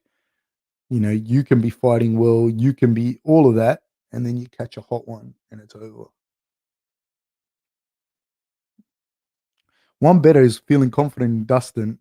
I don't know, I couldn't see how much he put in. Put in boxing and NFL breakdown. Do you think Conor got into Dustin's head this time? I don't know. Did Dustin get into Conor's head? I don't know. Um, Zach says, I think if Dustin's weight cut went fine, he should win. Keenan says, don't know how you get in the head of someone who took yours off a few months ago. That's true as well. Joseph says, win or lose, I'm just glad Dustin got his money fight. Yeah, he got paid. Zach says, every insult Connor said was negated by the fact he got KO'd. He was a class clown who everyone outgrew. That's from Zach Sterling. Marshall Smarter says, I like him being more of the outside dog than the lap dog.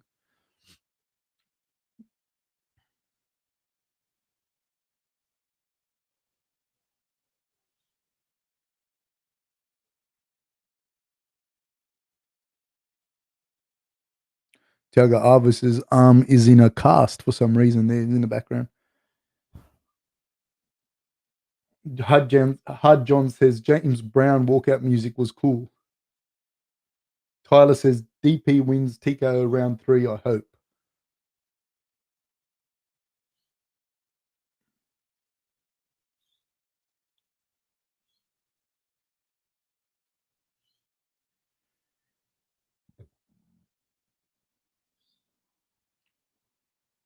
Zach says I'd love to see Dustin get a win with his guillotine.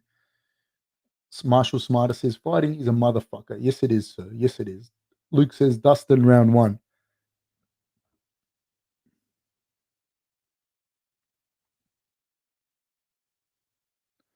McGregor runs over to Dustin's side to yell some stuff. Oliver Ekman says, I'll put him in the cast, mate. I'm sure you did. First Australian says, Fab, what do you make of that Hector Lombard video, bare knuckle boxing? I know you guys may have worked with him with Rob. We never worked with him. We never worked with him. I've every time I see Hector, I talk to him, I always have a chat with him. Dude, I'll tell you a Hector Lombard story. I don't know about that video, man. I don't fucking know. Why would you get in someone's face straight after a fight the way that guy did? I don't know. But I'll tell you a story about Hector Lombard. This I've heard from a few people, just to give you an idea of what a fucking freak he is and what he was at his peak. He came out here and he was doing judo with the Australian national team. Now I had a friend on there, Priscus Nofognolo, who also fought in MMA, but he was on that thing, and they reckon that Hector, right, when they were running 400s, the 400s when you run, he was running like low 50s, like 51-second 400 meters, like repping them out. For anyone that knows what that is. This is not a non-runner. We're not talking about a 100-meter runner, a 400-meter runner. We're talking about a fucking judo guy that's built like a gorilla running 50-second 400s. That is stupid fast. That is my Hector Lombard story. And that should tell you what I think of him and how fucking scary of a man he is. That's a freak level of athleticism, you know? Um, Marshall Smarter says, how many wife digs are being thrown at Dustin in there? I don't know, man. I don't know. Joseph says, Coach, you think Khabib is watching this? And if he is, what do you think he's saying? Well, he's definitely watching it because, you'd be watching it. But I don't know. First Australian says he's built like a brick shithouse. He's just staunch like a tree trunk. Yes, he is, man. Yes, he is. And he's that level of athleticism. You know what I mean? Like that kind of athletic person. Like he's a real freak of nature.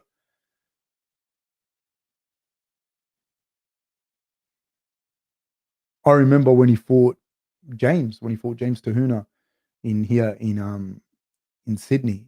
I think it was in Sydney. I can't even remember, so long ago. And I remember I was there when he fought Fabio Galeb as well, and the way he got his hands off back then, and with his judo and that, he was a scary, scary human being. No, I won't forget the clock, my friend. I won't. First Australian says, I only thought maybe you'd worked with him because he's always commenting on Rob's Instagram posts, congratulating Rob, etc. Yeah, no, we never worked with him. I knew he might have worked with Rob like back in the day or something, before I worked with Rob. I don't know. But my dealings with him have only ever been like, just talking with him and that, and just positive talks, like never been, like he's always been a gentleman to me. He's never been rude or, but you'd have to have rocks in your head to jump in the ring and start getting in his face and yelling shit at him. Like, you know what I mean? Like you wouldn't do that. I don't know why you'd do that, like, but having said that, the dude that did it is a hard ass too. So who knows? Minus 139 favorite is Dustin.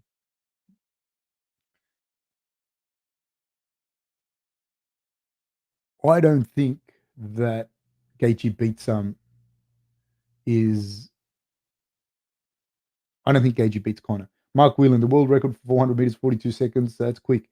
Marshall Smarter says 52-second 400 is like what the best high school guy in the States has run ever. Yeah, man, he's fucking fast. I don't know the exact time, so it might have been 53. I don't know, but it was something like that. It was low 50s. Super fast. He was 25 or something when he did it. River Trash, in fairness, he wasn't massive back then. He was still doing judo, so he might have been 82 kilos or something. Still, horrendous. Yeah. All right, people, we're off. We're about to start. Conor trying to get the jump, always tries to take the center of the octagon, and we're off. Conor with a spinning back kick attempt, and that always pushes the other person to the back of the octagon. The low kick landed by Conor. Come on, clock. Low kick landed by Conor. Conor looking into his kicking game, and he has to kick with the kicker. Ooh, nice calf kick landed by Conor, and then a front kick down the middle. That's a front kick I was talking about with Conor. Another back kick by Conor to the body. Ooh, Dustin trying to catch Conor's kick.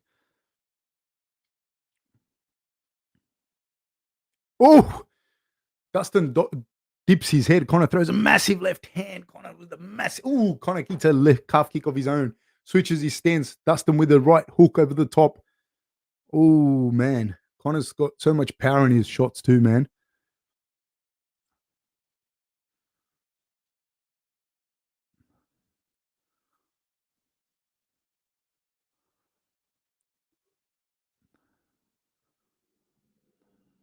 See, Conor switching more. That's what I said. Conor switch a little bit more to orthodox and throws a front kick. And it also allows, and he's throwing leg kicks himself. Ooh, nice little left hand by Conor. He's throwing the leg kicks himself. It's something. Ooh, left hand, right hook by Dustin, and lands a left hand on Conor. A little uppercut as well. Both guys exchanging. Conor clinches, initiates a clinch. Dustin goes looking for the lateral, like Conor, like a lateral drop. Now he's switching here, going for the double leg on Conor. Conor's defending quite well. He's got a reverse crossface in there. Now Conor might be looking for a guillotine as Dustin goes looking for a single leg. It's in tight. Conor might have a guillotine here, but Dustin's in deep on this leg. Deep, deep, deep. Conor's got very good balance. Conor drops to a guillotine, but he's not going to get this guillotine from here. Dustin has to put pressure down with his right shoulder. I think Conor might try and flip him. As long as he keeps his right shoulder pressure down, he's out of problems with the guillotine. Conor's a very, very strong man himself, though, but he hasn't got his arms linked anymore for the guillotine. So now that Poirier has managed to get the takedown, and he's up against the cage, he has to get over his hips. Dustin has to get over Conor's hips. Good job by Dustin. He has to hold Conor down. If he can hold Conor down, it's going to become harder and harder for Conor to recover later in this fight. The problem is, man, when you go for a guillotine like that, you're basically capitulating the takedown, unless you've got a killer guillotine that people are scared of. Like if Nate Diaz puts you in a guillotine like that, it's scary. Conor's struggling a little bit here. One of the things is throwing nice little elbows from the bottom. They're landing on the top of Dustin's head. But this is what Dustin wants. And the way that he has Conor's head parallel to the cage and then his body perpendicular makes it hard for Conor to stand up. I'm just surprised that Conor's not doing more to get up from there. He's eating massive elbows, is Conor. Like pushing him off, pushing Dustin off and trying to get up is what I would imagine Conor would want to do.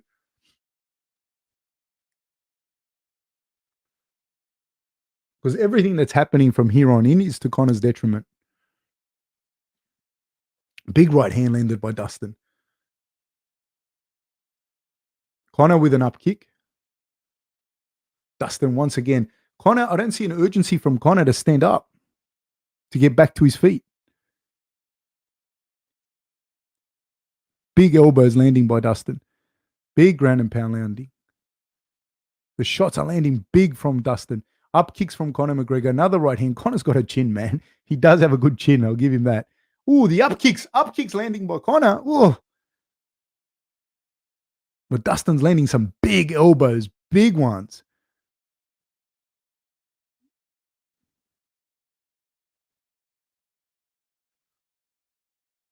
You got to be careful not to punch himself out as well. It's very easy to punch yourself out. But Conor's not going to get those guillotines. I don't know why. They're talking to each other.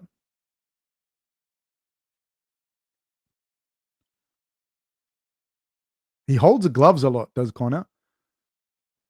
There's 10 seconds to go. Oh, Conor gets dropped. There's 5 seconds to go. 4, 3, 2, 1. Time. Conor got sat on his bum bad.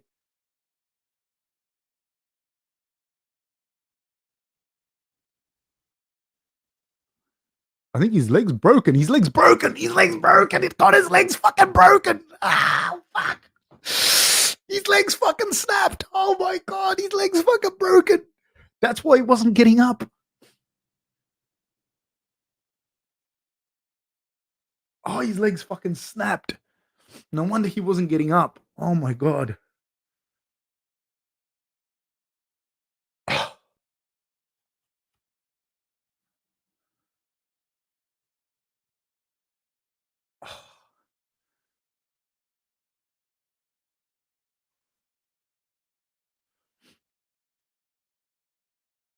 Wow. Good for Dustin, man.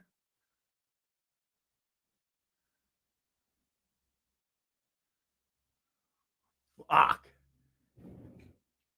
That, ladies and gentlemen, is most definitely the fucking fight for whoever's asking. Wow.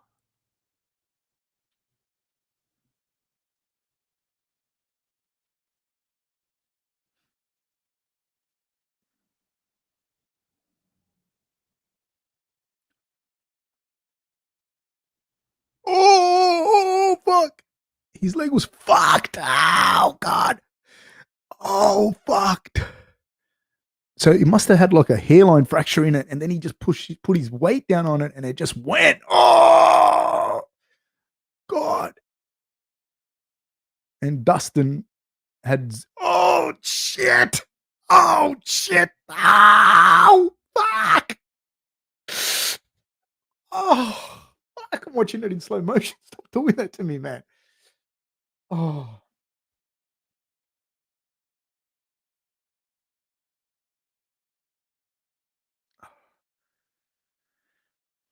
Oh, fuck.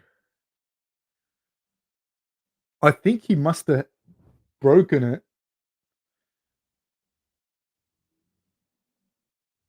I think he must have broken it earlier in some of the leg kick exchanges. He must have broken it earlier in some of those leg kick exchanges, like fractured it, and then And then when he put his weight down on it, with all his weight going the other way, that's when it must have snapped. Like I think he must have hit it and heard it already, because he wasn't trying to get up like you'd think he'd be scrambling. Like he must have heard it, and he must have just thought he heard it, not that he broke it.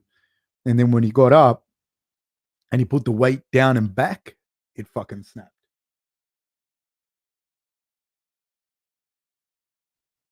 Oh, Hud Johns, it's very much a stoppage, my friend. It's very, very much a stoppage. Oh, Jesus Christ. I I think he snapped it, man. I think one of those kicks or one of those shin clashes or something. I think this is just me, you know. I think it was in one of those shots, in one of the kicks and that. And then when he stepped back, it snapped. Now, because you see a bulge, you see the bone fucking bulge out of the fucking leg. Whoa, it almost broke the skin, man. Fucking hell. Yeah, I think so too, John Peters. I think it was a checked kick.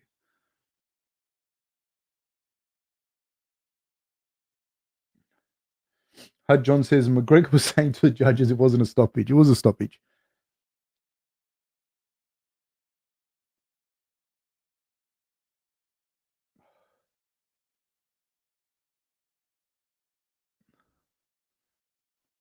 Whoa.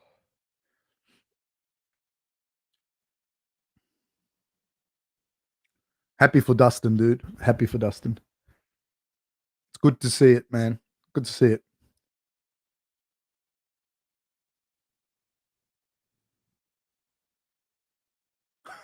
And he does a little, he did the McGregor walk.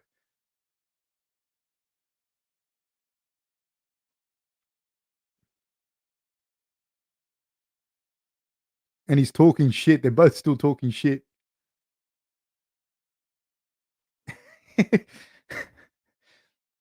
He's still talking shit and he lost that badly.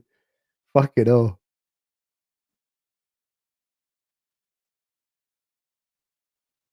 Oh man, the first Australian. I don't know what Dustin's saying, but they were talking shit to each other. I shattered my growth plate in my ankle. The pain is fucking insane, so I know what he's feeling. I hit one on the corner of a brick pole when running. Oh, first Australian, stop it. Oh my god, that fucking hurts. I just think of it. Yeah, Conor will say, of course Conor will say he didn't beat him. Oh, that's a problem, man. The calf kicks and that. Just people are just checking the kicks and legs are breaking and shit. I know Tripper says I missed it. Was it a solid win? Yeah, fucking oath. Um, Zach, without the leg break, who do you have winning that round? It doesn't. It fucking Dustin, but it doesn't matter because that's that's the fucking fight. That's the fight. It's hard to feel sorry for Conor, dude. Honestly, like when like you sell the fights and you say what you say, but then people get on the bus and everyone, yeah, but it's hard, you can't. I don't wish that upon anyone, but it's hard to be like, oh, he's such a good guy, you know what I mean? So, so yeah,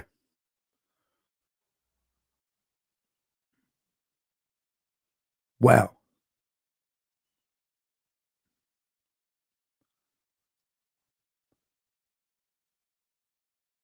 wow,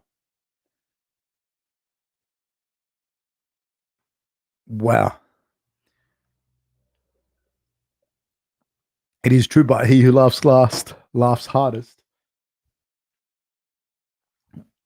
Wow. Marshall Smarter says first go to celebrate a leg break since Chris Weidman the first time. In fairness, though, dude, it's it is what it is, man. If I close my eyes and I swung and I hit you and I win, I win. So you check a kick, you won. But in fairness, he was getting the better of Conor anyways. He got the takedown, etc. Da da da da da. I don't know which point he broke the leg. Blanco B says Dana White. Yeah, I think a fourth fight for the interim belt makes the most sense. Keenan Milham said Dustin Karma is not a bitch. She's a mirror. I beat the man. That is true, my friend. That is true. It is true. You know,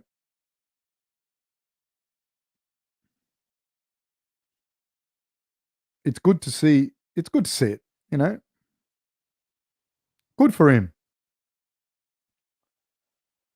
Joseph, coach, your thoughts on Dustin versus Oliveira? It's going to be interesting because what's he saying? He's still going. After all the shit he talks and everything, like, come on, man. Um, my thoughts are Dustin versus Oliveira. I think Dustin probably beats Oliveira at this stage, how I can see it, you know?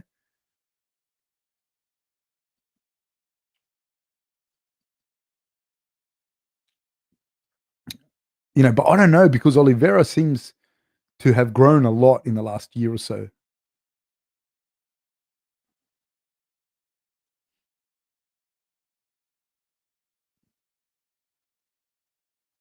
Hud John says, does that mean people get paid up for a Poirier win? Fucking oath it does. 100%. Zach Sterling says, no need to read this out loud. Oh, but we will. Thanks for answering questions for the commentary coach. This was my first time in here. Really appreciate it. Nah, man. Appreciate you guys. And please hit the like and subscribe and hit the notification bell. That was fucking brutal, man. His leg is fucked. That was so bad. Dude, I feel pain, Pip. I do feel pain. What did he say in the post-fight speech? I couldn't hear it. Cecilia Da Rocha says, do you think the winner of Dustin Oliveira could get a fight with Khabib if they keep winning and maybe beat Makhachev? I don't know. I don't know why Khabib would want to come back. Mexi says Conor is pissed. Keenan says Conor saying none of the kicks were checked, just a gammy ankle like Anderson Silva. Doesn't matter, dude. Doesn't matter. It doesn't matter what it is. You know what I mean? Like you lost, you lost. That's it. Shit. I feel for him, man. Dude, sometimes when I'm in the surf and I put my foot down and I think my foot will get caught between two rocks and snap. And it's so I feel for him, man. I'm not um I don't wish that shit upon anyone, man. I've got a recurring ankle, like I always roll my ankle. And I just think about that. Oh, and what happened to him, Jesus. Oh, there's Charles Oliveira.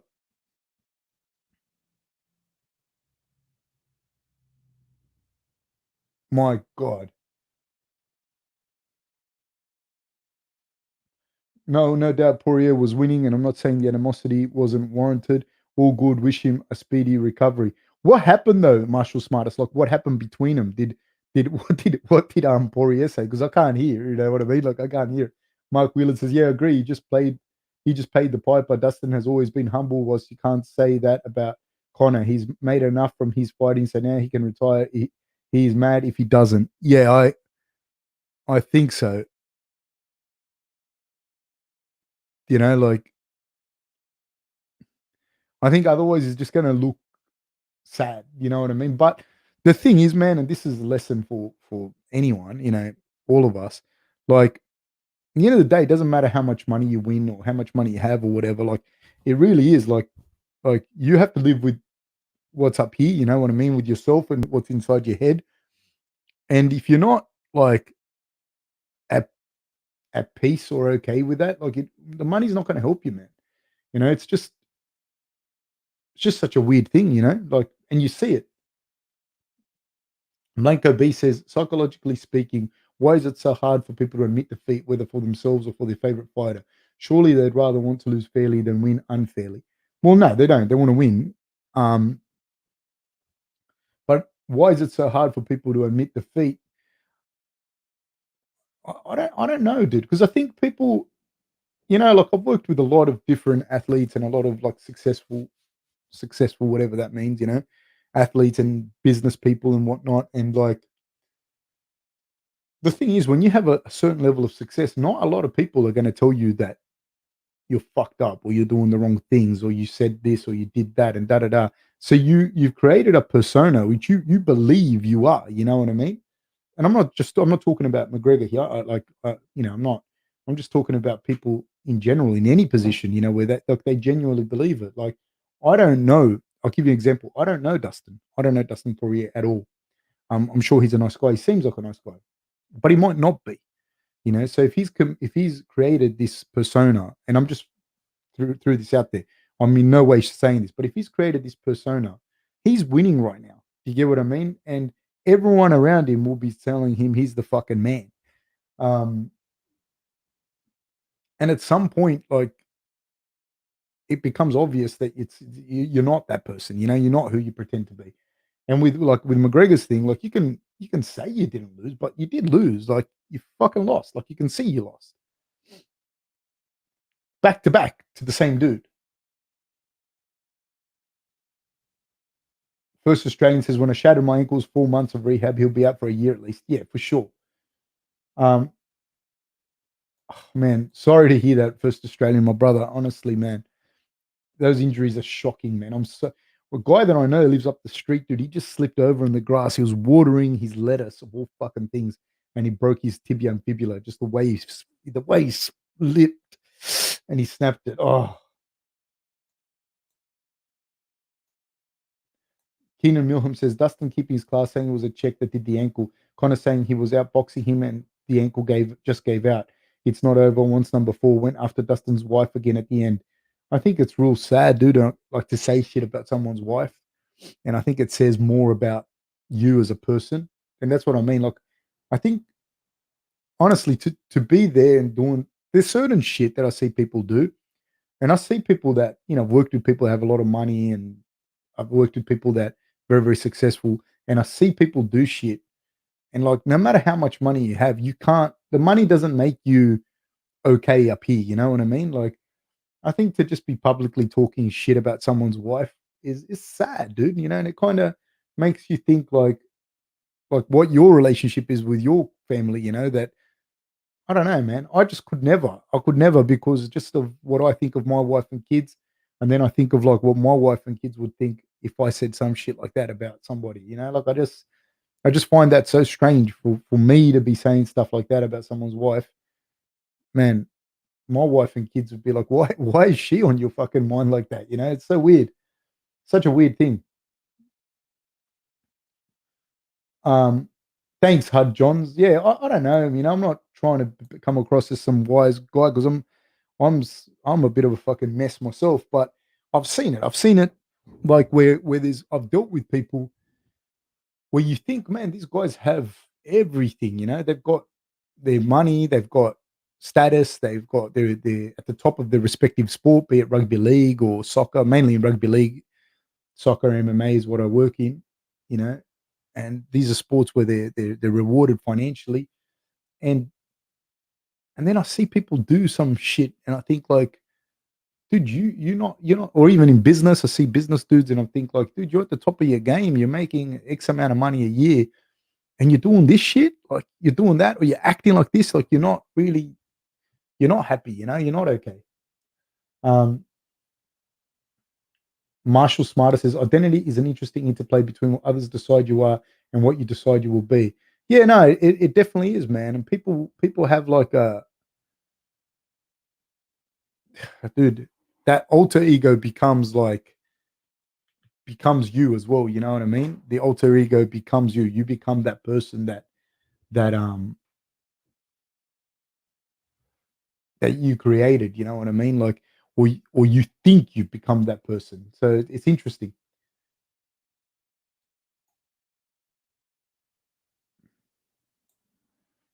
Um,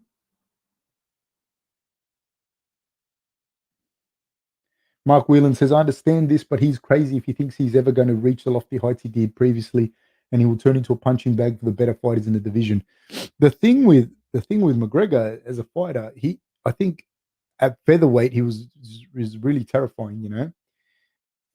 As a lightweight dude, he really, I think he only won 2 fights, which was the Alvarez fight, and this is I'm not taking anything away from him. I'm just saying what the facts are. He fought Alvarez, who was a really good matchup for him. Not his fault. This is and he went out there and he performed the hell out of that fight. Um, but he didn't fight at lightweight and win like a whole bunch of fights at lightweight. So he didn't I think he's won 2 fights at lightweight and then he's lost 3, and he's more or less able to pick those fights. And then if you count Diaz, because Diaz when he fought him, Diaz was a lightweight. He lost one again there, and he won one in a decision. Like as a lightweight, I don't think McGregor did like amazing things, but as a featherweight, he was fucking fantastic. As a featherweight, he was really, really good. And I'd struggle to see a lot of people beating him at featherweight at the time. At lightweight, I think he could have been competitive, but he went on and did his things and he made shit tons of money, and credit to him for doing that.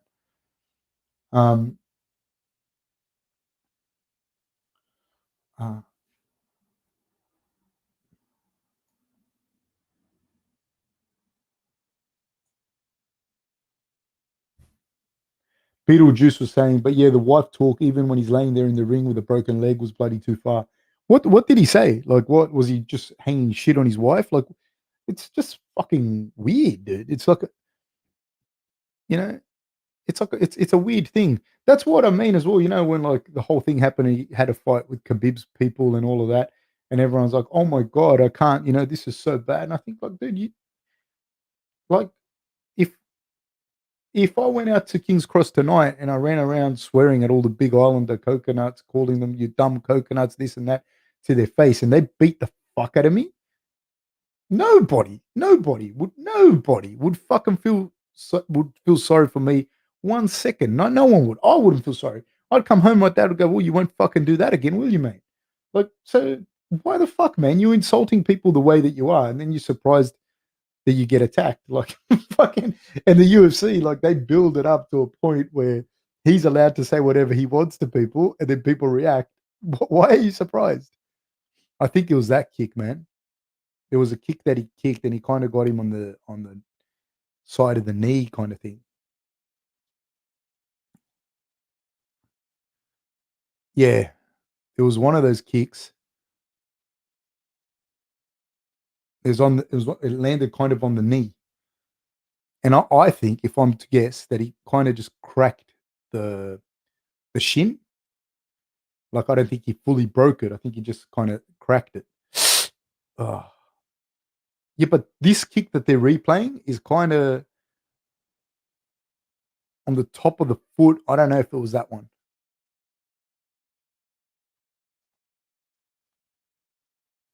Yeah, and then Poirier points to it. Poirier points to it. So even Poirier must have felt it. And then later, that's when Poirier takes him down, I think. Yeah. And then Conor wasn't trying to get back up. So his foot he must have known his leg was fucked. He's looking for that guillotine. Because that's what I was saying when I was calling the fight. I was like, I don't know why he's not trying to get up.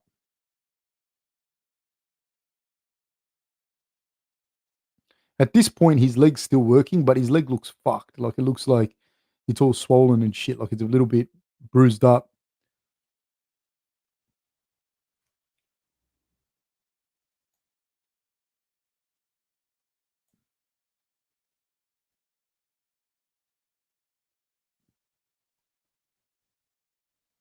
Mark Williams says, "Yeah, it's fighting. What the fuck has his family got to do with it? Understand you 100%. Where is the line in the sand, for fuck's sake?"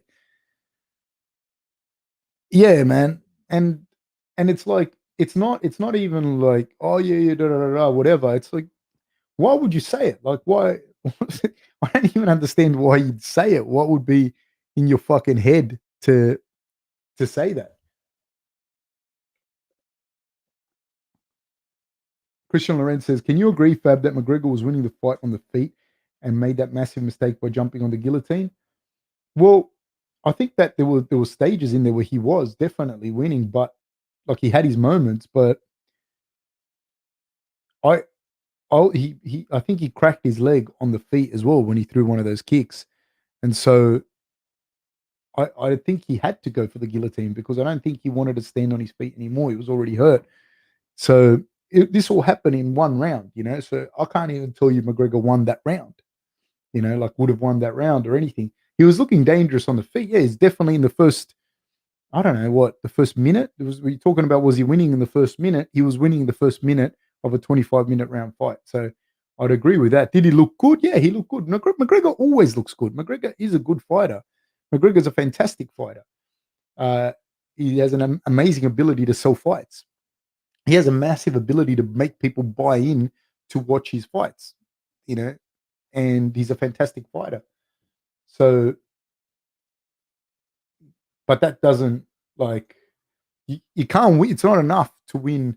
It's not enough even to win 23 minutes of a 25-minute fight. If you lose the last two and the guy stops you, if he stops you, then you lost. And McGregor's performance wasn't even close to that. Andre says, is it dirty to put your fingers in your opponent's gloves and pull them down? That's what Dustin said Conor did to throw the up kicks. It's illegal to do that. And he did that in this fight. And he did it with Khabib as well, pulling the glove down.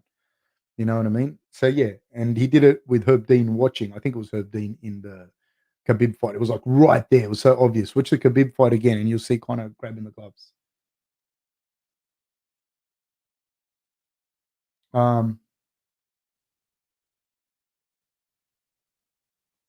Hanoi Tripper says, that's interesting, eh? Says, even Federer won't admit defeat. Same as Sippers. It's always their own errors that cost them. Yeah, that's a funny thing as well when people say, you can't just go, you know what? Fucking so-and-so beat me. And the truth of the matter is that that's what happens a lot of the times. The guy just fucking beat you. And you want to look into it. Like, I mean, you can go back and analyze certain things later, and that's great. But it's not the same. It isn't the same because shit happens in a match. Like, that people don't understand. It just happened in that way because it happened that day. Hud John says, was a 10-8 round after that ground and pound. Yeah, it was a brutal ground and pound, dude. Brutal. Lloyd says, now GSP and Khabib have retired. I want them Khabib versus GSP in a grappling match. I think if normal sub-grappling match, I would probably pick GSP. Yeah, I don't know. Cody says he hasn't had a real win in years, though. That is true as well, Cody. Kevin Roman says now we have to listen to these casuals say Conor was going to beat him in the second round. But it doesn't matter because he didn't. You know what I mean? That's the fucking game, dude. That's what people don't get. That's the fucking game. Like, that's the game. Mark Whelan, it's about Dustin's wife texting Conor about his donations to their fund, and Conor leaked it to the press, but implied she was cracking onto him. That's where the whole shit show started. Dude, that's even fucking sadder. that's even fucking sadder. Honestly, that's fucking sad, dude. Come on, man. Joseph says, can't wait for Dana to announce Dustin versus Conor 4-5-6 forever. Yeah, it'll just keep going that way. Marshall Smarter says the game is so final. Man, it is, my friend. It is. It's fucking brutal, You can't like it isn't, you know what I mean? Like it is what it is, man. And nobody's exempt from gravity, Um and then like I said to you before as well, like it's not just the guys that like Conor is very obvious in how he acts in that. It's not just him. Like, often you see sports people and you're like, oh, it's sad now you see him alone and you see him, blah, blah, blah, him or her, and when he was at the top or he or her were at the top of the world and blah, blah, blah. And you think, though, you know how many people that guy or girl must have fucked over in their prime? You know what I mean? Do you have any idea? Just because you're not loud like Conor McGregor, but you don't know how many people they've fucked over in their prime. You don't know how many people, you know. So no one's exempt from gravity, man. It's interesting. Yeah, Kevin Roman says, I agree. Nah, Nathan Conor will fight when he gets healed, and Dustin Poirier will fight Charles. I agree. Who do I have for Poirier versus Oliveira? Probably Poirier.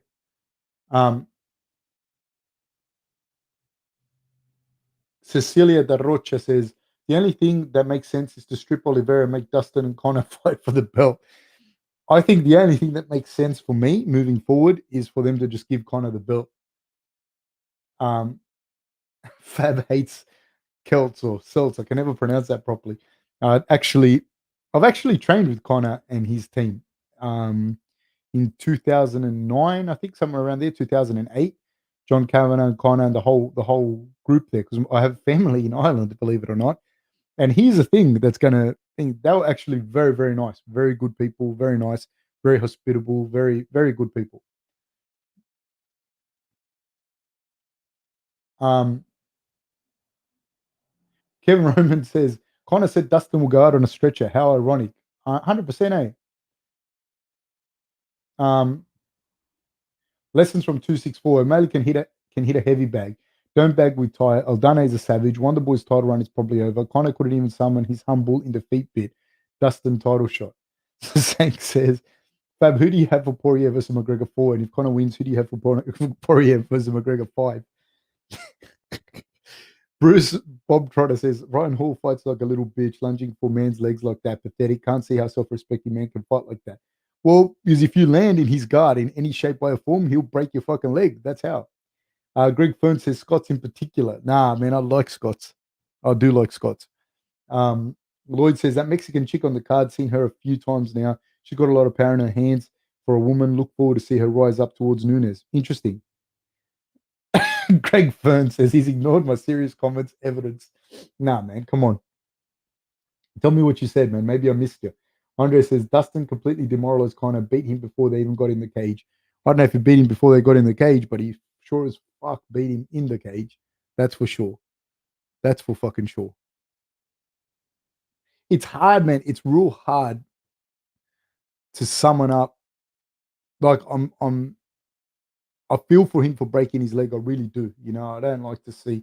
I don't any man's misery on anything like that. I don't. But it's hard for you to feel sorry for him if the guy's going to be talking shit about the other dude's wife. You know that even later in that it's kind of sad. Um, Guys, we will be back on Tuesday to have a chat about this and everything that happened, and we will go. You know what I mean? We'll go and have a chat. Yeah, I know. Hey, Rogan sitting next to Connor and talking to him with a broken leg and a busted ear. Fucking hell.